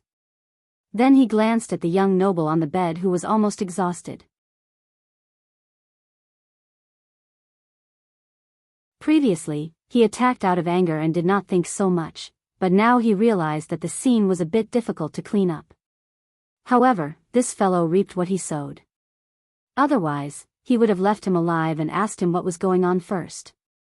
Now, he killed a noble for no reason, and he didn't even know why the other party was here. But what really puzzled Brando was another thing. He couldn't help but take another look at the room. What are you looking at? Noticing his gaze, Her Royal Highness asked sharply. But Brando shook his head. He had some guesses in his heart, but he was not sure. He pointed to the bloody man on the bed and asked, Nothing, what about this guy? Please leave it to me, Count, Your Royal Highness. A cold voice interrupted. Brando and Her Royal Highness turned around and found that Nia had come up. The female knight looked at the two of them with pleading eyes. Brando saw the pair of eyes full of hatred and anger and couldn't help but be slightly startled. He hesitated for a moment, but finally nodded. About 5 minutes later, a final wail came from Dilferi's room, and then the sound stopped abruptly. The actions of the Coast Guards were obviously much slower than Her Royal Highness expected. At least before they appeared, the Countess had finally changed her clothes. Brando saw Dilferi in a wheelchair with Princess Griffin. The Countess obviously hadn't been freed from the previous nightmare. Her 2 hands clutched the shawl tightly, as if she could get some comfort from it. But at least she could speak normally. The pale Countess looked up at Brando and whispered gratefully, Mr. Brando, thank you. It's nothing, so what's going on? Brando asked. He didn't believe that the bastard came from Yenbao just to rape his sister. Besides, he also heard Akel ask Dilferi for something. He had a vague guess, but he didn't dare to confirm it yet. You heard it too. The Countess blushed. She never dreamed that she would let Brando see such a shameful scene. It was a shame to the family. My brother, he came to me for the ring of the sword protector. That's not your brother, he's just a beast. Princess Griffin was still angry. The ring of the sword protector is an honor given by the royal family to the family of the sword protector. That guy wants to rely on such a shameless means to get it. It's outrageous. Brando nodded. He was not surprised. Erewhon's nobles were only left with such nonsense. It was just that Dilferi's brother's means were too despicable. To use such means on a woman, especially his own sister, such a person was just wasting food in this world. Why is Yenbao in such a mess? He asked. This time, Princess Griffin answered for him. It's normal. The sword protector is broken. Some of the demons and ghosts that usually hide will definitely take the opportunity to jump out and stir up trouble. If they don't do so, it'll be suspicious. The half-elf girl replied coldly, as if she was used to such things. She was indeed used to it. Not only that, she had experienced it herself once. In the face of supreme power, kinship was just a veil that could be easily torn. No, Brando shook his head. I mean, could it be that Count Yenbao, Miss Dilfery's father, has lost the ability to control the situation? If I remember correctly, Dilfery, you took away the 3 strongest swordsmen of Yenbao, but your father should still have a private army in his hands, right?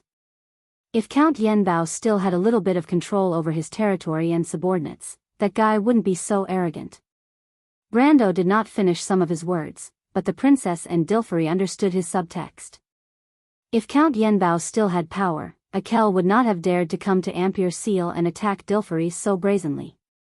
Although Dilfery and Princess Griffine were only girls, both of them were born in noble families and were well aware of the rules of nobility. They immediately reacted, but Princess Griffine was the first to react. Her face changed and she asked anxiously, Mr. Brando, are you saying that something might have happened to my father? You don't have to be so nervous, Dilfery. Those guys could also be foxes trying to intimidate others. Princess Griffine shook her head and comforted her. The Holy Cathedral is making an issue out of you knowing demonic magic. I actually know about this. I originally thought that they wouldn't be able to cause any trouble, but I didn't expect that in a moment of carelessness. The Holy Cathedral is going to take responsibility for Dilfery's demonic magic? It was the first time Brando heard this news, and he was furious. The demons were summoned by the Holy Cathedral, and he was the one who gave the demon armband to Dilfery. Dilfery was the daughter of a count, but she couldn't even walk on her own because she knew demon magic. She sacrificed herself to save the entire port. Now those bald donkeys from the Holy Cathedral were going to make trouble for her. Brando took a deep breath and frowned. It took him a lot of effort not to immediately turn around and make trouble for the Holy Cathedral. He believed that Princess Griffine was not the kind of person who would sacrifice others for the sake of the big picture. He looked at Princess Griffine. The half-fairy princess sighed. This was not Archbishop Wood's idea. It was just those clowns who colluded with the northern nobles. What's more, the cause of the matter was also the fault of the crew's people. I originally thought that this was just a little trick they came up with to disgust us, but I didn't expect that it was misunderstood by some people. This some people was obviously referring to Akel and Baron Dahl. But Brando frowned. Was that so? Dilfery, he suddenly asked, are you familiar with your uncle? Well, I'm somewhat familiar with him. He doesn't have a very good reputation outside, but it is said that he is a very capable person. He has always been at odds with my father, but according to the family rules of Yenbao, except for the Earl himself, the lower branches are not allowed to have private armies, so the conflict between him and my father is just to the extent that they don't want to see each other. Dilfery frowned and replied. She was obviously thinking about something. Then do you know what kind of retainers he had before? Brando asked. I don't know, Dilfery shook her head. I haven't seen the person Akel brought with him. Naya may know something. She knows more about the flow of people in the territory than I do. I asked her. Brando replied. But this time, he put on a serious look. I'll ask you one last question, Dilfery. What? Has anything strange happened in the Yenbao area recently, or has something like the Crystal Forest appeared? P.S. I have something to do today. I'll go out in a while. I'll continue tomorrow. If you like this work, you are welcome to come to Chidian. Come to vote for me. Your support is my biggest motivation.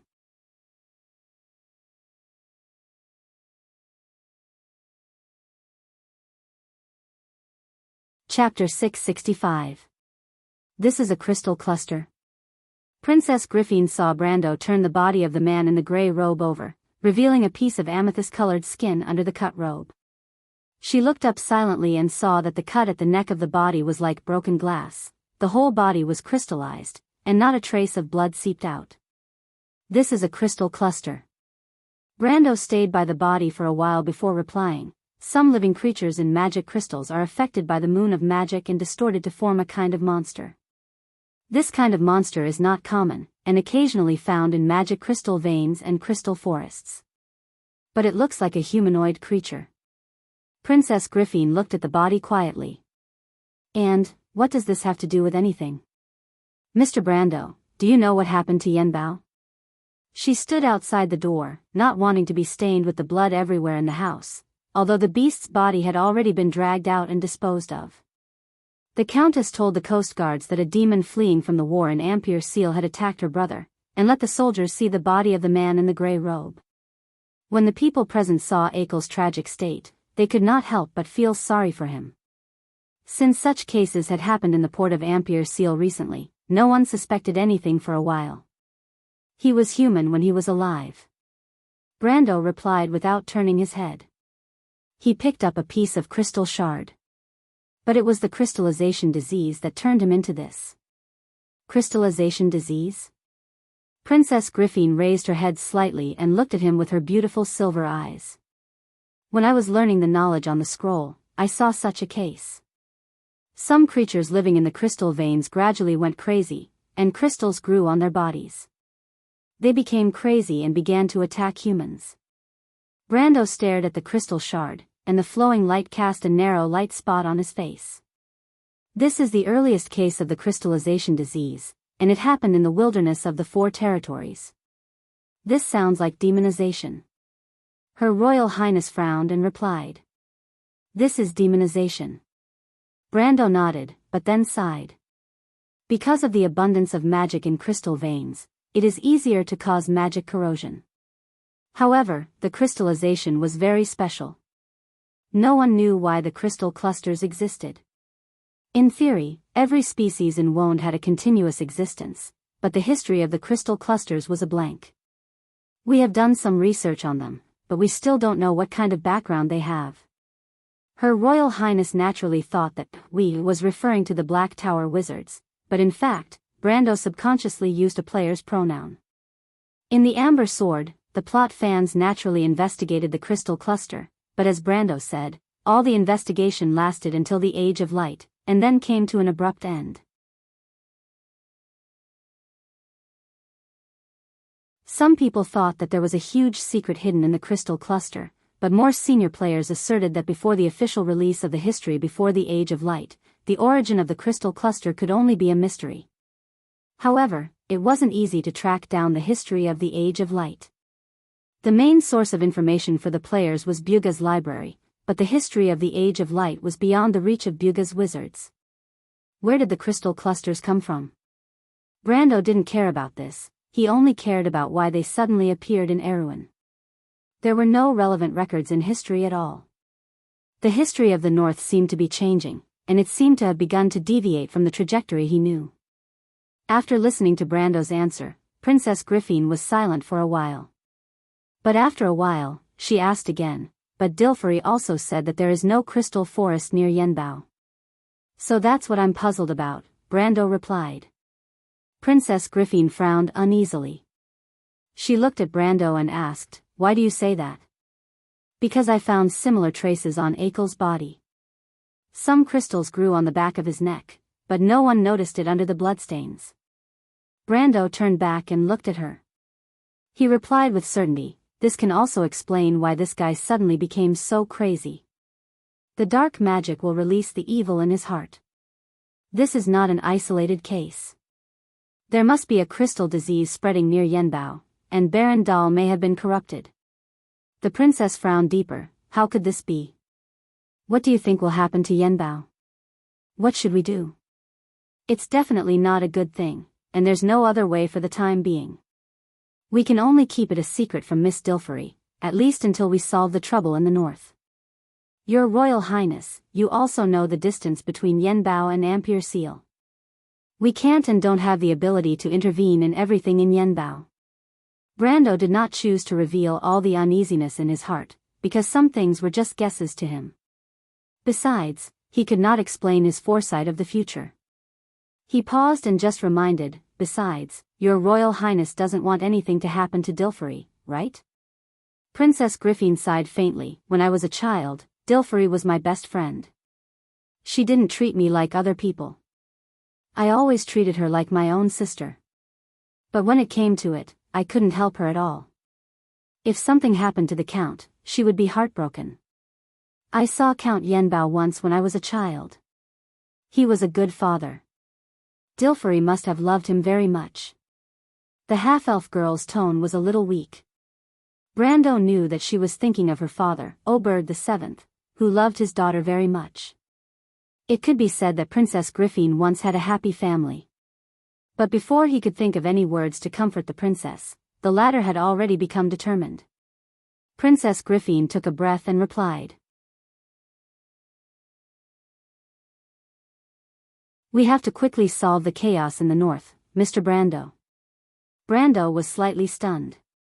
He probably didn't expect the princess to recover so quickly. In fact, he was not good at politics, but fortunately, this was a historical issue. He thought for a moment and said, Your Royal Highness, the key to solving the chaos in the north is not us, but the Holy Cathedral of Fire. The Holy Cathedral of Fire wants to put pressure on us through the nobles in the north, but I think the people of Cruz obviously don't want to see a war. This is just another game between the two sides. Princess Griffin narrowed her eyes slightly. She looked particularly charming, but a cold light in her narrowed eyes showed that the princess understood something in her heart. Of course, she understood this point, but what made her angry was that the Holy Cathedral of Fire was obviously playing with fire. The nobles in the north were not dogs raised by the people of Cruz. On the contrary, they were a pack of wolves. These short-sighted beasts could destroy the balance of power at any time for a little bit of benefit. The people of Cruz arrogantly thought that they could control everything, but in fact, they could not control anyone. But she had to worry about this point. Endless compromise was impossible. Brando promised her that this time, there would not be any concessions to the nobles in the north. This was actually the princess' own idea. First, she would integrate the forces in the south that were close to the royal family of Covardo, and then use the power of thunder to make the whole north bow down. But what kind of price would she have to pay to get the Holy Cathedral to support her? Those hateful people of Cruz, they clearly needed stability in Erewhon, but they still wanted more benefits. Since the war in Ampere Seal, she had been thinking of ways to limit the influence of the Holy Cathedral in Erewhon. This was actually one of Brando's ideas, but the Holy Cathedral of Fire was obviously aware of this. She did not want to give in on this. But Princess Griffin suddenly remembered something. She looked up at Brando and said, Mr. Brando, can you wait for me here for a moment? What's wrong? Brando was stunned. Help me deal with things here, the princess replied. I want Count Janelesu to investigate this matter. Yenbao is on the edge of his territory. He will definitely think of a way. This was a good idea. But Brando felt that the princess was hiding something, but before he could ask, the princess had already walked downstairs. Brando looked at the body at his feet, and helplessly checked the belongings of the man in the gray robe, including some scattered things, but did not find anything that could prove his identity. He straightened up and heard a familiar sound behind him. It should be the sound of Dilferi's wheelchair. He turned around and saw the maid pushing the countess at the door. You sent those people away? Brando put down the scattered things in his hands and looked at her sympathetically. He could not imagine how big of a blow this would be to the countess, but it would definitely leave a shadow in the future. Dilferi nodded. The coast guards were easy to send away. After all, everyone present was a noble, and there was also a princess of the kingdom. Her statement was conclusive, and the evidence was there. Plus, the demons had been active in the port of Ampere Seal recently, so no one raised any questions.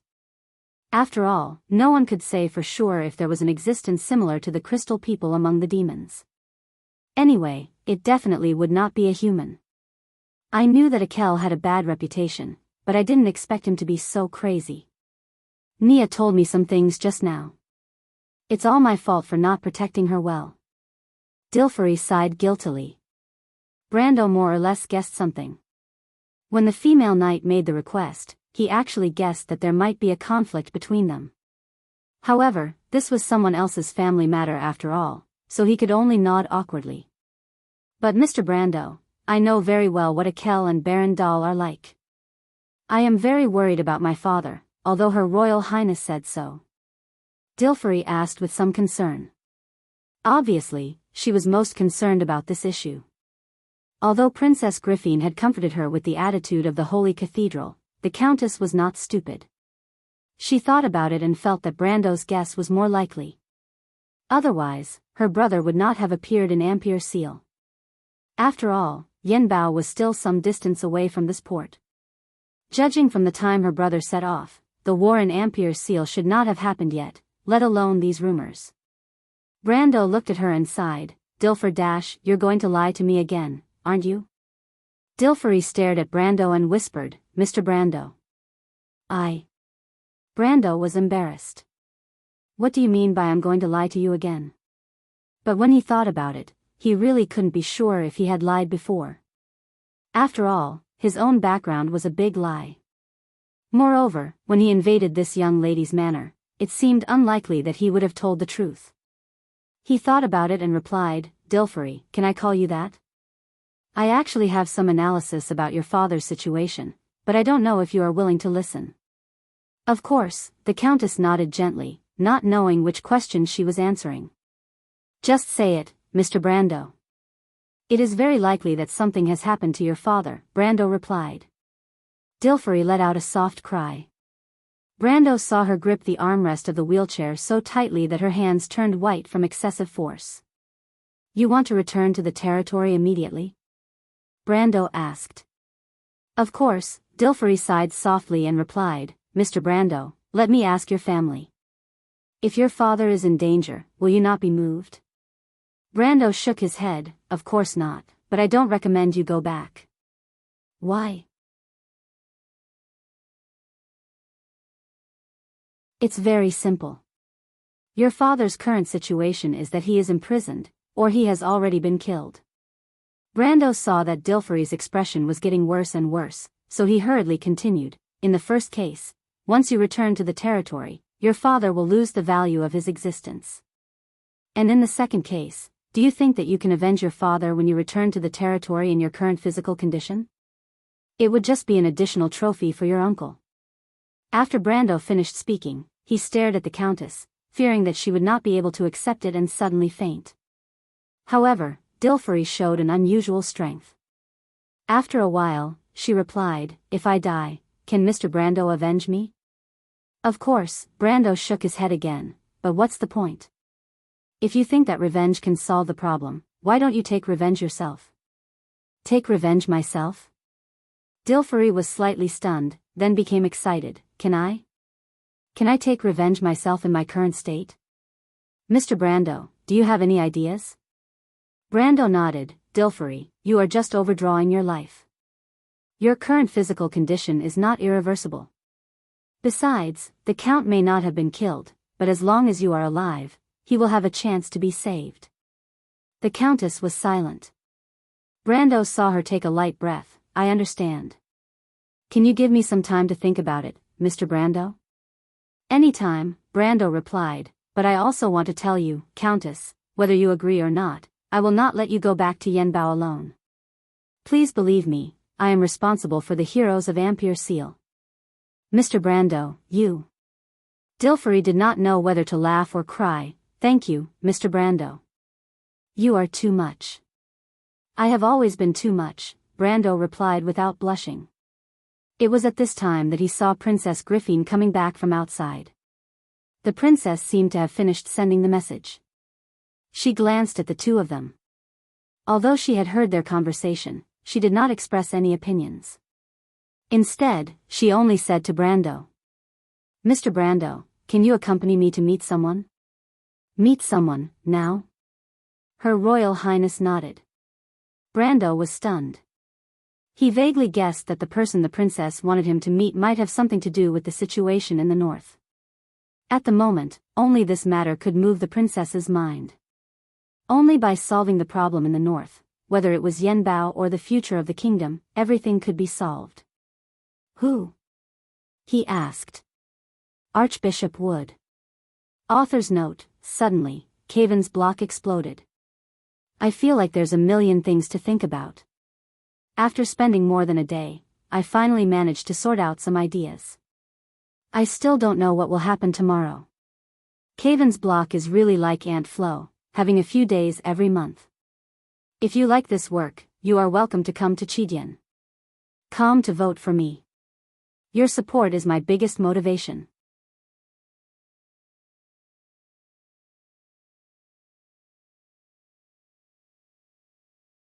Chapter 666. The maid, Edessa, looked out of the balcony worriedly. The sky was blue, but under the veil of clouds, there seemed to be some kind of uneasy haze in the increasingly heavy harbor. In her eyes, the red roof stretched into the distance, and the magnificent buildings depicted a unique landscape in Pasha Road district. That was the ostentatious, exquisite, and comfortable taste of nobility. But the traces left by the storm were still there, and the broken branches in the courtyard seemed to be a bad omen. I'll get someone to clean them up. The people down there are too much, Edessa sighed and said softly. But rather than saying it to herself, it was more like a question. She stared at the back of the man on the balcony. His dark brown hair flowed like a waterfall over his red cloak. The edges of the cloak were trimmed with snow-white fur, and it hung down to the ground. Edessa, there's no need for that. I won't notice anyway. You know that. You don't have to be so careful, the man said, his voice as gentle as flowing water. He raised his head and took a deep breath. Do you feel it? This is the smell after the storm. The air is the cleanest at this time, as if the world is brand new. But actually, it's very dirty outside at this time of the year. There are branches broken by the wind, and tiles scraped off the roof, Edessa replied. For ordinary people, it's dangerous to go out at this time of the year. Hey, Edessa, if you don't tell me, I won't know. You're always like this. Is the world so worthless in your eyes?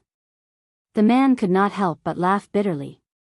Edessa saw him sigh and felt a little uneasy, but she still replied, My task is to tell you what I see, Your Highness. The man smiled and did not answer. She suddenly saw a flock of white pigeons flying in a certain direction. It should be the square of Nusak Street. The maidservant stared blankly at the birds as they spread their wings and soared into the sky, but it was not because she suddenly wanted to be free. She turned around and looked at her master. She asked worriedly, Your Highness, it has been many days. Don't worry, the man replied. Edessa could hear that he was not so sure, but she knew her master's temper very well, so she did not say anything. Instead, she buried the uneasiness in her heart well. This was something she was used to. The room was silent for a while, and Edessa quietly watched the pigeons fly away. She suddenly remembered a story she had heard from the elders when she was a child. It was said that when the birds in the north migrated south, they would pass through the storm and fight against their fate day after day in the heavy rain and lightning. But was it really possible? She could not help but look at the figure. Outside the carriage, the bustling shops formed a unique scenery of the port.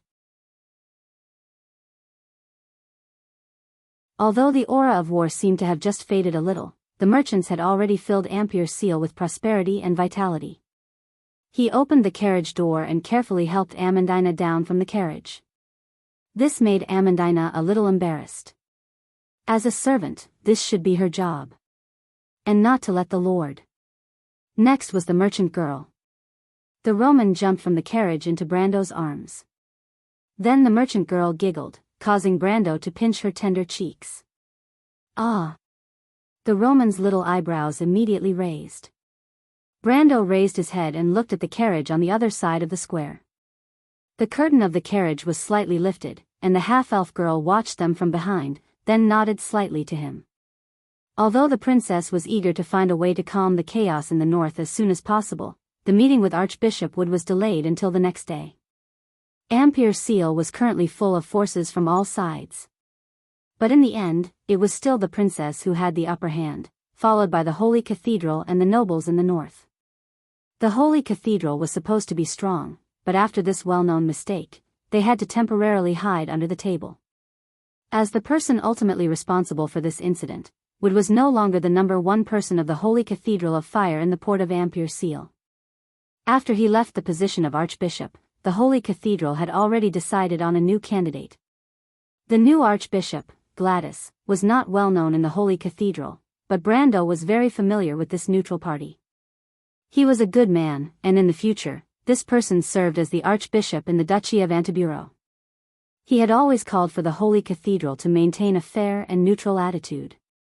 The Holy Cathedral sending this person to Amperseel also showed the change in the attitude of the Cruz people towards the north and south. The new Archbishop would not arrive at the port until at least the middle of the year, so Wood was still taking care of some of the daily affairs of the Archbishop. Yesterday, when the princess took him to meet Wood, the acting Archbishop, he did not expect the latter to go out of the city to appease the people of the parish. It was not until early the next morning that the Archbishop's invitation was sent to the two of them by the servants. This time, Brando brought Amandina, but the merchant lady also clamored to go.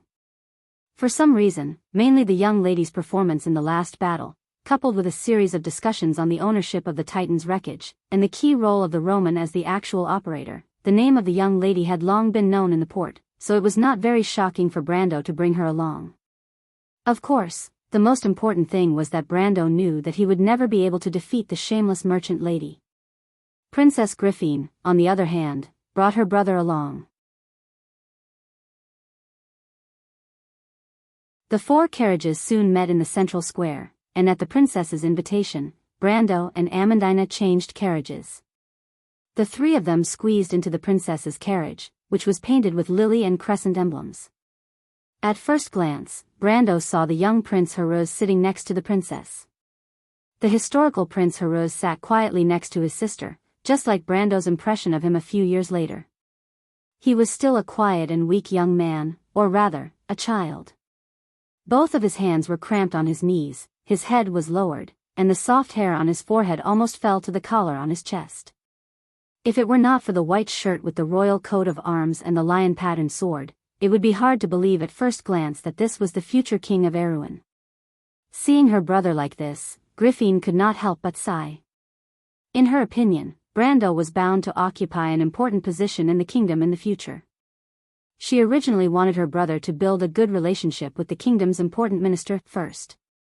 In fact, she even hoped that Brando could become Haruz's teacher. This was not a fantasy. With Brando's current strength, he was fully qualified to take on this position. If he still needed to be modest, then no one in Erewhon except for an old monster from the Renaissance era like Tumen could say that they were qualified to teach this prince. But Griffine also knew that with her brother's performance, it would be difficult for him to enter the eyes of this knight. After all, the status of teacher and student were complementary. In her opinion, Brando did not need a royal student to show his status, but he was not willing to teach a good-for-nothing student to discredit himself. Of course, some people might covet this position because they wanted to curry favor with the royal family. Griffine was used to such cases. Oberwe was willing to teach her swordsmanship back then partly because the world knew that Oberg VII doted on his daughter. But unfortunately, not everyone was a wolf knight, and not everyone was Brando. Griffine thought of this and could only sigh faintly. But what she did not expect was that when she felt that things were a little hopeless, Brando, who was sitting quietly on the side, was very interested in the little prince. He sat next to Amandina, who did not speak for a while. Amandina was curiously opening the drawer on the side of the carriage to look for snacks. Obviously, it was not the first time she had ridden in Griffine's carriage. In short, no one in the carriage started a conversation for a while. Taking advantage of this short silence, Brando carefully looked at the future king of Erewhon sitting opposite him. To be honest, this was the first time he had seen the little prince in this life, and even in his previous life, he and the prince had only met a few times. Although he had been in contact with the upper circle of the kingdom during the last period of Erewhon's resurgence, he had never been familiar with the prince. Of course, nominally, Haruz should have been the king of Erewhon at that time. But because of some well-known reasons, such as the obstruction of Grand Duke Arek, the future king was afraid that he would not have a day of independence. And in fact, he himself lacked the ability. The Prince Haruz in Brando's memory was just like the present, introverted and timid, which was almost the most fatal weakness of the royal family, or even of the nobility. Cruz, the famous lord of the lowlands, Hodland, had a famous line in the game: nobles can be vicious, insidious, greedy, and even incompetent, but they must never lack responsibility. And Prince Haruz happened to be such a person. His temperament was said to be closely related to the new queen of Oberg VII. This was only a rumor, but the palace struggle had more or less made the prince timid. Although Princess Griffine was the favorite of the old king, Brando knew that in the royal family, it had always been Cypher, the queen's side, who had the upper hand. In history, Prince Haruz did not wake up until his sister, Princess Griffine, was murdered. But it was too late. Later, Madara invaded Erewhon for the third time, and Erewhon was destroyed. After that, Brando left this sad place. Later, there was a rumor that Eek and Yura's daughter, Alara, reorganized the Erewhon rebellion. Some people said that Prince Haruz did not die in the fire when the capital fell, but was rescued by Buga the Cross, and later married Alara. But these were all rumors, and no one had seen it with their own eyes. Not to mention Brando, who was far away in Saint Tossol at that time. But history did not make Brando despise the prince. On the contrary, it only deepened his curiosity. He had read an article on the internet, by a Erewhon netizen who introduced the prince. It was said that although Prince Haruz was shy and introverted, he was actually very outstanding in many aspects, especially in learning magic and swordsmanship. The article even hinted that the prince might be a chosen one. Of course, this was just a one-sided story for Brando. But it did not prevent him from finding out the truth. As far as he knew, Prince Haruz had been learning swordsmanship under the guidance of Princess Griffine since he was a child, but it was said that it had not been effective, which also made the princess very desperate. So where did the argument in the article come from? Or was it just to attract attention? Brando looked at Prince Haruz's hands, which were as white and slender as a woman's. He could not help but shake his head. This was not a pair of hands that had been using swords all year round, let alone the hands of a person with outstanding swordsmanship. As everyone knew, any talent came from hard training.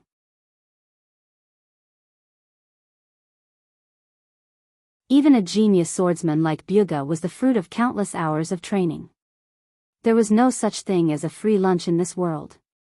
Of course, Brando knew that his case was an exception, but he did not think that Prince Haruz was a transmigrator like himself. But did the little prince in history hate swordsmanship, or was he not good at swordsmanship? Which side was right?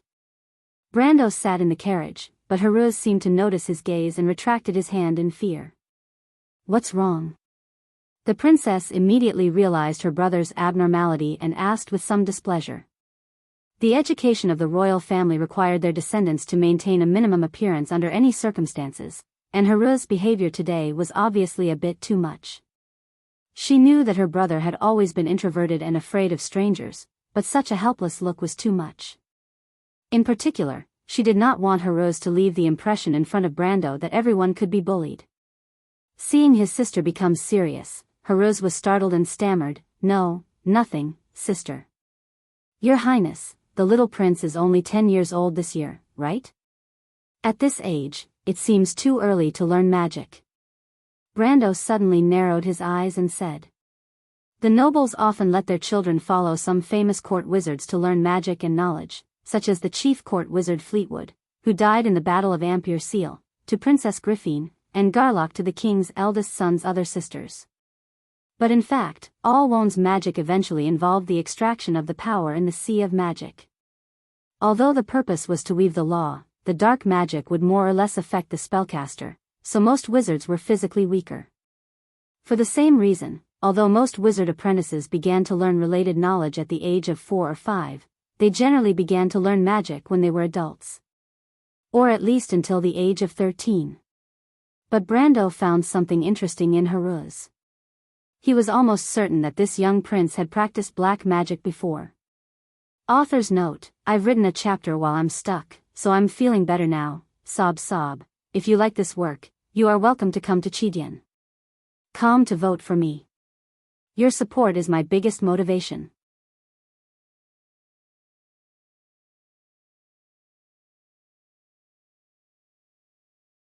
Chapter 667. When the carriage's wheels rolled over the gap between the stone slabs, the carriage vibrated slightly and made a continuous rutting sound. The carriage shook slightly, but it was quiet for a moment. Princess Griffin seemed to understand Brando's question. Her silver-gray eyes showed a trace of doubt. Magic? Mr. Brando, Haruz hasn't started to practice magic yet.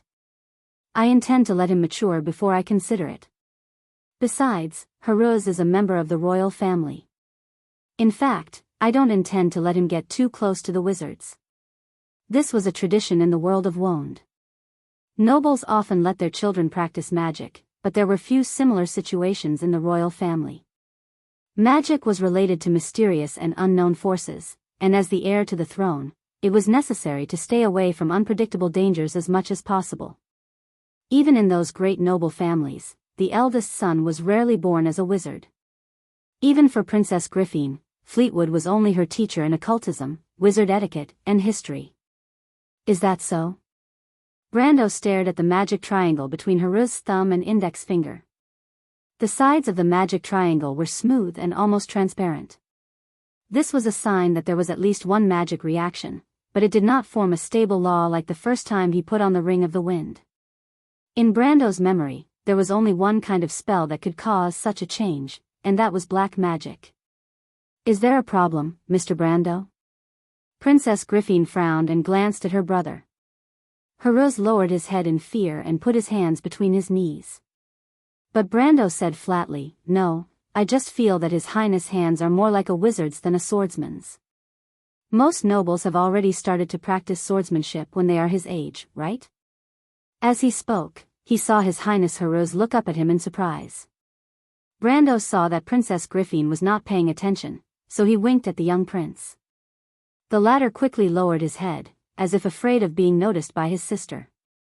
The princess did not notice this, and she felt a little embarrassed. Haruz had indeed started practicing swordsmanship at a very early age. The problem was, how could she say that her brother was a good-for-nothing who lacked the courage to even hold a sword, let alone practice swordsmanship? Haruz, because after leaving the capital, I haven't been able to spare much time to take care of him. In the end, she sighed and took all the responsibility on herself. Sister, Haruz said weakly. Shut up, Princess Griffin suddenly said sternly. You have your own reasons for this. You should reflect on it. Brando looked at the siblings and couldn't help but laugh. He thought that perhaps the princess had something to do with the little prince's cowardly side, because compared to the average sister, Princess Griffin was too strong.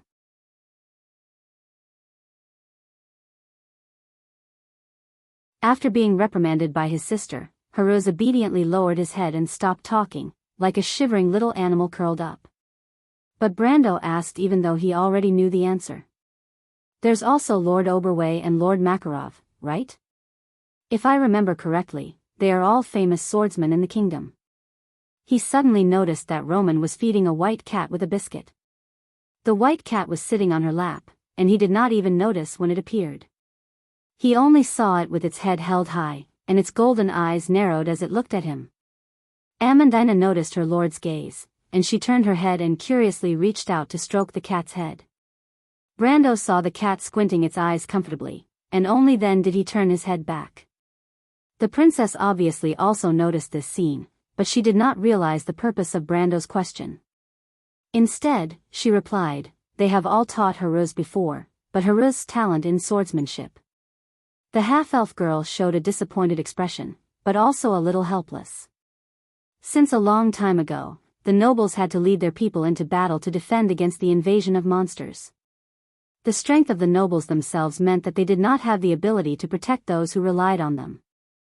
Although with the further expansion of the borders of civilization, the era of peace began to extend, and the symbolic meaning of the noble swordsmanship was far greater than its practical significance. But as the heir to the throne, if he was a useless person, it would more or less affect his prestige in the eyes of his subjects. Talent in swordsmanship is only one aspect of the problem. Normal people enter the golden age of learning at the age of 12, and it is not too early to say. But for a qualified swordsman, the first thing he must have is the courage to defeat himself. Brando looked at Haruz and said slowly. He didn't know if this prince was truly gifted or not, but he knew that for this prince, the crux of the problem probably wasn't his talent at all. It was courage.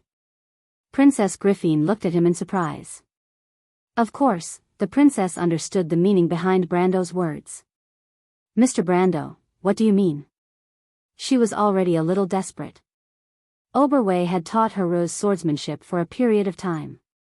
Although the Wolf Knight was patient, he could not give Haruz the courage to face his sword. Brando nodded. This was also his original idea. In his vision, a kingdom like Erewhon's would eventually move toward a political system similar to the aristocratic parliament of Cruz around the Second Era. It seemed that the princess was also aware of this. But before that, Erewhon was the king who overachieved this change. At least he did not want to see a coward who was at the mercy of others. Moreover, if the players on the forums weren't mistaken, Haruz should have become an outstanding lord. Your Highness, do you also want me to be Prince Haruz's teacher?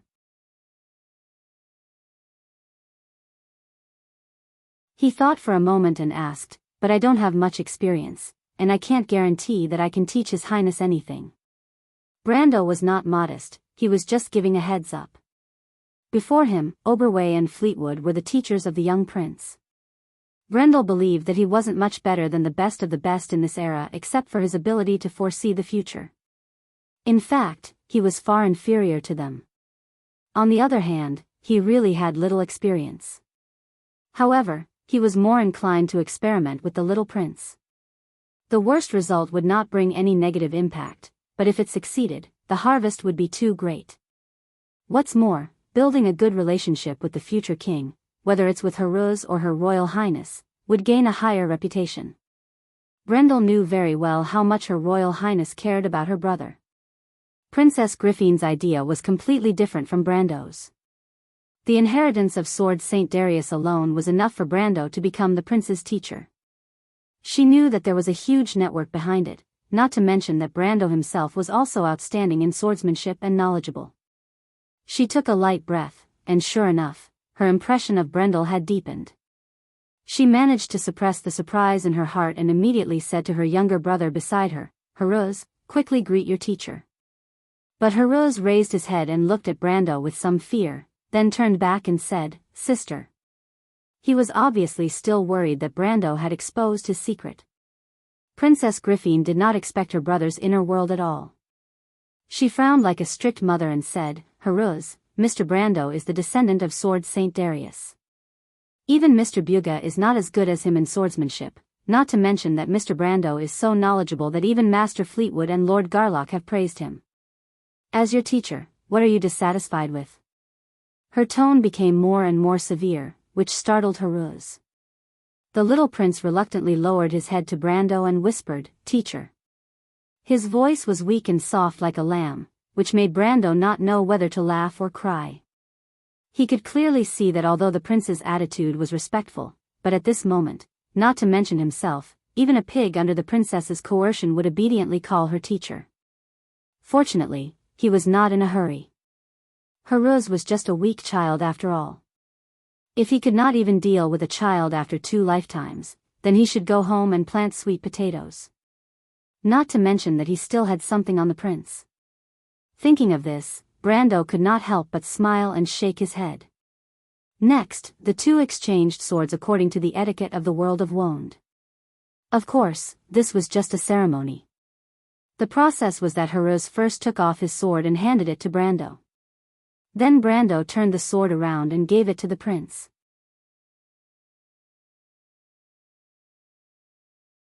In ancient times, this process symbolized the teacher giving knowledge and a sharp sword to the student, but now this ceremony had become a ceremonial form. After completing this formal ceremony, Brando had a teacher-student relationship to Prince Haruz. In fact, as a player, Brando had heard of the existence of this ceremony, but he did not know the details. Generally speaking, teachers would teach students for a certain period of observation, and the ceremony would be officially held only when they were satisfied. So of course, he did not know that Her Royal Highness was in a hurry to let Haruz carry out this ceremony because she had a little trick up her sleeve. In Wond, once the teacher-student relationship was established, it was not so easy to remove it. But fortunately, Brando did not care about this. If Princess Griffin knew that her Mr. Knight in front of her only wanted to use her brother as an experiment, she would probably stab him to death in this carriage. Unfortunately, both of them had their own little plans and did not notice the other's conspiracy for a while. The carriage soon arrived at its destination, the gate of a manor located in the Pasha Road area. Because the reconstruction of the Anderla Cathedral was far from complete, Archbishop Wood had been temporarily staying here for the time being. Princess Griffin and Brando both heard that this place should have belonged to House Cipher and Ampere Seal before, but neither of them were petty people and did not particularly care about it. The carriage stopped at the gate of the courtyard. Apparently, Wood had long been prepared to welcome the arrival of Her Royal Highness. Soon, a servant opened the way for them and led everyone into the courtyard. As soon as they got out of the carriage, Amandina hurriedly pulled the Roman to the front, and Her Royal Highness also took a step ahead, leaving only Brando and Prince Haruz at the back. This was actually a tradition, and Her Royal Highness understood that as a teacher, Brando must have something to say to his new student. But what she admired was that Brando's assistant was so smart and capable that she reacted one step ahead of her. The etiquette of these upper-class nobles was not well understood by the average person. Even in half of the noble families, very few people paid attention to it. Thinking of this, she could not help but look at Amandina a few more times. On the other hand, Brando did have something to say to Haruz. But as soon as he got out of the carriage, he saw Prince Haruz walking alone at least 2 or 3 meters away from him, as if he was a scourge. But the little prince still understood basic etiquette and did not dare to overstep, walking side by side with him. Brando looked at the prince walking with his head down with some amusement. Of course, he knew what the other party was afraid of, Your Highness Haruz. Haruz was startled and looked up at him. How? Teacher, Her Royal Highness still doesn't know? Brando asked. Haruz's face turned white. Teacher. Who taught you? Brando asked. He was, of course, talking about the little prince's practice of black magic. He did not mention it in front of Her Royal Highness at the time, 1, because he wanted to leave something to be used against him, and 2, because he did not want things to get out of hand. It was, of course, a matter of course in Madara for the crown prince of a country to practice black magic. But in Erewhon, a kingdom ruled by the Holy Cathedral of Fire, it was a big deal. Brando's first thought was a conspiracy, but he did not rule out other possibilities. First, he needed to get an answer from Haruz. But Haruz shook his head vigorously. No one taught me. Of course, this did not sound like the truth. However, Brando was puzzled to see that the little prince's face was red, and it did not look like he was lying. He was slightly startled, wondering if it was really as he had expected. He asked curiously, What the hell is going on, Haruz? Now that I am your teacher, you must answer my questions truthfully. I can promise not to tell your sister. This sentence obviously had a magical effect on Haruz. The boy raised his head and glanced at Brando weakly, as if he was a little skeptical, but in the end, he mustered up the courage to ask, Really? I keep my word, even Her Royal Highness believes me. Do you believe me? Brando replied somewhat shamelessly. He couldn't help but want to scratch his face, feeling that he was blushing a little. But anyway, it was just coaxing a child, so he just pretended not to hear it. Haruz thought about it and nodded honestly. Actually, I don't know why, teacher. Huh? Brando was stunned. This question was almost the same as not answering. But he heard some clues and hurriedly asked, You don't know why, what's going on? I don't know if that counts as magic. Did you secretly go to the royal library? Brando immediately asked. Haruz was slightly startled, looked at him a little fearfully, and nodded. Sure enough, Brando understood and asked again, You read the books inside? He nodded again. You imitated the things inside? Yes. He answered carefully. How many times? Only once. Please don't tell my sister, Count. Haruz hurriedly begged in a small voice. In his opinion, Brando was already close to a demon. He couldn't imagine how this Count guessed all this. He had accidentally entered one of those forbidden areas before leaving the royal city, and it was only that one time. And he thought that no one knew about it. He couldn't help but look at Brando with some fear. Brando also looked at his new student. He could already be sure that some of the things said on the forum might be true. P.S. Happy New Year, everyone. If you like this work, you are welcome to come to Chidian.com to vote for me. Your support is my biggest motivation. You're tuning into the Carefree Valley YouTube channel. Don't forget to subscribe and join us on this journey to catch the most captivating stories.